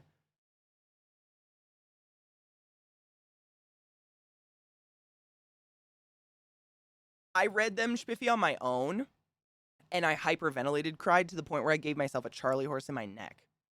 It was so bad, because it's not just in front of people. Because I do have stage fright, but I don't have that in front of you guys. The stage fright comes from seeing faces. I'm gay. Miniman Joker tip $10. Fuck off, bitch. Fuck you back. Thanks for the tip, ho. I do have terrible stage fright, but it's only when I can see people, like, being on a stage. I was in theater my whole life, literally from the age of, like, 3 years old until college. I love theater, but it's in a costume, and when I'm in a costume and I'm not myself, I'm totally fine. Like, if I'm pretending to be somebody else, I don't have stage fright. But if I have to be myself, like if I had to give a speech on a stage or something, I would go drive off a cliff first. Like, never in a million years, because I can see their faces. But with you guys, I mean, I know you're humans and you're there, but there's something psychologically different about not seeing a bunch of faces staring at you. I don't know what it is. So it can't have to do with stage fright, because that's the component there. I have no idea why my body literally, like, starts to die when too many people are nice to me at one time. That's what it feels like. It feels like my heart is going to burst out of my chest and I'm going to fucking die, and it's not conscious. Why, though? Like, what happened? I don't have anything conscious that happened. I don't fucking know.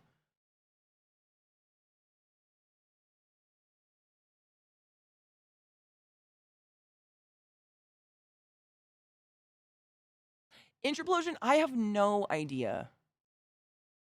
Honestly. I've been, like, thinking on it for days, because it's a very, like, alarming reaction for me. I don't like crying. I hate it. It's my least favorite of all my emotions because it's uncontrollable. Like, you get gross and snotty. I couldn't function. Like, every time I tried to talk, I would just start to cry more. I despise it. And so I would love to find, like, the core of why. But it's, like, I'd say, like, oh, you know how some people in some families and stuff, they use being kind as, like, currency, like, oh, well, I did that for you or something, now you owe me. That's never happened to me, like, never in my life. I have no fucking idea.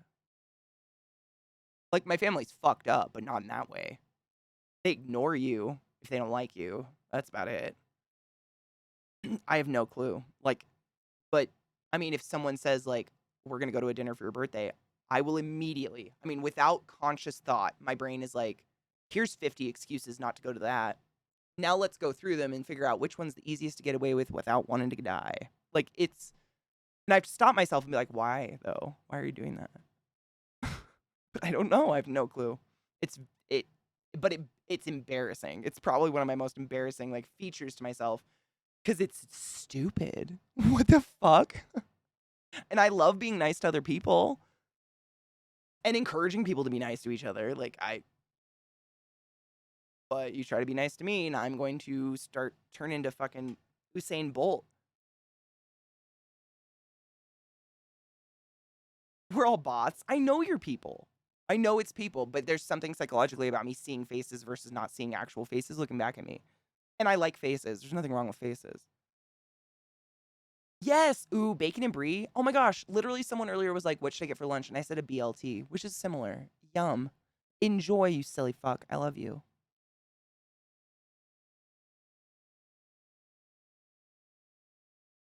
For me, it's probably due to the fact that if people were paying attention to me when I was young, it was because something was wrong. Honestly, that could be it.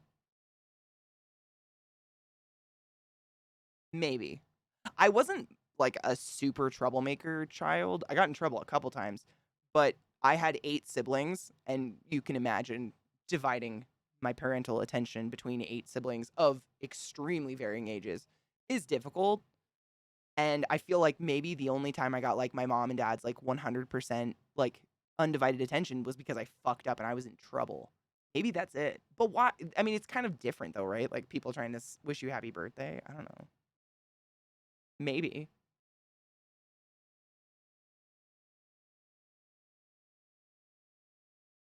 Mickey, that's a big one, but he was never kind nice. Like my brother has not a kind bone in his body. He was not kind. It was just like he was leaving me alone. Like it was either I was being hunted to get the shit beat out of me or I was not. I was a non-entity. It was never nice though. Like honestly, there's no one in my family that I would say is like a super kind, loving person. Maybe that's why, because it's unfamiliar. My body's like run, scary danger. Because there's no one in my family like hugs or comforts or anything. Like we don't have that at all. Like they definitely, you know what I mean when I say when you give someone a hug and there's always the person who lets go first. Like it's my family. They will let go first. All of them. So maybe that's it. Maybe it's just like the unfamiliarity of it. What is that? Unfamiliarity? Is that a word? Maybe. Something like that, maybe. But this is the thing, like I don't say these kind of things to you guys I'm not looking for pity or anything or sympathy. When you are literally raised in an environment that lacks a resource, you don't even know to ask for said resource. You know what I mean? So like I was never exposed to like warm, unconditional love ever. So I don't look for it. Like I'm not craving it, but when it's given to me, it freaks me out. And I panic and run or cry or something. I don't know why. No, but I'm fine. Like it's not something I'm like seeking that's missing. I didn't even know it was missing to begin with. I probably would go to my dying day if it wasn't for Twitch, just, whatever. But yeah, like maybe that's it. Would that be a reason it's foreign? It's scary. I hate birthday dinners too, but that's because my parents always make the waiters come out to sing to me. I told my mom if she ever did that, I'd get up in the middle of the dinner and leave. And she is not a fan of embarrassment, so she has not done that to me yet.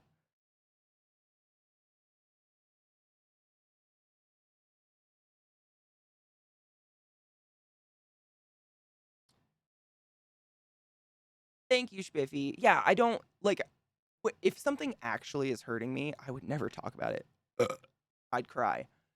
So don't worry. Like I just want you guys to know I'm not like fishing for like pity on it. It does alarm me that when people that I care about and openly show love to want to reciprocate and my body shuts down and cries and pukes. Like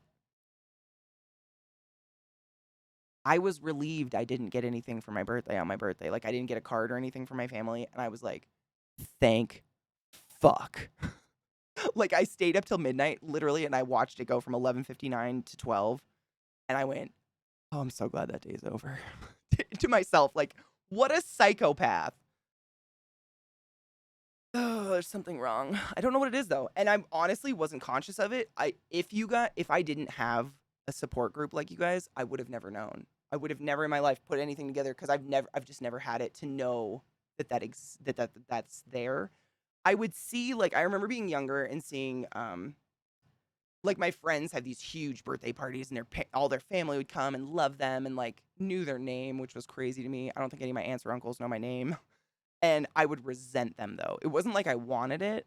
I was like, this is so superfluous. Like this is too many people. There's too much noise and cake sucks. But why are you so special? Like I would get so resentful because like we never did any of that shit ever. When I was really young, obviously I grew up fast, but yeah, I don't know. Maybe that was it. I'd like to fix it.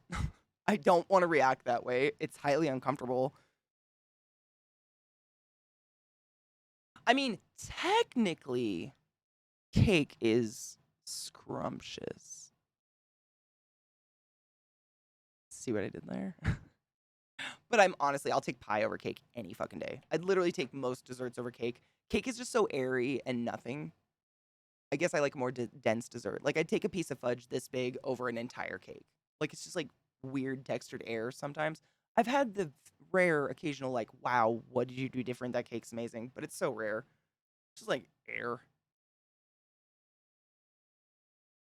But then again, I firmly believe that all of you have like this attachment to cake because you got birthday cakes. Now imagine a life without birthday cakes. Do you think you'd like cake? Like, when did I have cake? Only when I was resenting someone else having a birthday, I had cake. So that's probably why I don't like cake. But technically, cake might be my favorite.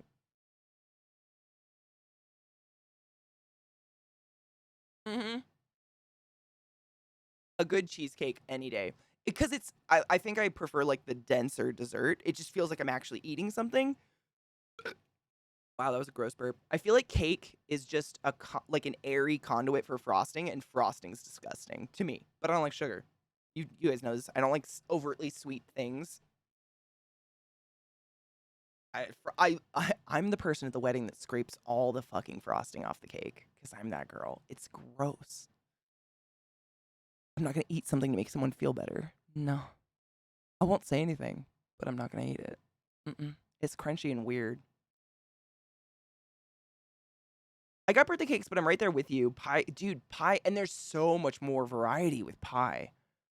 And like an amazing, just it's so simple. An amazing apple pie slice with a scoop of vanilla ice cream is so hard to beat. I don't care how fucking fancy you get with your cake or whatever.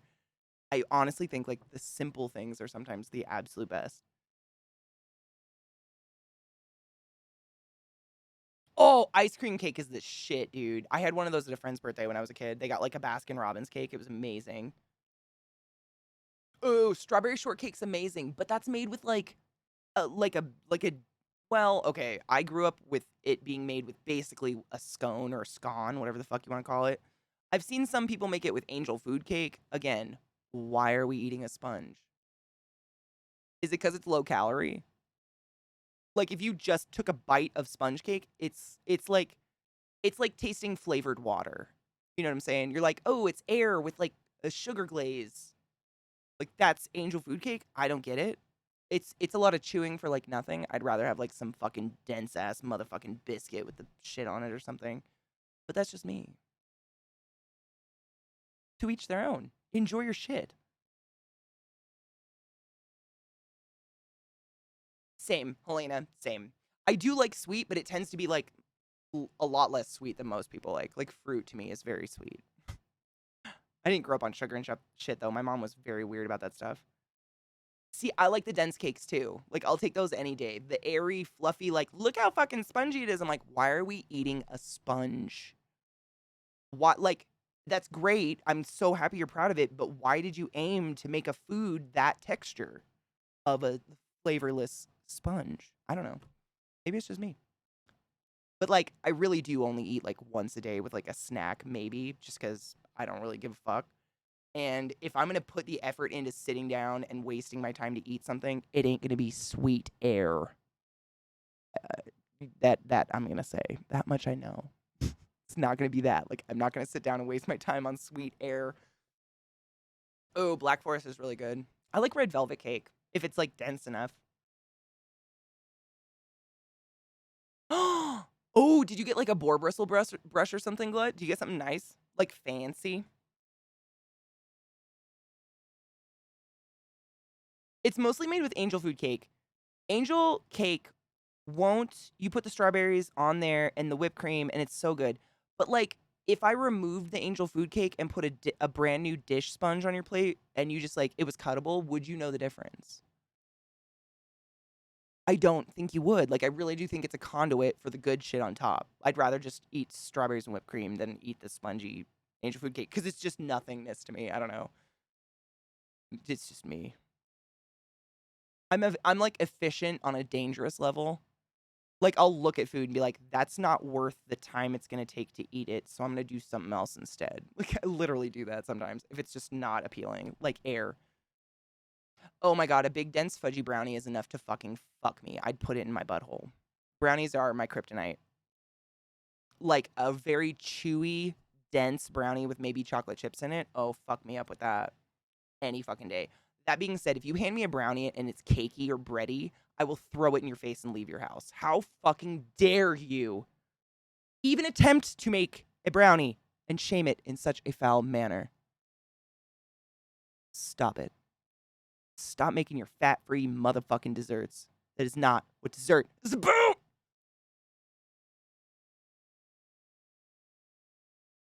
Yeah, it's just frosting. That's what I was saying. Like, it's literally like, I feel like most cakes, I'm saying most cakes, because every once in a while there is some phenomenal cake.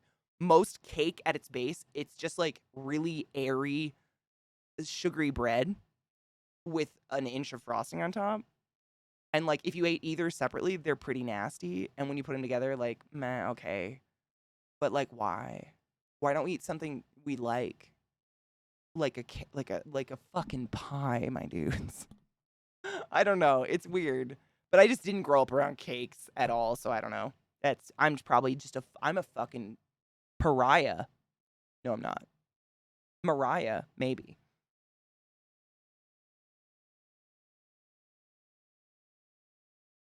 So, cake brownies, I love the idea. The concept is fantastic. I too want a brownie that is the size, shape, and dimensions of a cake.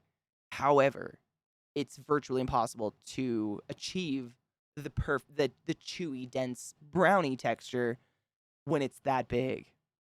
Like you can't. It's gonna get airy and cakey and bready. I don't know how. Why are we ruining good things?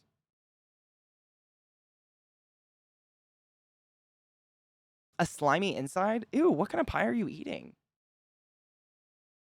My pies aren't usually. Well, I guess it depends on the pie. Like, there are some gross pies. I totally get that. But, like, all cakes are gross to me. Like, they're just all the same thing. It's like sugary whipped paste on top of some mildly sweet, spongy air. Enjoy. Happy wedding. Thanks. I'd take a joint if you really want to celebrate my wedding and not the spongy air. But that, again, just me. Sit up straight. I am shrimping hard. I was trying to pull up my Steam and it had a I've had a Steam update 3 days in a row. Like, why? All I want to do is play my horror game. What is Steam doing?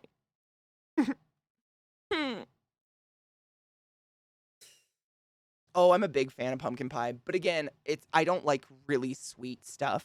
So pies and stuff that are kind of on the less sweet side, I'm a huge fan of.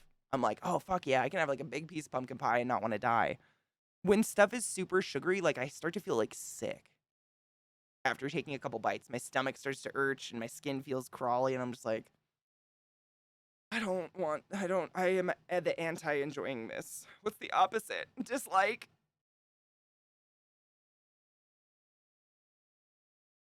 Oh my god, Emma. I could tell you a really gross story instead. Do you want me to turn off your appetite? I've got way more gross stories than I do good ones. Me too. I much prefer European and honestly Japanese sweets are some of my favorites. Japanese candies. I used to go to Wajimaya when I was a kid. Or in college, I guess I should say, a kid. And get those like rice paper wrapped little candies. And they're like the penny candies, like a penny Tootsie Roll candy, but they're so mild. Like it's almost not sweet, but it is sweet. It's definitely a candy. And it's just like the perfect fuck. Yep, the white ones. You know the exact ones I'm talking about. I just can't. They had like an orange line, I think, on the wrapper. Or like an orange decal or something. Yep, White Rabbits. Go fuck yourself. How did you know that, Bliffle? They're White Rabbits. They're literally called White Rabbits. I have not had them in probably 20 years. I don't even know. No, I haven't been out of college that long. I haven't had them in many years. 10 years maybe? Damn, they were some of my favorites ever. Yeah, they melt in your mouth and they're just like, they're the perfect, like, you know, sometimes when you have a super salty meal, like for me, for instance, if I go have sushi, immediately after I'm done eating, I need something sweet. Like my mouth is so overcome with salt and savory. And those are like the perfect. You just pop one in your mouth after dinner and you're like, oh, I'm better. They're so good. I really like them. And they're chewy, pleasant chewy. Oh. Oh, Chesh, you gotta go before your shift. No, you're never gonna do that. I would never do that. It's never gonna happen. But I totally get it. I love those stores. We don't honestly, I haven't been to Wajimaya in so long because they really don't exist anywhere but the West Coast. Everywhere else just has H Mart, which is okay, but they tend to be more focused on the grocery part and not so much like the fun stuff part. It's more like walking into like a Safeway, but with very bizarre fruits. Matcha is good. Yep, matcha candies are really good. Mochi, it's I don't like it. I will never choose mochi. I dated a guy who loved mochi. They were like these. It would be like a mochi ball with a ball of ice cream in the middle. So you put the whole thing in the freezer and then eat it. But the second it warmed up at all, the mochi like texture is similar to that shit again. Back to cakes, fondant. Fondant, I think is what you call it. Fondant. It's paste. I mean, it's literally just go eat some Play-Doh. Play-Doh has more flavor, and I'm being very real. Play-Doh has exponentially more flavor than fondant or that shit. It's just, if you enjoy the texture, I totally get it. If you're saying there's a good flavor, you're high. It's literally like rice that's just been pounded into a goo, like white rice with nothing in it, usually. Yeah, I mean, they don't even have a flavor. It's just like mush. It's just goo. Glutinous rice. Yeah. I've seen how they make it, and it's really cool actually. And like the pure white ball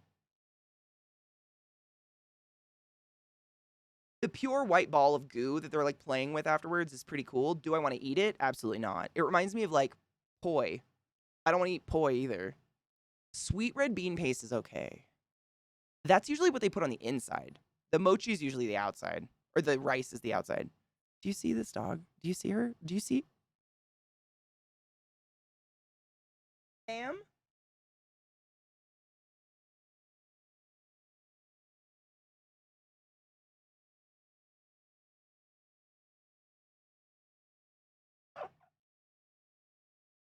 What are you doing? Did you need to delicately come sit on my lap real quick?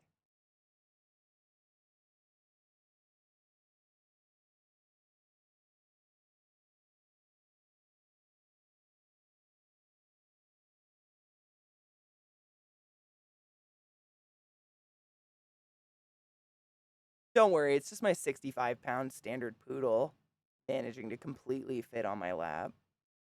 Somehow. Did you need some lovin'? What's wrong? What are you doing? You're so weird. They're so, like, human and not at the same time. He's a good girl. What are you doing? You're just chilling? Ugh. There, okay. All right. There you, okay. Sorry about the, intermission.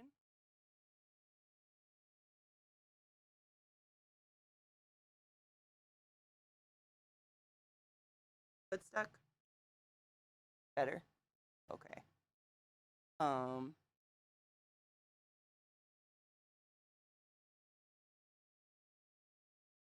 I mean, can you say no? How do you say no to this? Sometimes you just need a hug.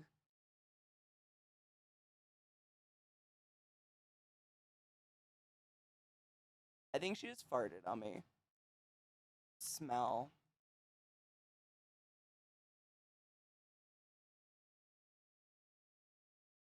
That's rancid. I'm having such a good time. Yeah, did sister fart? You smell it, huh? It smells bad. What did she eat? I don't know. That's some nasty shit. Dude, it smelled like I just drove past a corpse. Ew. Bill.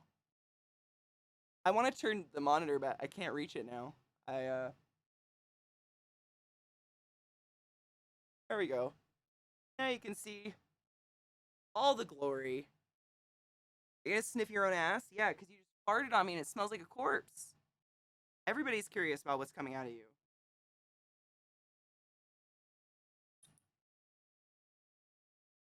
Yeah. Well, it's interesting that she decides to curl up on my lap as a way to tell me I need to take a shit.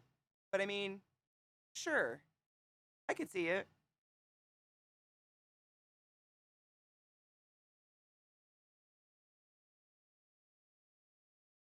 Potty.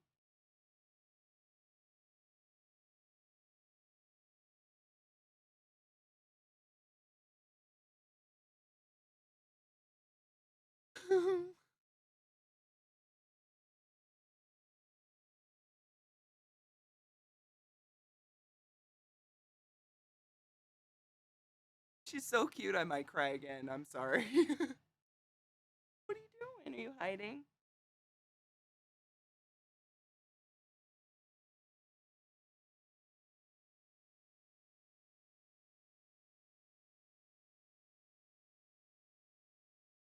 I can't tell if she's not acting like she wants to.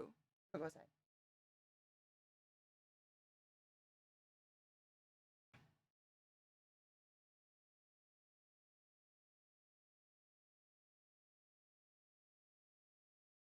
Her tummy might be bugging her. She might have ate something funny, you know, and had a funny fart, and she might have tummy problems, and she might just want a hug. You know, when you're a kid and like you have gas, you're like, "Mom, help! I'm just farting and everything hurts." Okay.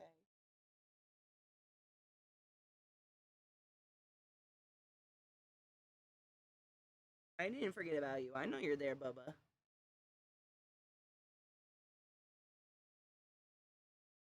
Poppers and kittes are arguably the best things in the whole world, I would say.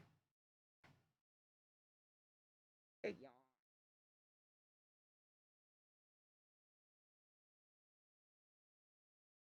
So, how's life? Honey, you don't fit on me. You're so big. She's trying really hard. I'm big, but I'm not. I'm not big enough for this. You wanna go potty? Wanna go outside? Ah! Yes. Wanna go outside? God. Hold up. Where's my headphone cord? All right. Go on. Go get it. All right. For those of you new to my channel, that is Lilith.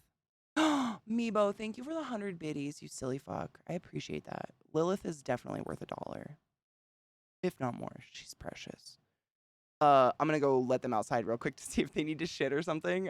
Pack a bowl, and when we come back, we'll cheers. And I think I got Steam fine now. It's done. I mean, it's not updating anymore. Game looks up to date. I would like to play more of the game. I know I keep saying that, but Steam, I don't. Is anyone else getting updates every day, or is it just me? I don't know. I'll be back in a few. Stand up, stretch your bodies, tweak your nip nops, wash your dicks. Meebo, you silly fuck. Maybe even 2. I mean.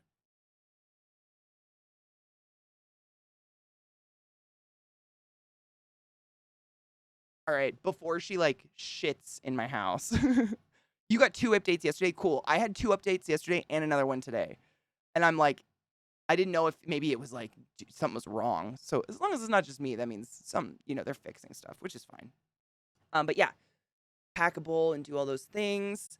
And I will be back. Maybe.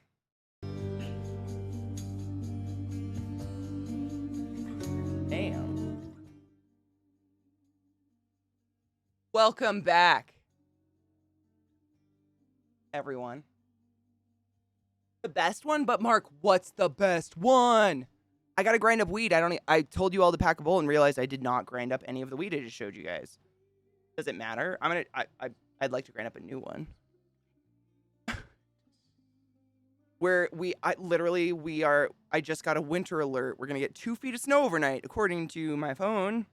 I'm late. I'm basically been knocked unconscious for the day and a half, and it was worse than I thought it would be. And fortunately, I'm alive. Yeah? Bitch. Why were you not like just tired? You were just asleep? Spiffy. This is where I keep my crystals.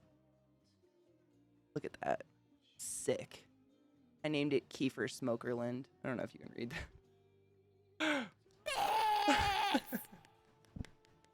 Yeah, Mimo, right? Like, it warmed up so nice. The past couple days it's been like in the 40s, which is phenomenal. Like over freezing. It's been over 0 degrees, which is incredible. And this morning I woke up and it was -2, and I was like, and it was super gloomy. Like, it was weird. You know, when you wake up in the morning, you kind of expect sun. It was almost like twilighty outside, and I was like, what the fuck? Looked at my phone. Snowstorm. Motherfuckers. Yep, ours all melted. I had to deal with all that mud, and now it's all going to come back. Like, the mud is just this cycle. I'm going to go crazy. I swear, I'm going to vacuum my yard. Oh, lorazepam. It was fucking pointless because it didn't kick in until after it was done. Seriously? Oh, honey. Oh, Spiffy, same. Like, honestly, I keep it around for when I have skag weed. Like, if, you know, even if you're buying weed legally, you never know. Like, there's going to be a bad batch. Every once in a while, you get some skag weed that's just, like, doesn't hit right. This is, like, the key to make any bowl a nice bowl. You like my little key for Sutherland. This is, like, a little,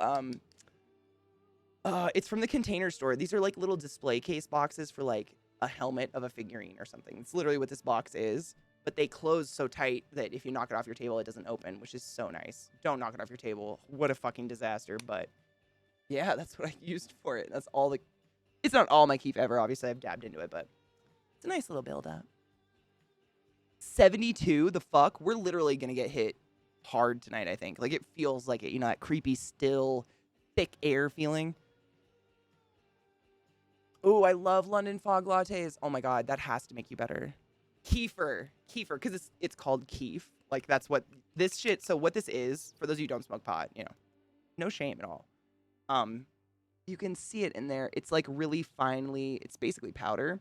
So when you grind your weed in your everyday grinder, you put your bud right there, grind, and then you've got one compartment where your ground up bud's gonna be, and that's where you pack your bowl. But you can see there's a screen, and underneath that is your keef catch.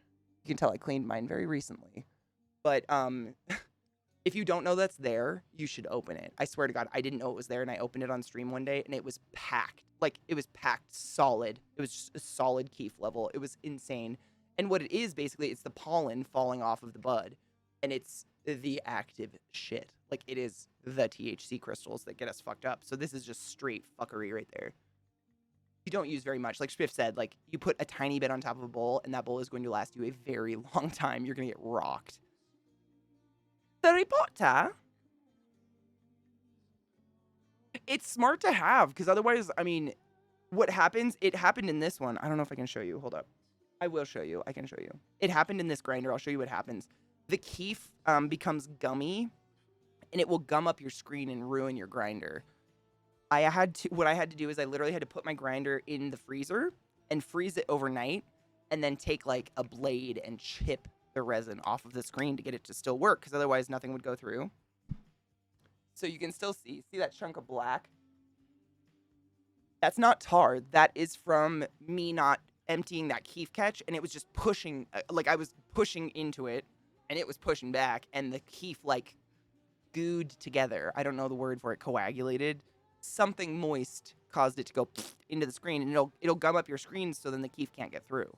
So then, I mean, it's not necessarily a bad thing. Like, you're just gonna, every bowl's gonna be littered with keef, but it's kind of special to have that nice keef bowl sometimes. I would never, oh my God, what would happen if you snorted keef? I'm sure someone has. I don't think anything. If you want to get higher than the moon, smoke a keef bowl, for real. Like, if your tolerance is stupid high and you just need to get high, pack yourself a keef bowl. You won't know the difference.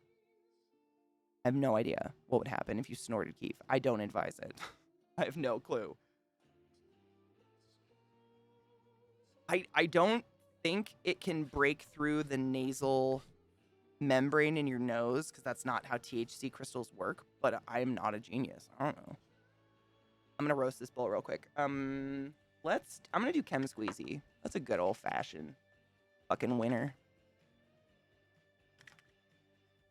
These are supposed to be the same amount, but this one, oh, it's tiny buds. That's why it feels lighter. Cute. Like, why does it feel lighter? That one's probably got stems. 23 minutes till 4:20. What a good timing. I'm gonna grind up some weed. I don't know if there's any snort, because like in the weed community in general, we meaning like us potheads that are have been in the culture of weed for many years before legalization, we don't want to stigmatize weed with like drugginess. You know, like we don't want it to look like we're doing drugs, I guess, because people already think that. Like people are already like thinking we're crackheads and shit because we smoke pot. Dabs is like pretty far, like that shit looks like drugs to me sometimes. But snorting things in general is a bad idea. You have such a thin membrane up in your nasal cavity, between your nasal cavity and your brain, which is why cocaine is, and it hits real hard. It's right the fuck there. Like, think of the distance it has to travel, not very far. But the membranes in your nose, doesn't even matter what you're snorting all the time. They're so thin. Like tissue paper thin, delicate. And so I hope no one invents anything we snort, because honestly, it's just not good to snort things. We try to make the fucking smoking of it as like unharmful as we possibly can by cooling it down with bongs and stuff. It does kind of look like meth sometimes when it's crystally. I totally get that. Yeah, vaping for some people is amazing. Do you vaporize the bud? Like real, like bud, or do you have like a vape that you vaporize distillates? Just curious. I've done both. I prefer vaping the bud. The distillates never get me high. I just get tired. I have like a little PAX vape that I bring with me when I like go to functions and shit, just in case I get super anxious, I can calm down. But it doesn't get me high at all. It's like, it's almost, I don't know. Nemois has explained it to me before. Like what happens in the process of making the terpenes they put into vapes removes something. I can't remember what it is though. Spiffy, I have a P.O. box, actually. Yes. If you type !PO box, it should be alert in the channel. Zach and I share the same P.O. box. You're absolutely welcome to, but I mean, you never have to. Feels so weird to say that. I don't know. I have a problem with people wanting to be nice to me. We all know this now. We're all well aware Katie has a problem. I'm sorry. Isn't butter pure THC? What do you mean butter? Like the dabs? Like a dab? Like a batter? Like one of these guys? This is what dabs look like. And this is the pure oil that they've extracted from the plant. But see how it's like a hard substance? I don't know if you... There you go. I can do this and it doesn't come out. Like it's a hard, like, what would I compare the texture to? Like a crayon. It's like the texture of wax, essentially. Whereas in vapes, like vape, like a PAX or something, it's a pure liquid. Like it's a loose liquid that moves, Because I think the more liquid it is, it burns at a lower temperature, which is what you want to accomplish with vapes, because you don't want vapes like being thousands of degrees in your pocket or something, right? I think. Correct me if I'm wrong, guys. I am in no way a genius. I just smoke a lot of pot and listen when people educate. I'm going to finish this bowl real quick. Hold on. I know. So there's so many different modalities of THC consumption in this world at this point, and I feel like some brands just make their own shit up. So for instance, when you say butter like that, BUDDR, I think dabs, because in terms of dabs, there's several different viscosities you can get depending on your own personal tastes. Some of them, literally, it'll be like a honey fluid with crystals, like big old rock crystals in it. And you have to scoop that up and burn it somehow. Some of them look like a wax. Some of them are what's called shatter. And it's literally like a piece of hardened, like it looks like crystalline sugar or something on a piece of wax paper. And it's hard and you like crack a chunk off and put it in your bowl. There's so many different kinds, but some of them are literally called butter, batter. This one actually, what's this one called? They all have, and it just describes the viscosity of the product, but they're all just straight THC. It's just different modalities of putting it into you. I think this one's a butter or a batter or something. They described it that way. I don't fucking know. It doesn't say. It's Sour Tangy, if you're wondering.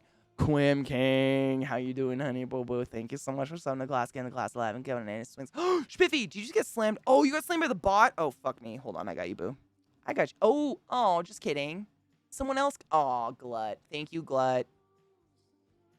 Oh, dude. Where did that, like, you saved that from what, though? Like, what is that? What is it?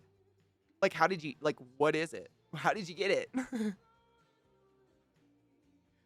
I've seen dabs like that before, but they're usually like in a honey sauce or something. It is interesting. I haven't seen that before. Have you ever seen water hash? I've seen that. It's pure THC crystals. Interesting. Is it like sold for dabs? Just curious. I don't know. That's this. So these, I was just going to compare it to the dabs. How much is in here? So this is 1 gram, and these are usually like $40 to 100, depending, brand names and shit. But these are usually like $40 for a gram of dabs. And this, how many milligrams is in this? It's 66.4%. So it's 664 milligrams of THC in this little guy. Well, was before I dabbed into it, but you know what I mean. It's used as topper. So it's kind of like water hash. Yeah, that's the closest I would say that I've seen to that. It's one of the products they sell here in Colorado is called water hash. And it will come in like a little thing like this, and you open it, and it literally looks like keef. It's just keef, but it's insanely pale keef. It's like almost like seafoam green keef.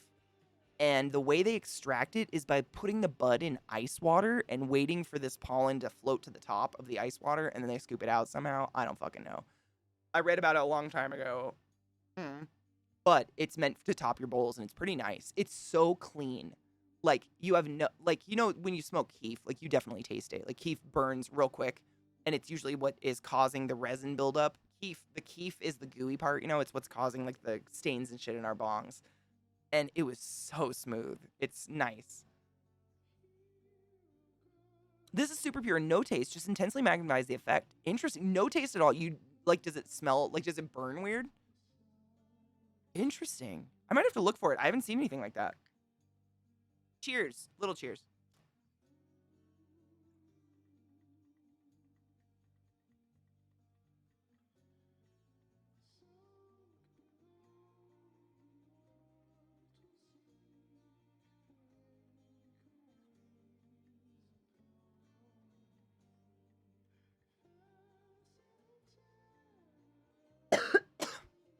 I had to finish the bowl. These little bowls are hard for me. It's weird to tell. You can't really tell when you're done.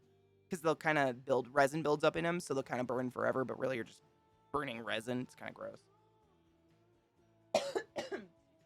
And now it stinks.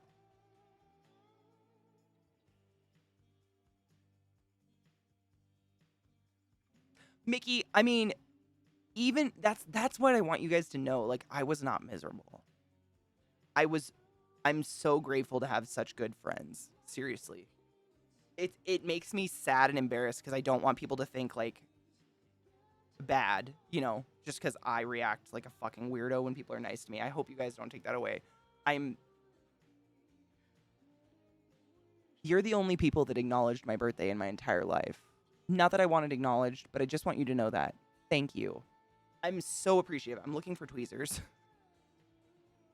Just because I bawl and turn into a gooey gross doesn't mean I'm in any way, like, not happy. You guys are incredible. Fuck are my tweezers?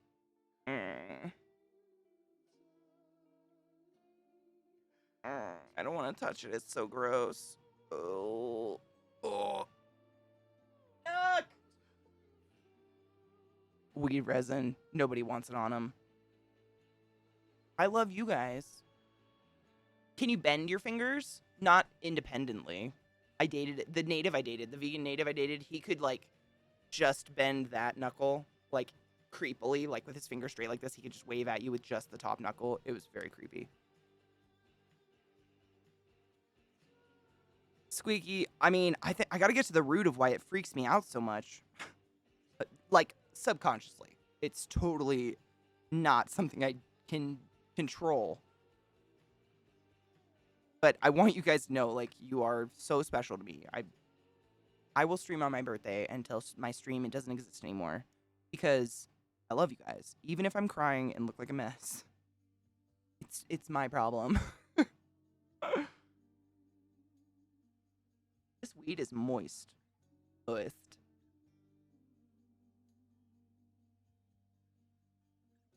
I hit smaller corners with it. That's what I do naturally anyways. I've always been a corner nurser. Oh, something in my eyeball. Don't do it. I can, but Pink and Ring are still super weak a week later. Wait, what? Oh, wait. Is there a good way to tell the difference between a break, fracture, or dislocation in one's hand without an x-ray? So there's no definite way without an x-ray because you could have, microscopic fractures in your bones that we couldn't see. But normally when you break something, like there's an actual break in the bone, you will have insane bruising really quickly in the area. For a sprain or a muscle pull or something that's not like a permanent damage thing, it will hurt more because your body doesn't kick in as much natural endorphins to kill the pain as when you have a bone break, and it tends to swell enormous. So much fluid goes to the area to help heal and like lubricate everything. Lots of swelling. That's usually just the first like symptoms, but there's no really tried and true way to tell, unfortunately. Oh, your whole hand's yellow? I'd go with you got some breaks. What did you do? Oh. Oh. Ouch. Ow, ow, ow. Yeah. I got mad and punched a box. My parents actually bought us a punching bag because me and my siblings did that so often. Teach your kids how to manage pain, manage anger, my dudes. Let me tell you, it's a mess when they don't know how to do it. You end up with a lot of holes in your walls. But my house was super weird shaped, and the middle floor was the floor you would like walk into from the driveway, and it had a big old wraparound porch around the whole middle floor. And then the basement also had a little walkout, like you'd walk out on the beach. So the porch was like shadowing the basement area, and my parents hung a big fucking nice punching bag from the porch. But my brothers would use it, and they would punch it until their knuckles bled, like profusely.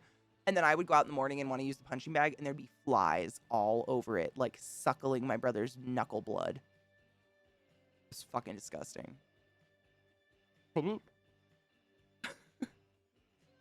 Yeah, I did not use the punching bag. I wanted to. Just punch stuff instead. It was disgusting. My brothers have a lot of anger. I don't know why. It's crazy. All of us do. All my siblings are just like core, very angry people. I don't know why, though.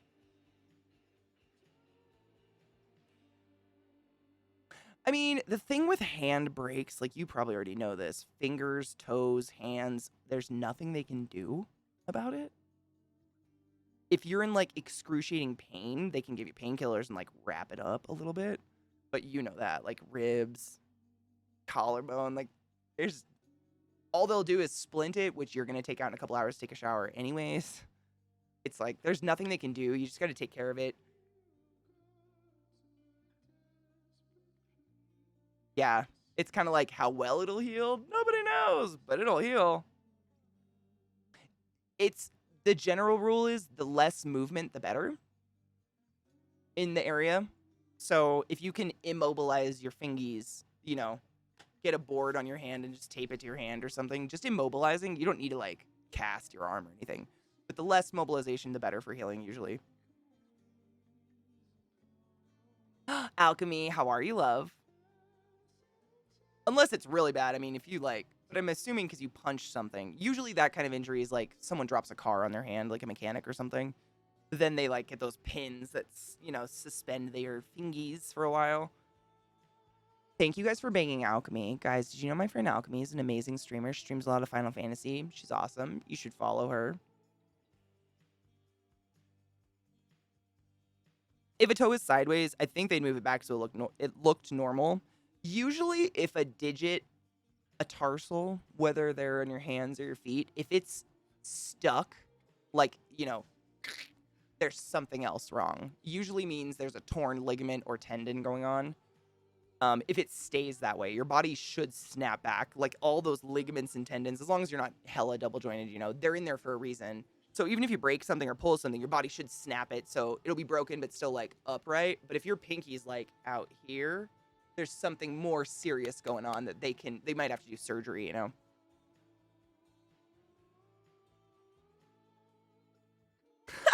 Spiffy, I'm jealous. I put a dab on mine. Aw, thank you for coming by to say hi, Alk. Squeaky, yes. I told stream earlier today, I read the entire thing and, like, snot cried, like, choking, couldn't visually see anything. I will read them on stream.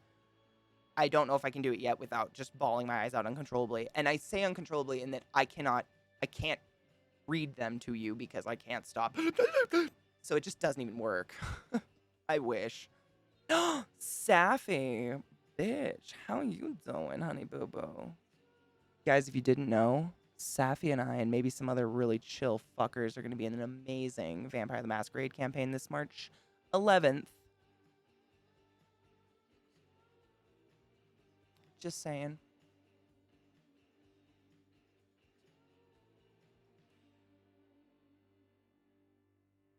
Spiffy, I read them. They're beautiful.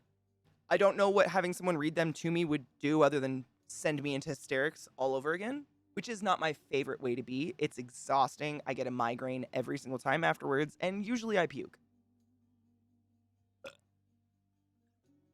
It's not fun. I know everyone's like, crying feels good. No, it does not. It's a recipe for sick. I don't like it. I'll take laughing any fucking day. Any fucking day over that.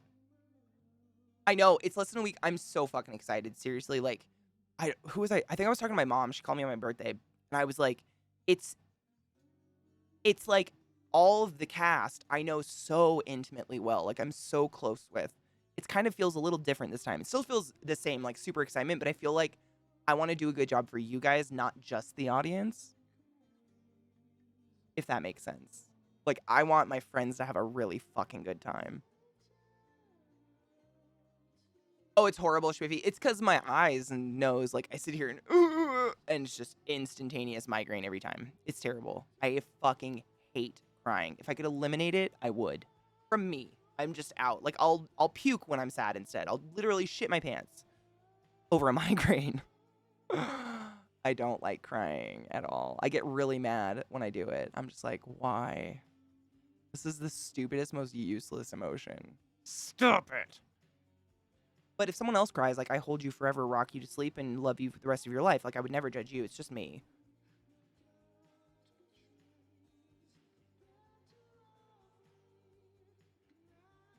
I've never, ever felt good after crying. Ever.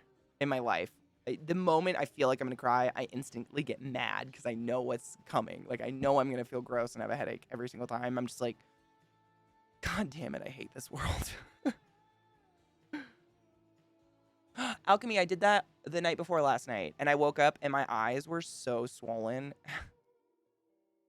Oh man, don't cry yourself to sleep, my dudes. The salt on your eyelids does you no favors. Like, my eyelids were like squishy with water. They were so swollen. It was disgusting. Yesterday was the day I woke up and they were just like water balloons. Ugh. And being super comfortable, I mean, that's goes without being said, but absolutely, yes, that's huge. Catharsis to me is literally how I hurt my hand. I'm kind of the same. I'm like, like, catharsis to me is going on a run that's painful. Like, not hurt myself. But when I get home, my lungs are burning and my veins beat battery acid. Is that the quote? Something like that. Like, that's more catharsis to me. Or, I don't know. Putting myself physically through stress is much more cathartic to me than just, like, being a snot monster.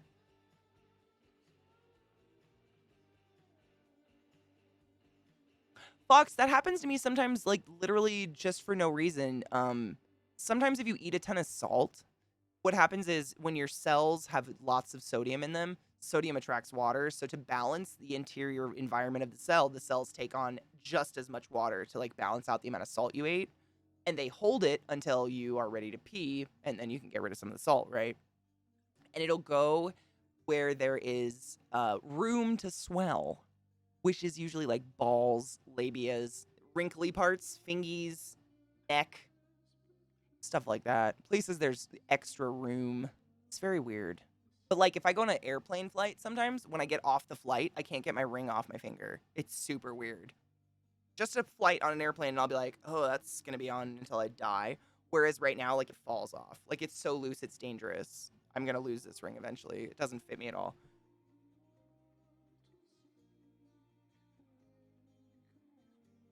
Oh, no shit, Kino? Did you have like a good did you have a cathartic thought? Because that's kind of what running is for me. Like I don't run for fitness or any of that. I run because there's a point where you're in so much physical exerted pain because running sucks that you can't physically like think about literally anything but your breath and your step, and that is the moment I seek, is that brain silence. It's the only way I've ever found I can have it, is putting my body through so much pain of some kind, like not pain, but exercising hurts, putting it through some sort of exertion to where I can't think about anything but that.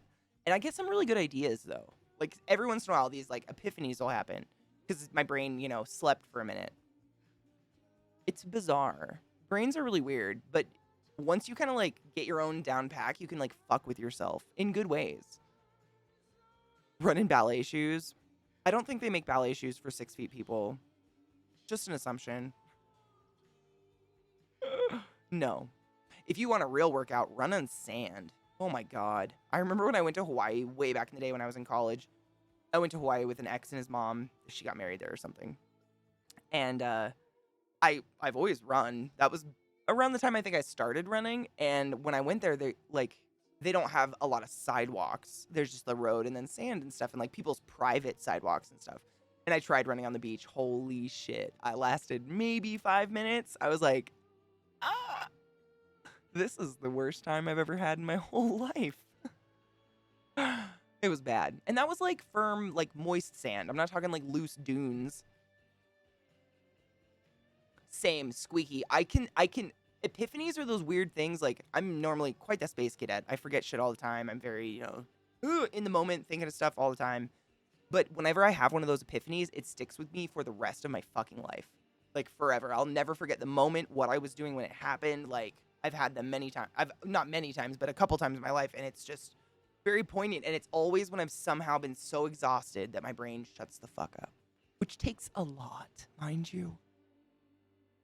Is it 420? Bitch. Cheers, mother. Mine still says 419, but I'm going to go with you. Cheers, motherfuckers, to 420 on the East Coast, Beast Coast. Caffeine or water if you don't imbibe. And take your fucking joy. That's not an option. Neither is Did the you water. take your joy today? Cheers. Never forget to take your joy, and I guarantee your day will go as smooth as velvet.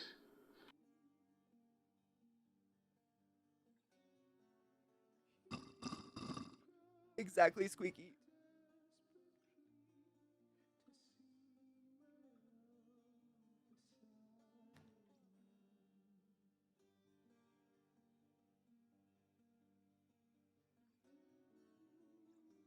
It's kind of buttery.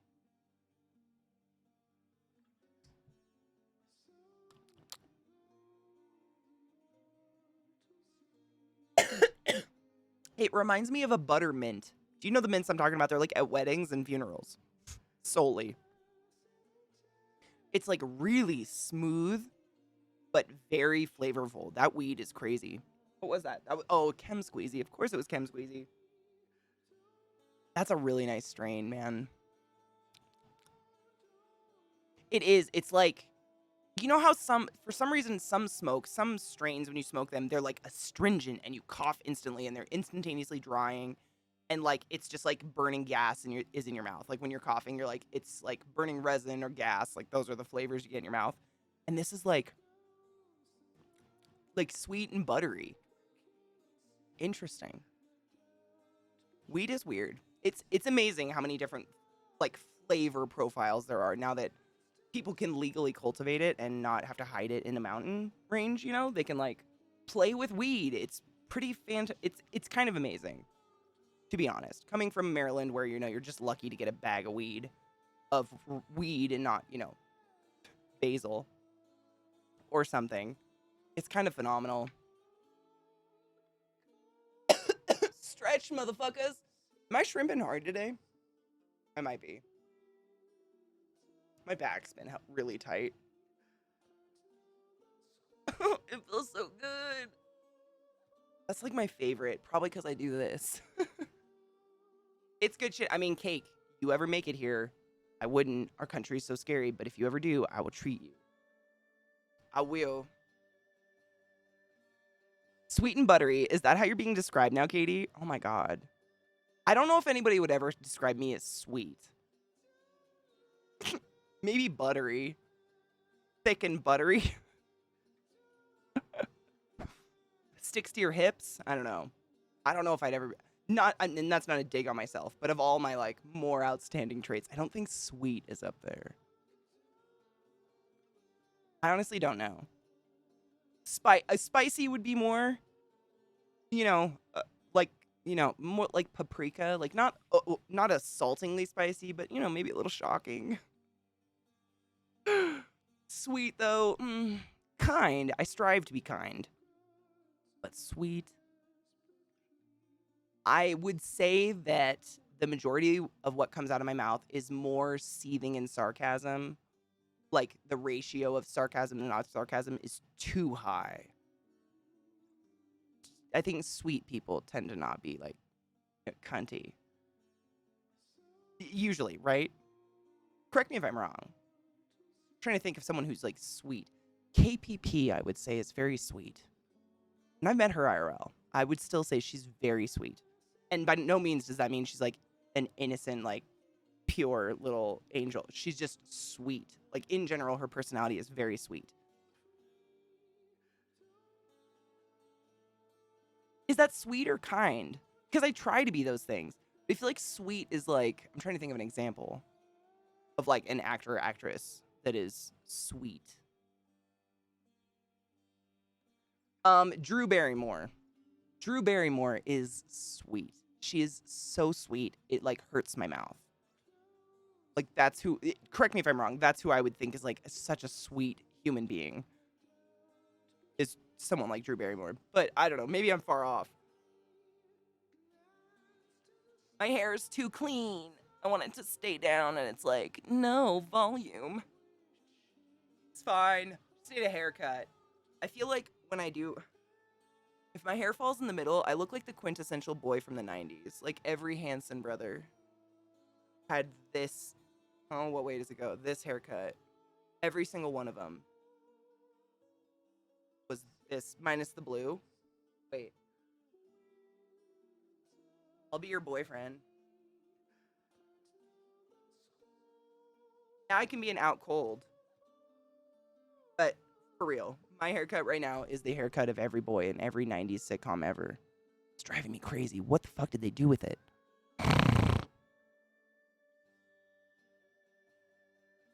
How do you keep it out of your eyes? Is that why every boy is doing this? Every fucking millisecond!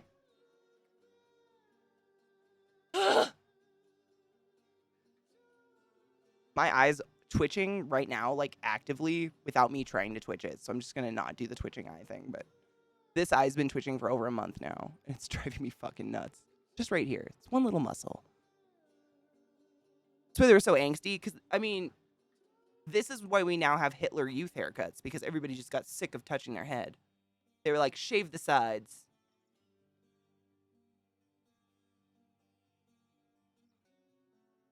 My eye's twitching so bad, and I hate it so much. Acidic? You think so? I don't know what I'd be if I was actually a flavor. No, I think I'd be a warhead. If you've ever had a warhead, it's like delightfully sweet, and then all of a sudden the middle just assaults you in a violent way, and you kind of want to spit it out, but you finish it anyways. I think I'd be a warhead. I don't know why people keep finishing it, but, like, again, you saw me on my birthday. It's not a good time. Something's deeply wrong with me. My eye, it's just, why? Why does this happen?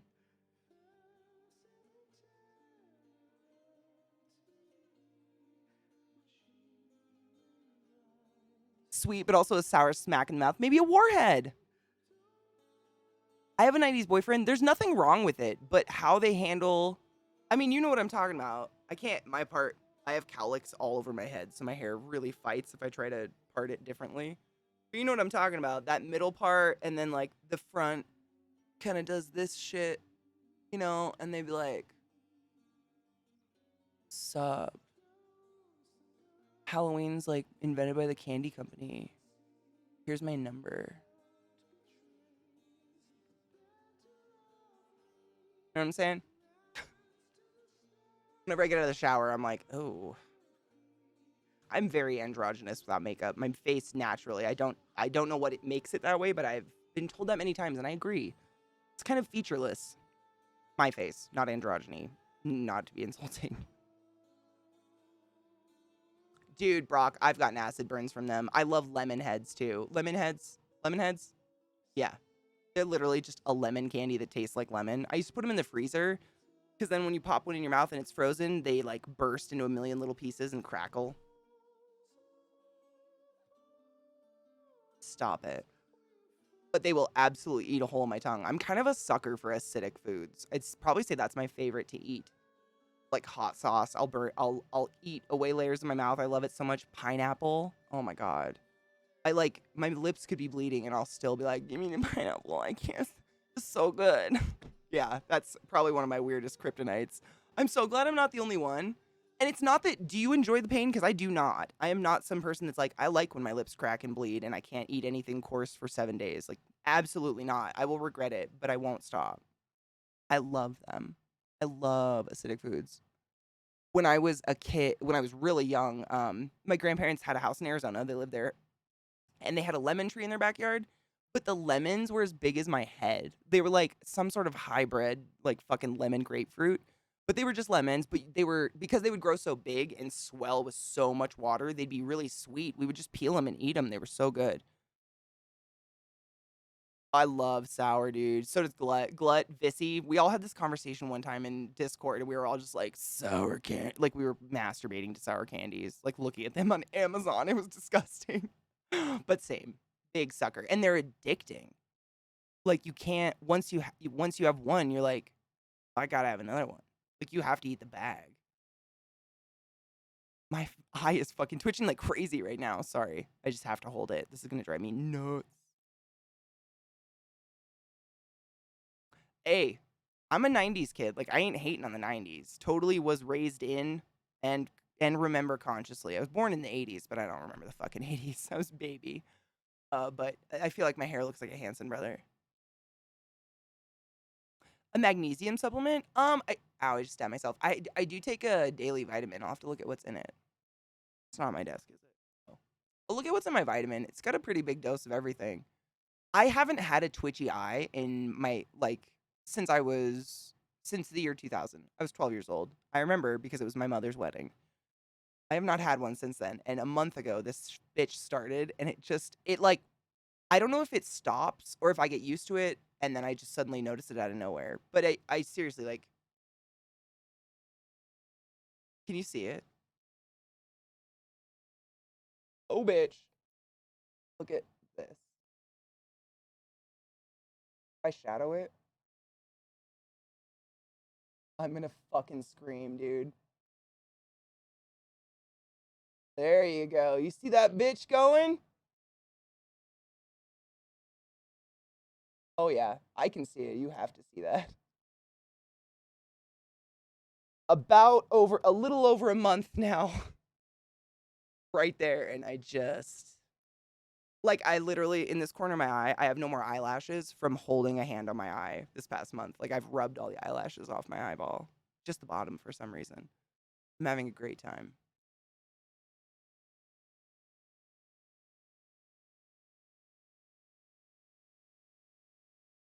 Yeah, Kino. I mean, it doesn't matter how big the tub is. I will finish it. And I'll probably go get more. I love Sour Patch Kids. I prefer sucky candies. I don't know why. I think they just last longer.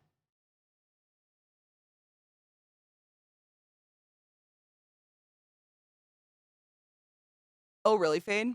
I drink a shit ton of water, man. I mean, I watch myself to make sure I'm not drinking too much because I'm just so not used to living in this super dry environment that I think I kind of overcompensate sometimes, but I watch it. I don't want to kill myself.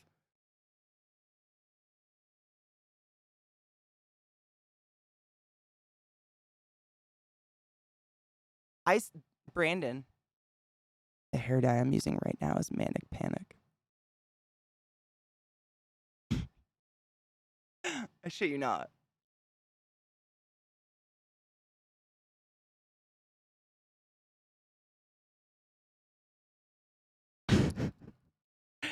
it's still the best. I mean, sometimes you really can't beat the classics. And it's vegan and not tested on animals, cruelty free. That's what I care about. It's kind of wild. I mean, there's a million hair dye companies out there, and they're probably all fantastic. But I truly don't believe you're going to improve on this. It's probably just the same formula with a different color mix. Everybody wants their own colors, but temporary hair color is temporary hair color is temporary hair color is temporary hair color. And Manic Panic's been doing it for a very long time. I don't even know. How old is their company? Old. I mean, I've been doing this since I was in middle school with Manic Panic. That I got it. Hot Topic. Oh. My eye is going insane. It doesn't have a date. Damn. I wonder. I don't know. But, I mean, since Hot Topic's been around. I love Necco wafers. I love them. I'm an old lady.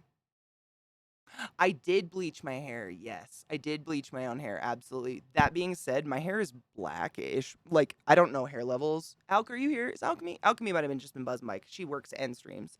Like crazy bee. It's in terms of the levels, I'm the level above black. Like the one that's not pitch black, has a little bit of brown in it. So nothing will go on my hair. Like there is other than, blue black, like literally nothing would go on my hair without bleach. I have to, but I did bleach my own hair. It wasn't that hard. I don't encourage it. You could melt your hair. My hair, I'm very lucky to have like coarse hair. Like the strands are extremely thick and like hardy. I can abuse the fuck out of my head. Nothing happens. I'm blessed. But not a lot of people have that. So I don't need you guys melting your hair off. Please don't do that. I had to share. My wife started smoking medical marijuana. Just for background, she's never even remotely tried pot. So how long has she been smoking now, and what does she think? Emma, I'm not even shitting you for this. This is the first time in my entire life I've ever bleached my own hair. Ever. During COVID. Because I went out and got my hair cut once and did the red. And that was like, what, last March, I think? Maybe a year ago now? I don't even know. And then all these I think that was right when Omicron came out and new strains were coming out and shit. And I was like, I'm just not risking it. And so I watched a lot of Brad Mondo videos and followed them. And I did it. But I was well aware of the risk I might have to shave my head. I was aware. I was there. I don't want to give advice that might make people melt their hair off, but usually bleach won't melt your hair. If you get it off within 30 minutes, you put an appropriate amount on, and you've never used like a metal-based hair dye. So if you've ever touched your head with henna, yes, henna. You heard me correctly. Henna hair dye, do not put bleach on your head. Your hair will melt off. Henna hair dye is metal-based. It actually deposits, micro metals into the strand of the hair. That is the color you're seeing. And that mixed with the chemicals of bleach causes goo, and your hair literally turns to like sticky, like cum after 15 minutes. It is foul. I've watched it. I've watched these videos of people melting their hair off. It's so scary. Yeah. Permanent hair dyes are really scary. Just so people know, you don't need a permanent hair dye. This is literally semi-permanent, which I think how many washes do they guarantee was the semi-permanent? There's like a rule to it, they're like semi-permanent is 12 washes or whatever. Does it matter? No. I dyed it. What's March? Right after Christmas, and I have not dyed it again, and I wash my hair pretty regularly, and it looks like this. Semi. Permanent hair dyes actually have ammonia in them, so not only do they deposit, but they perform a lifting at the same time, just a really shitty half-assed lifting, and depending on what the formula is or the creepy box dye, it could be depositing metals, which could cause bleach to actually melt it off. It's pretty scary. I'm not a scientist of hair by any means, just done a lot of research. Alk actually went to school for hair, so if she ever pops up, she'd be the one to ask. Oh my god. The cure for a twitching eye is being showered with kindness. Go chat. Every compliment you can think of. Oh my god, I bet my eye is twitching because you guys made me cry profusely for 6 hours the other day. On that very normal Thursday. I blame you. It's going so strong right now, man. Ugh, it's exhausting. A lollipop bag? The fuck is that? I'm a huge fan of lollipops. What is this? Is this real?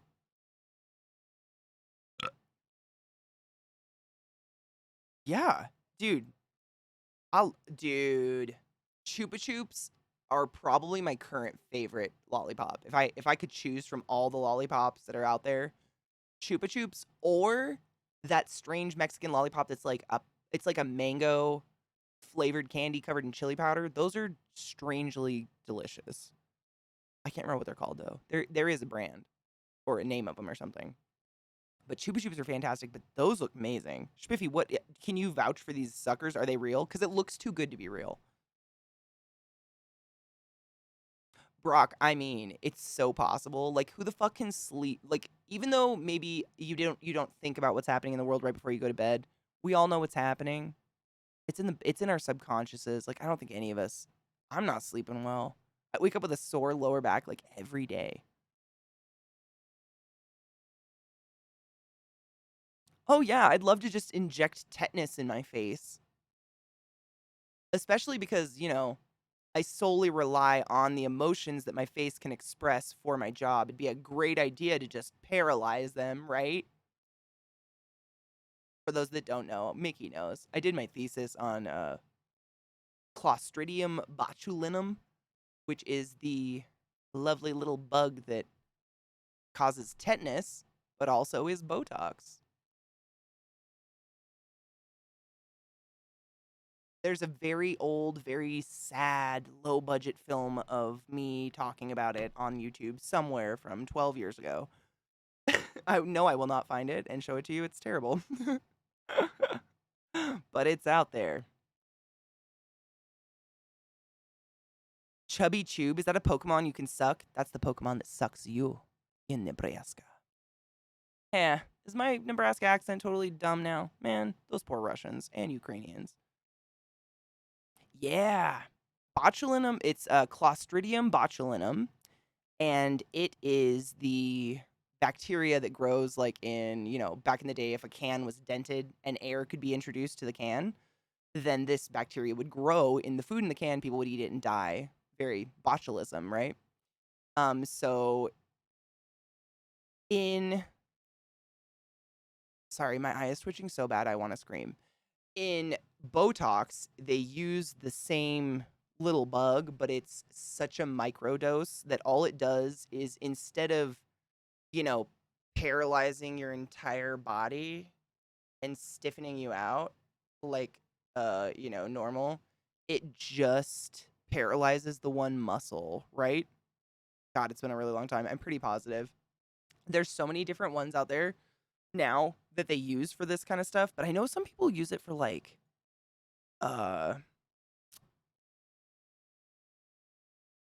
migraines, right? I've known some people get this injected in their neck for migraines. Oh my God, stop it. I'm having a really hard time. It's just like, can you see it from that far away? It's so strong right now. Is it for migraines? Yeah. There's probably more than just the neck, of course. Yeah. I worked with a nurse and she got him injected up her muscles in the back of her neck right here. And it really helped relieve her migraines. So I'm not against this shit. But it is the same thing. I was trying to look it up. Fucking typed on the wrong keyboard, of course.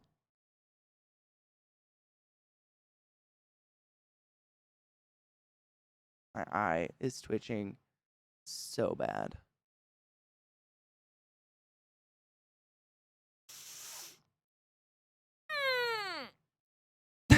I'm having a good time. It's fine.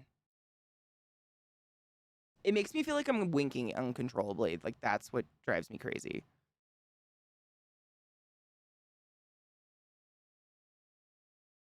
I found a good article for you guys. If you care, I like to give people sources. This is from Medline Plus. It's not like a journal, but it's usually pretty legit. But Botox is a drug made from the toxin produced by the bacterium Clostridium botulinum.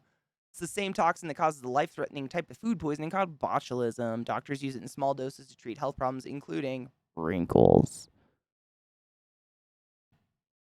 Anyways, um, but yeah, they use it. That's why, like, if you see, I hate bad mouthing, although this one bothers me a lot. Kristen Wiig has had a lot of Botox done, and it it eliminated like 90% of the facial expressions she could possibly make, because most of her facial expressions involved her eyebrows and her forehead. And if you watch new stuff of her, like new SNL stuff, she is a glossy fucking canvas, and that ain't makeup. That is literally the paralyzation of facial muscles. And that's what it does. I mean, that's literally what it's used for. The way that you get rid of a wrinkle is you stop using that part of your body.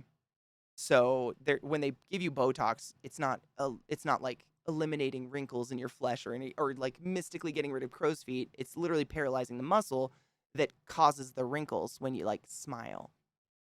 I don't like it. It makes me sad. I love facial expressions. As a person who is like very neurodivergent and has a lot of like I've always struggled getting the whole meaning behind someone. If I'm just listening, I look at people's faces and body language, and that's like how I understand what the fuck is actually happening. And when their faces are dead, I'm like, I don't want to watch. I don't want to watch. I mean, she's never confirmed it or talked about it, but I love Kristen Wiig. I've probably seen everything she's ever been in. Even the shitty, weird indie movies that are not good, I watch them because I love her. I think she's really funny. And in the past 5 years, I mean, from this up, she looks like a bitch now. And that's what it translates as, because instead of doing this, and, making, sad face or angry face or surprised face, it's always just, it's bored face. From here up, though. Here, she can still do some stuff. It's only from here up. But when you work as an actress on a camera, I personally feel like your face is like, a big part of it for me. It makes me sad. Many people have done this. I mean, she is not the only one. She's just a big one that stuck out in my mind because it makes me sad. But I completely sympathize with the insecurities. And from what I've heard many, many times by celebrities over and over is the pressure to look, airbrushed on camera, and the likelihood of not getting jobs if you don't look airbrushed on camera is so high that people do this extremely weird shit to their faces and stuff. And it's scary. And it's like, I'm sure you know the actresses that I'm not going to name because I don't like to bad name people. Like, Kristen Wiig, if you watch my channel, bitch, I love you so much. Please get it dissolved. Stop it. You're so beautiful. Aging is beautiful. Stop it. I miss your face. When this stuff first came about, fillers, not Botox, but fillers, we didn't know everything about it, but we knew it wasn't going to kill you, so they just started letting people inject it into your face. And what we're finding out now is that your body never metabolizes or absorbs these synthetic fillers that we put, like, to inject into your lips or your cheekbones or whatever. It just migrates. And so I'm sure you know who I'm talking about when I say moon face, Madonna. Their whole face is just like one surface, and it looks very glossy, and it almost looks like prednisone face, like moon face a little bit. They're just huge. Their cheeks, it's not just cheekbones. I'm talking this part of their face is just huge and bloated. And what happens is wherever you get that filler, because your face moves all the time, there's lots of circulation in your face. The skin on your face turns over more often than the rest of the skin in your body. Again, lots of circulation. And you can imagine heat plus circulation, it moves. And all it does is migrate to the place of least resistance, which is usually here. And so all of these people who went and did the first rounds of these fillers because they felt this pressure to look perfect on a camera are now stuck with this fucking moon face. And they actually have to go get injections of another thing. I can't remember what it's called, but it dissolves the plastics in their face over time. But it's not immediate. Because if it was immediate, it would literally look like a deflated balloon on their face. Like they have to go slowly so their face doesn't sink in. But it might still sink in. I'm sure you guys have seen people that have had the lip stuff dissolved. I mean, it looks like a wrinkly vagina. I love vaginas, by the way, just not right here. Well, you know what I mean. Right here, but not right there. You know what I mean. Yeah, it's crazy. I don't know why we ever had an idea that your body would mystically metabolize a synthetic, I mean, a plastic, like plastics fillers we're putting in your face. It's not saline that they inject. It's Juvederm, or not Juvederm. That's another one that's like Botox, right? What are the fillers? I don't know exactly what they're made of, but I know a lot of these famous people are getting this crazy ass moon face because they just got fillers, to perk up their cheekbones. Because as we age, we lose a lot of the fat under our skin, which is why older people tend to look like more sunken in eyes and stuff like that. You're just losing that collagen because you're older. Your body's focused on keeping you alive as opposed to turning over skin. And it's harder the older you get. So they'll get some fillers here just to plump up their cheeks. And I totally get it. Like, you do you. But the problem is it would migrate, but it wasn't enough to be noticeable. So they'd think their body was absorbing it or metabolizing it. They'd go get more fillers. It would migrate. More fillers migrate. Do you see how we get to this problem of this? I mean, go Google Madonna. She's just one of the worst cases I've seen recently. What's her name? McGowan. Rose McGowan's another one. I love. These are women that I've cherished and love, and Rose McGowan was such a fucking banger. I don't know what she did. She got so many things done to her face. It broke my heart. But it's the pressure to look a certain way or whatever, especially under that spotlight. Like, if you don't look the way they want you to look, you don't make money. I get it. It just sucks that they were the first round of these, approved injections that are now causing them to look like they've been on prednisone for 10 years. Was Rose in a car accident? I did not know. I have no idea. I just saw her eyebrows are, instead of being here, they're up. I can't even get mine up there. They're here now. But I don't know. If she was, that's horrific. I know Morticia Addams was. What's her name? The actress. Not Morticia. The actress that played Morticia. She was in a horrific car accident, had lots of plastic surgery done. People love to rip her apart in shows like newer. What's the guy that makes like the Darjeeling Express and shit? The kind of eclectic direct. Oh my god, I'm just forgetting. She was in a couple of his, and people were just like Angelica Houston. Yeah, people tore her apart so much she didn't want to be in him anymore. They were like, "Oh, look what she did to her face. Look what she did." She literally, her face was caved in a car accident, I believe. Horrific accident. Like her entire face to this day, like right now, if you saw her, is reconstructed. How dare people? Like, people are cruel. If you truly cared about this actress, like, you would know this. How dare you comment? They go, instead of, like, where you can feel your face, like, where your natural brow bone is. That's usually where people's eyebrows naturally grow, is on that, like, brow ridge there. But hers are here, and they go straight up like an anime character now. They go, like, up like this. Like, obviously not into my hands, but you know what I mean? It looks like a severe Botox or severe facelift or that creepy string pulling that I've seen on Instagram that makes me very vomity. If she was in a car accident, I am completely apologetic. Like, completely understand. I have had constructive surgery on my jaw and shit. I was stepped on by a horse. Like, that shit happens. But I feel bad. I mean, I feel bad either way, really. I don't blame people for what they do. It's not their fault. Insecurities, man. We've all done fucked up shit. Like, sometimes I wonder about, like, all the fad diets when they were just kind of blooming, I guess, like in the 80s and 90s. Correct me if I'm wrong. Was the 80s kind of the birth of, like, the sugar-free, fat-free movement thing? And Atkins, maybe? My brain could be mixing them up, but I think that's when they, like, birthed. So we, like, girls and boys and all genders grew up in that, and I wonder if that, like, fucked our metabolisms or something, if we really ruined ourselves.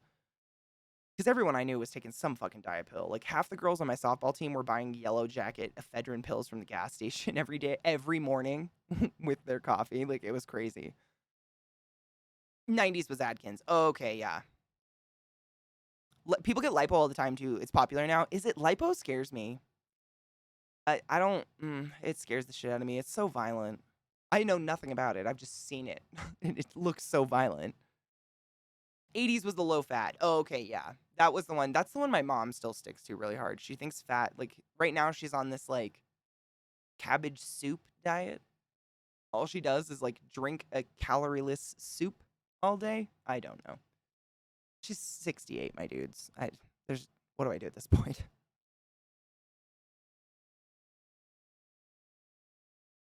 that if you just popped out a baby, you need to bit to be instantly slim. Absolutely. Abso-fucking-lutely. The pressure to, I mean, we can all agree that like no entity or person should be pressuring any other entity or person like how to look, pregnant or not. But like shaming a human being who just created another human being is pretty fucking low. It's almost as low as making transgender children a crime. I stand for you, Texas. I am so sorry that your government is fucking hellscape. Save the children, Jesus Christ. Hails. Hail Satan.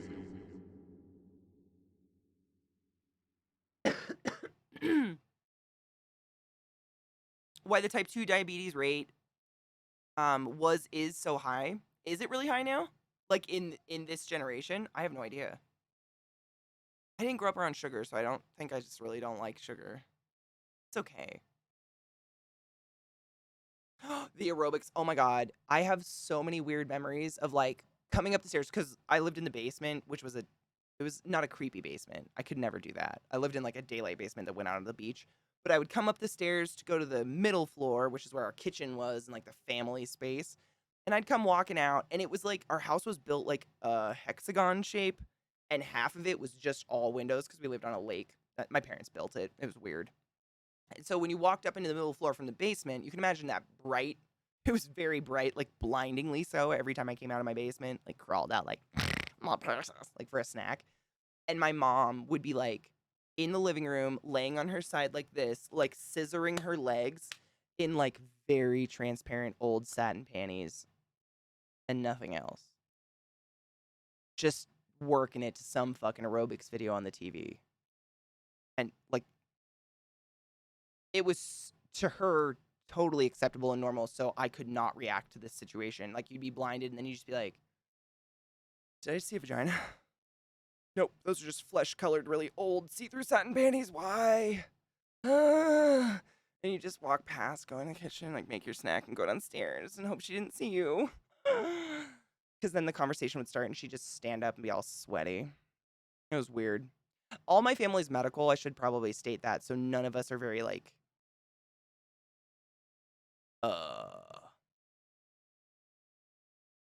prudish? I guess? I don't know the word. We're like all my aunts and everything. I just grew up. They'll just like fucking strip down in front of you. They don't care. They'll walk around naked. Like there's no qualms about bodies because when you work as a nurse or any hands-on medical field, you just see so much naked that bodies. I mean, it's just skin at a certain point. Or that probably helped my body positivity actually a lot. And it's not that you like see bodies worse than yours or better than yours. It's just you see every fucking body that exists and it just becomes a body. All bodies are the same at a certain point. So they were just like my mom. I remember when I was in high school and she was going through heat flashes, like menopause, because my mom's a little bit older. She had me when she was my age, 34. Gross. She had a lot of fertility problems, but she was going through menopause when I was in high school, and we'd be like driving to Spokane, which was a 2-hour drive, mind you. And she would get a hot flash and literally like strip down to her nipples in the car driving it on a major highway. Like all these truckers be honking at us, and my mom would just be like, grab the wheel, honey, I can't. Oh my god. And she would just be pouring sweat off her body. But she didn't give a fuck. I imagine hot flashes make you not give any fucks though. Haven't had them, but I imagine. Like just instantaneously being twice as hot as you were. I can't imagine what that feels like. My dad, like my stepdad, he loves to moon us. So I think I've seen like his back chode ball area probably more times than I've seen anyone else's. Because he just,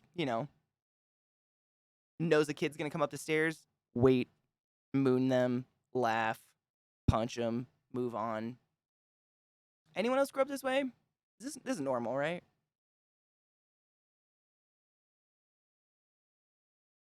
Someone say it. Say it. I just assume it's just like it's woodsy rednecks. I just assume that's what it is. I don't know. Not normal? I'm all right.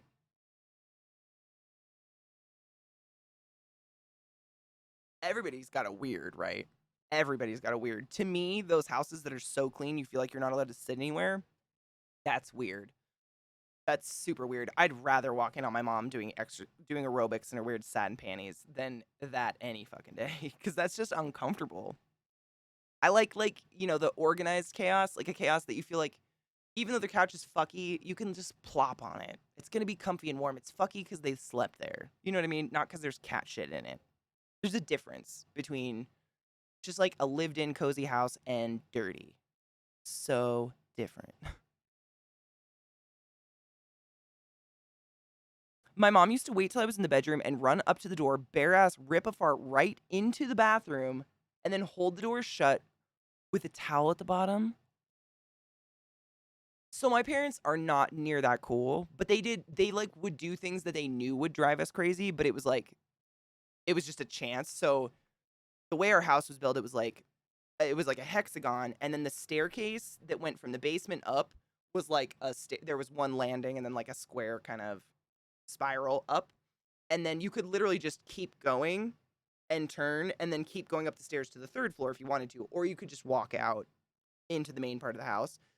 So if you walked up from the basement and you stood on the top and you walked into the main part of the house, right to your right was the bathroom door, like the middle of the house's bathroom, and all the bathrooms were stacked on top of each other throughout all the layers of the house because it makes the plumbing easier, I guess. I don't know. My dad's like a plumber. And what my parents would do, like if you went to the top floor of the house, there was 2 bedrooms. It was my whichever sibling wasn't moving out at the time. Many siblings lived in that bedroom. I never did. I'm a basement dweller, but my parents' master bedroom was up there, with which they had a bathtub that was like a jacuzzi bathtub. They had a fucking elegant ass huge bathroom with a skylight. They could see the view of our beach with their bathroom, like while you take a shit. But no, they would blast their ass in that fucking main bathroom in the middle of the house so that the smell would just do that slow creep down into the basement.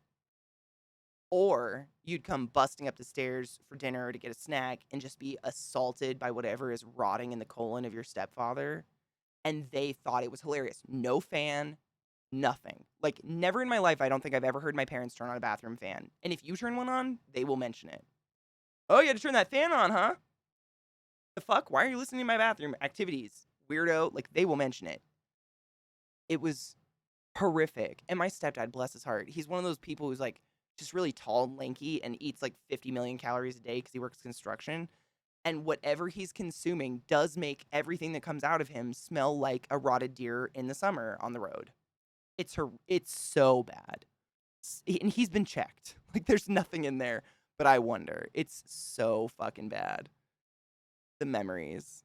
Like in the basement, the way that the house was like lined up, all of the, like the vents in your floor. So in the basement, they were in the ceiling, and you could just hear all of the conversations happening throughout the entire house in my bedroom. I could literally just sit on my bed, and if nothing was going on, I could hear everyone in the house and everything they were saying. And it, like, the smell would creep down those. Like, shit smell. And I was just like, can you adjust your anus or something? Because the rest of us aren't dying on the inside physically. For fuck's sake. It was disgusting. The Noahs were off the charts. Like, I just don't understand what causes this.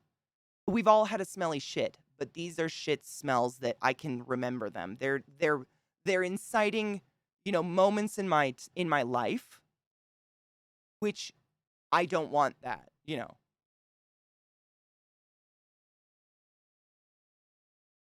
Sorry, I blacked out.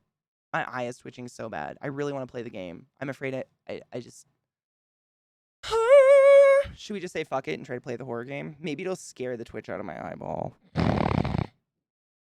It's so annoying. I want to scream. But I won't. Dude, if you ever seen Euphoria, if anybody here watches Euphoria, it's fantastic. Don't judge it till you fucking try it. It's actually an amazing show. Lots of triggers, though. Fair warning. There's all these memes that are like my high school days, and it shows like a nerdy girl from the 90s, but then it'll be like Euphoria High School, and it's like, drag queens on the stage or something. If you've watched that show, what's his name? Fez and his little brother, that's more what I lived. Pretty similar. Without all the guns and shit, like that level of dirty ghetto is so familiar to me, it makes me uncomfortable. Like, I know what it smells like. That's what it does to me. I watch some of those scenes and I know what it smells like. It's fucking weird. It's just dirty white trash, man. You gotta own it because it never is gone. It's in you.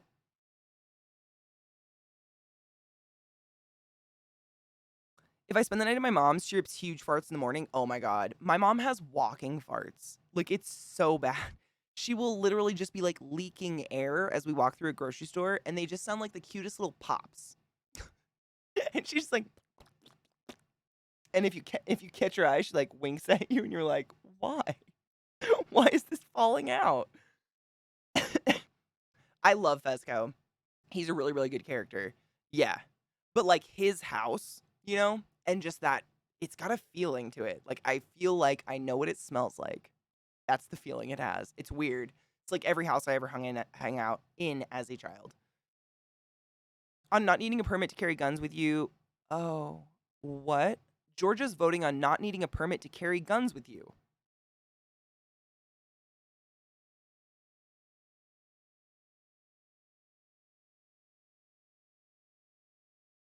Huh. Interesting. Yeah, they're horrible. I know. It's like, sometimes I want to be like, your bowels might actually be dead. I don't know. It smells that way. That seems so fucked up considering everything. Just me?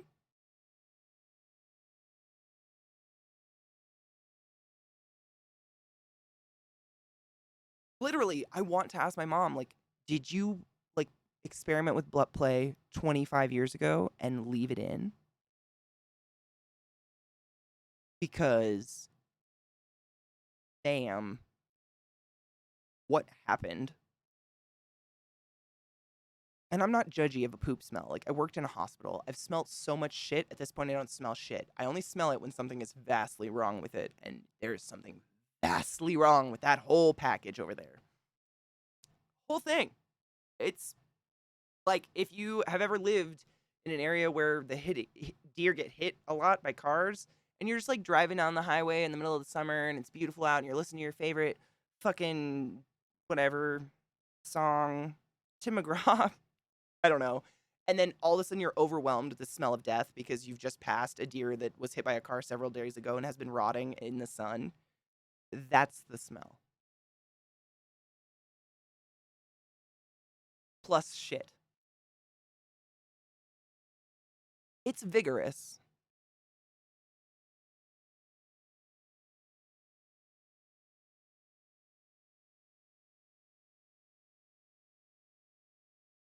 Who doesn't conceal their gun? Like, I've never seen anyone just walk around like holding their pistol other than cops.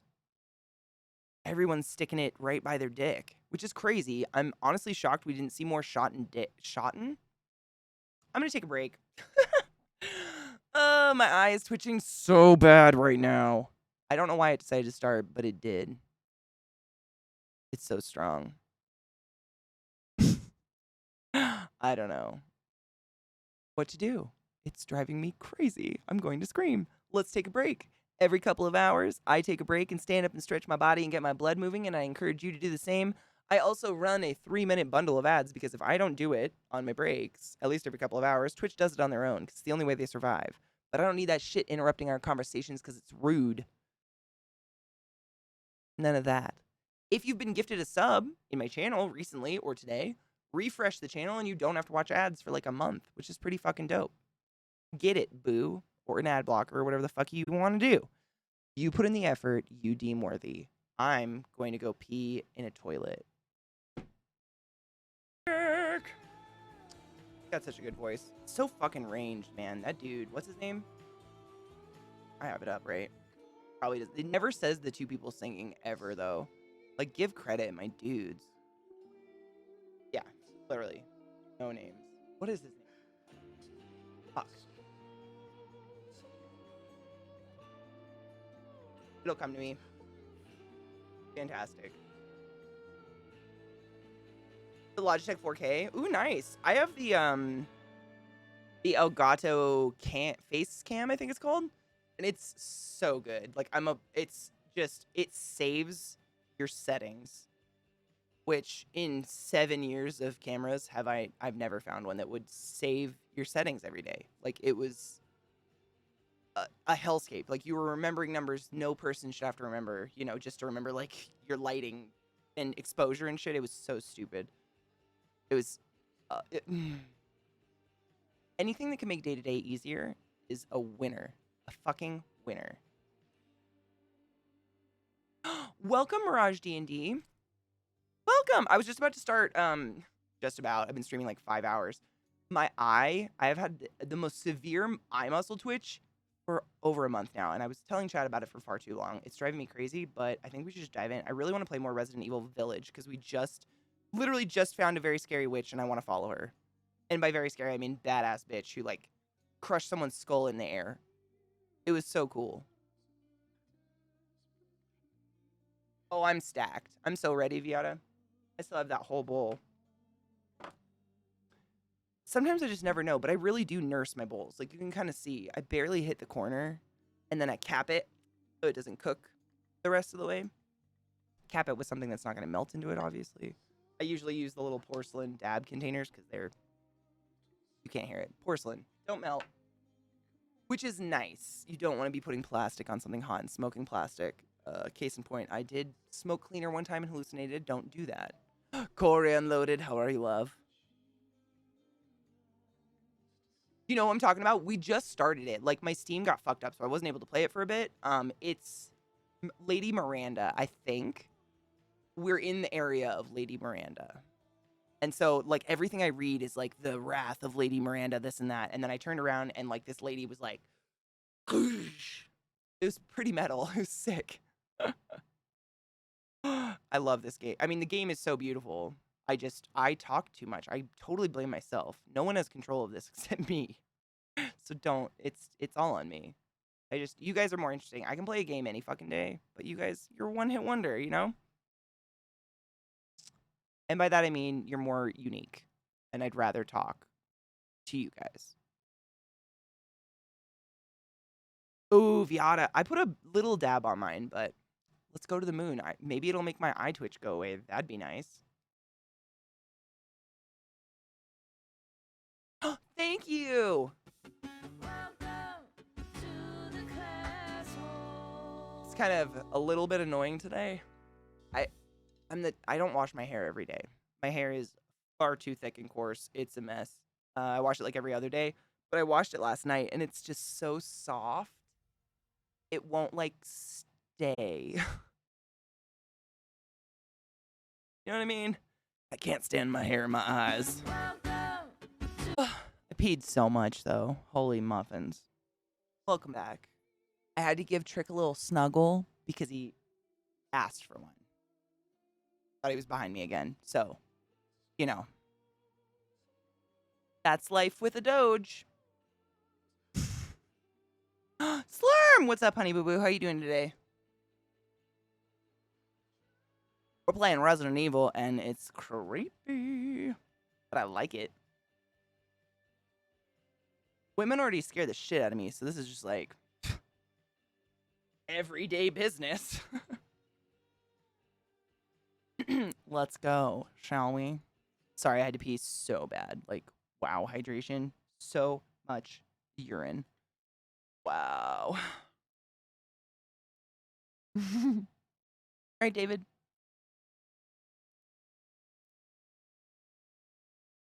I can't say no to my dog when they look at me all adorable and they just want a little scritch. Gotta give them love. Hydrate. Oh God, I'm gonna pee again. Just kidding. It's good. It's good to pee. Well, you're not like peeing 5 times an hour. That's something's wrong. Unless you have diabetes and you know about it.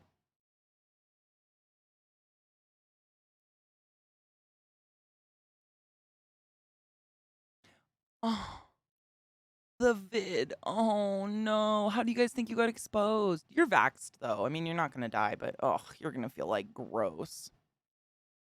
Drink. I mean, if you can like order delivery, from like Walgreens or something, try to get some bottles of Pedialyte or something. They're not magic, but they have such big doses of like minerals, vitamins and minerals and all the electrolytes what the plants crave, but it can really help when you're sick, feeling shitty. Yeah. Not that it makes it any better, except for the fact that I'm fully confident in saying you won't die, and that makes me happy. Water poisoning, I'm saying, like, that's real. I'm sorry you're sick, though. I mean, even if you're gonna live, it doesn't make it feel better. You're still sick. That sucks. I'm sorry, honey. Boo. Boo. I think I got chapstick on my lip. On my teeth. Ew. Let's cheers to Slurm and his partner getting better, because I don't know how. I mean, I do. I don't leave my house. Thankfully, I'm very lucky, but I've managed to fucking just completely miss COVID. Never got it. I'm not saying Hail Satan prevented it. I'm not saying it didn't. But I hope you guys get better fast. Fast as fuck.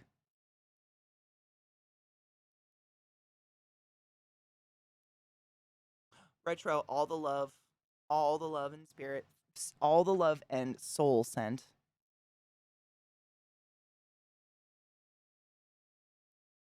David, I kind of feel like the same. Like, I drink so much water right now, and I always have, just from being in sports and shit. You just end up drinking shit tons of water. I honestly don't know what it would take for me to get water poisoning. I don't want to know, but I think I would pop first. I don't know. I don't want to figure it out though. Let's not experiment with that. Cheers. Please get better. Take care of yourselves and rest if you can. Completely understand. Like, some people cannot afford to take days off and rest, but if you can, it's important. Bladder compression, which is common for people who suck their stomachs in. Really? I've never heard of that before. Ooh. I've heard that holding your stomach in is bad for you. Like, just chronically sucking your stomach in all the time. I've heard it's not good for you, but I can't remember why. Cheers.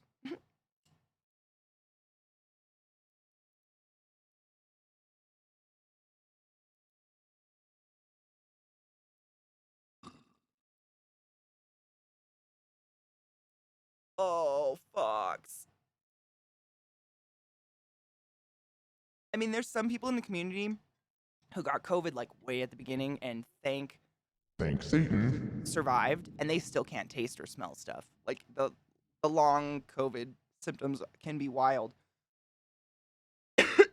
But nobody dies if you have vaccinations on board. You can get sick. We can all still get sick because there's way too many, like, what's the word? Mutations of it out there at this point. But nobody's died. You'd be the first. Please don't be the first. I'm confident in saying you won't be. Sorry. Trying to find something to top my bowl so it doesn't fucking cook itself. Stop.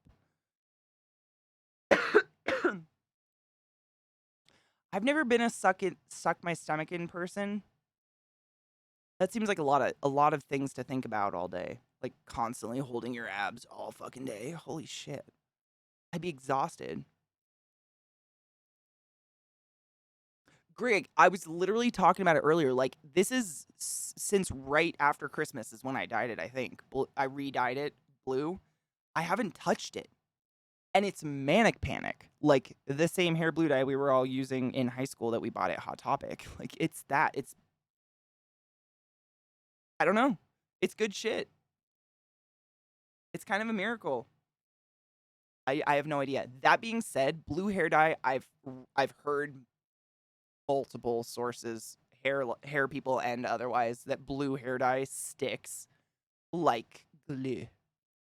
The downside is it's impossible to get out. Like, there's pretty much nothing except bleaching your hair that'll get blue out, and even then you're gonna have like this pale green tone. There's something about blue dye, it just stays forever. It's kind of crazy. But yeah, I haven't, I mean, you can see the grow out. I haven't touched it. Look at the silver. Yuck. Huh. Ugh.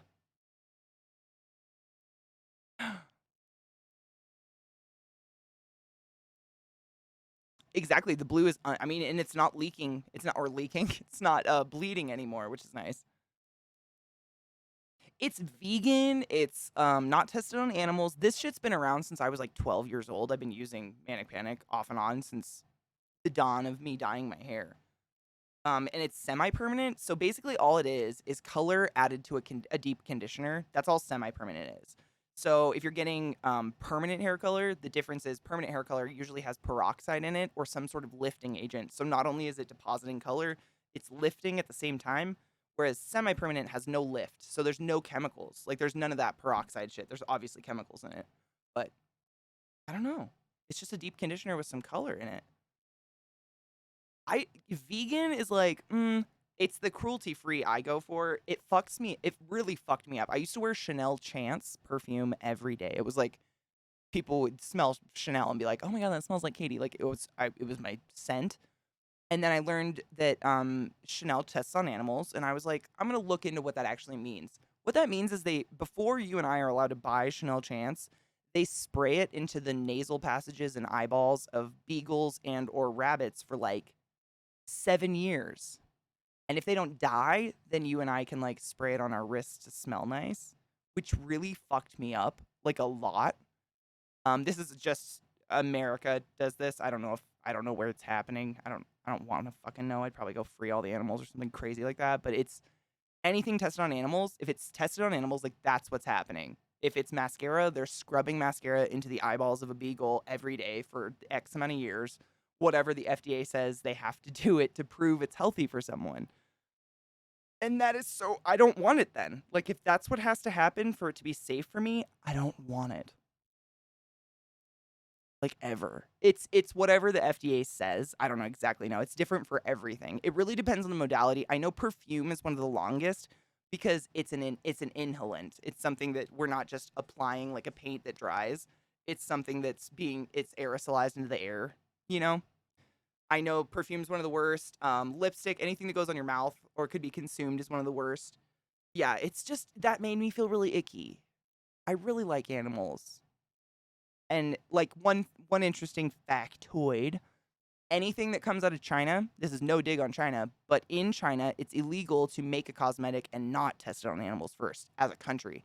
So if you have any cosmetics that come from China or are made in China, they have been tested on animals. Period. End of story. Just an FYI, if you care about that stuff. Oh, it fucks your bladder and also your uterus and causes your eggs to suck. There we go. Oh my god. I wonder.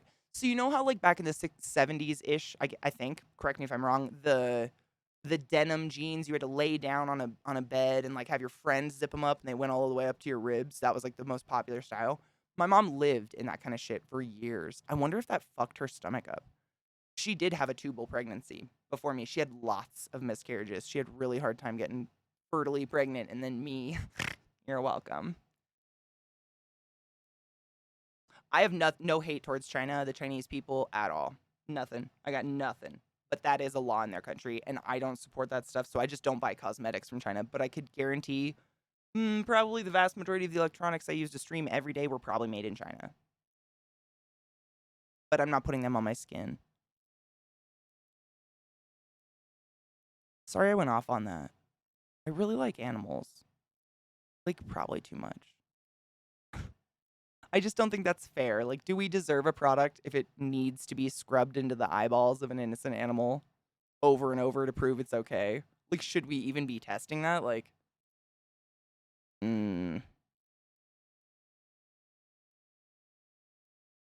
Companies were allowed to tell people it was safe to put lead and radium on their face. For real. Dude, have you ever seen Radium Girls, I think is the movie? I think it was a movie or like a mini series, Radium Girls. It was really well done though, and it was a very good like small case in point of a group of girls who used radium to paint clocks. Put the electronics in your skin. Oh yes, do it. It's an accessory, bitch. Don't question my methods.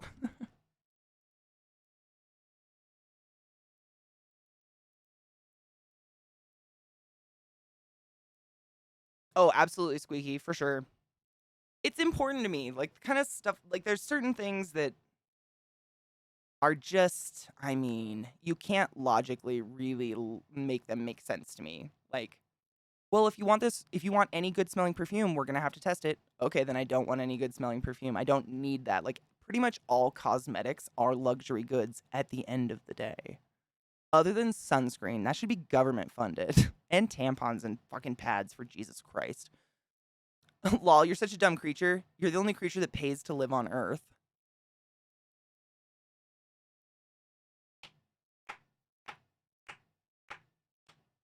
That's elegant. That's beautiful. Beautiful.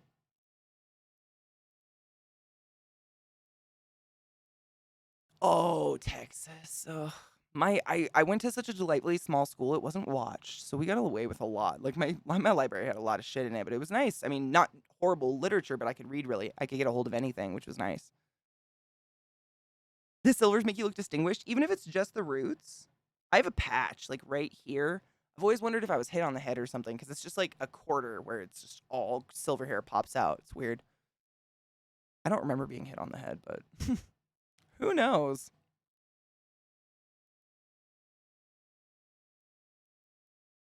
100% Schwiffy. Like, imagine a world where we just all stopped purchasing tampons and pads. And every assigned female at birth human just bleeded openly through all of our clothes for 3 to 7 days a month around you and sat on you and on the furniture you wanted to sit on and in your car, on your face.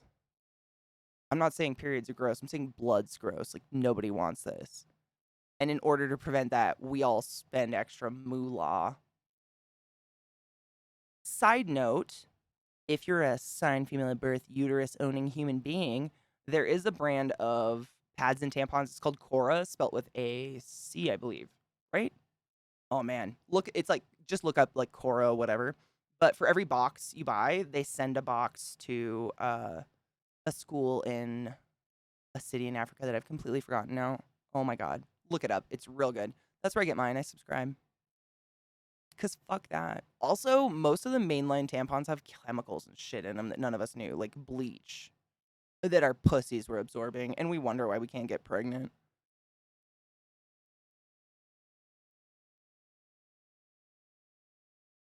What do they do with all that fucking tax for tampons? Try to take my body autonomy away? And then hire more people to take my body autonomy away?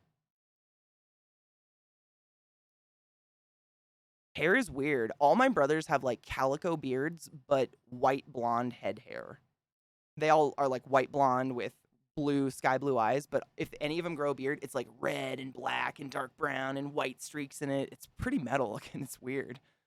But yeah, body hair is strange.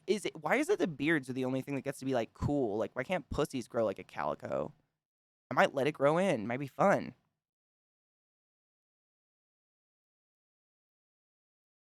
I think they're cool. I love that stuff. I'm jelly.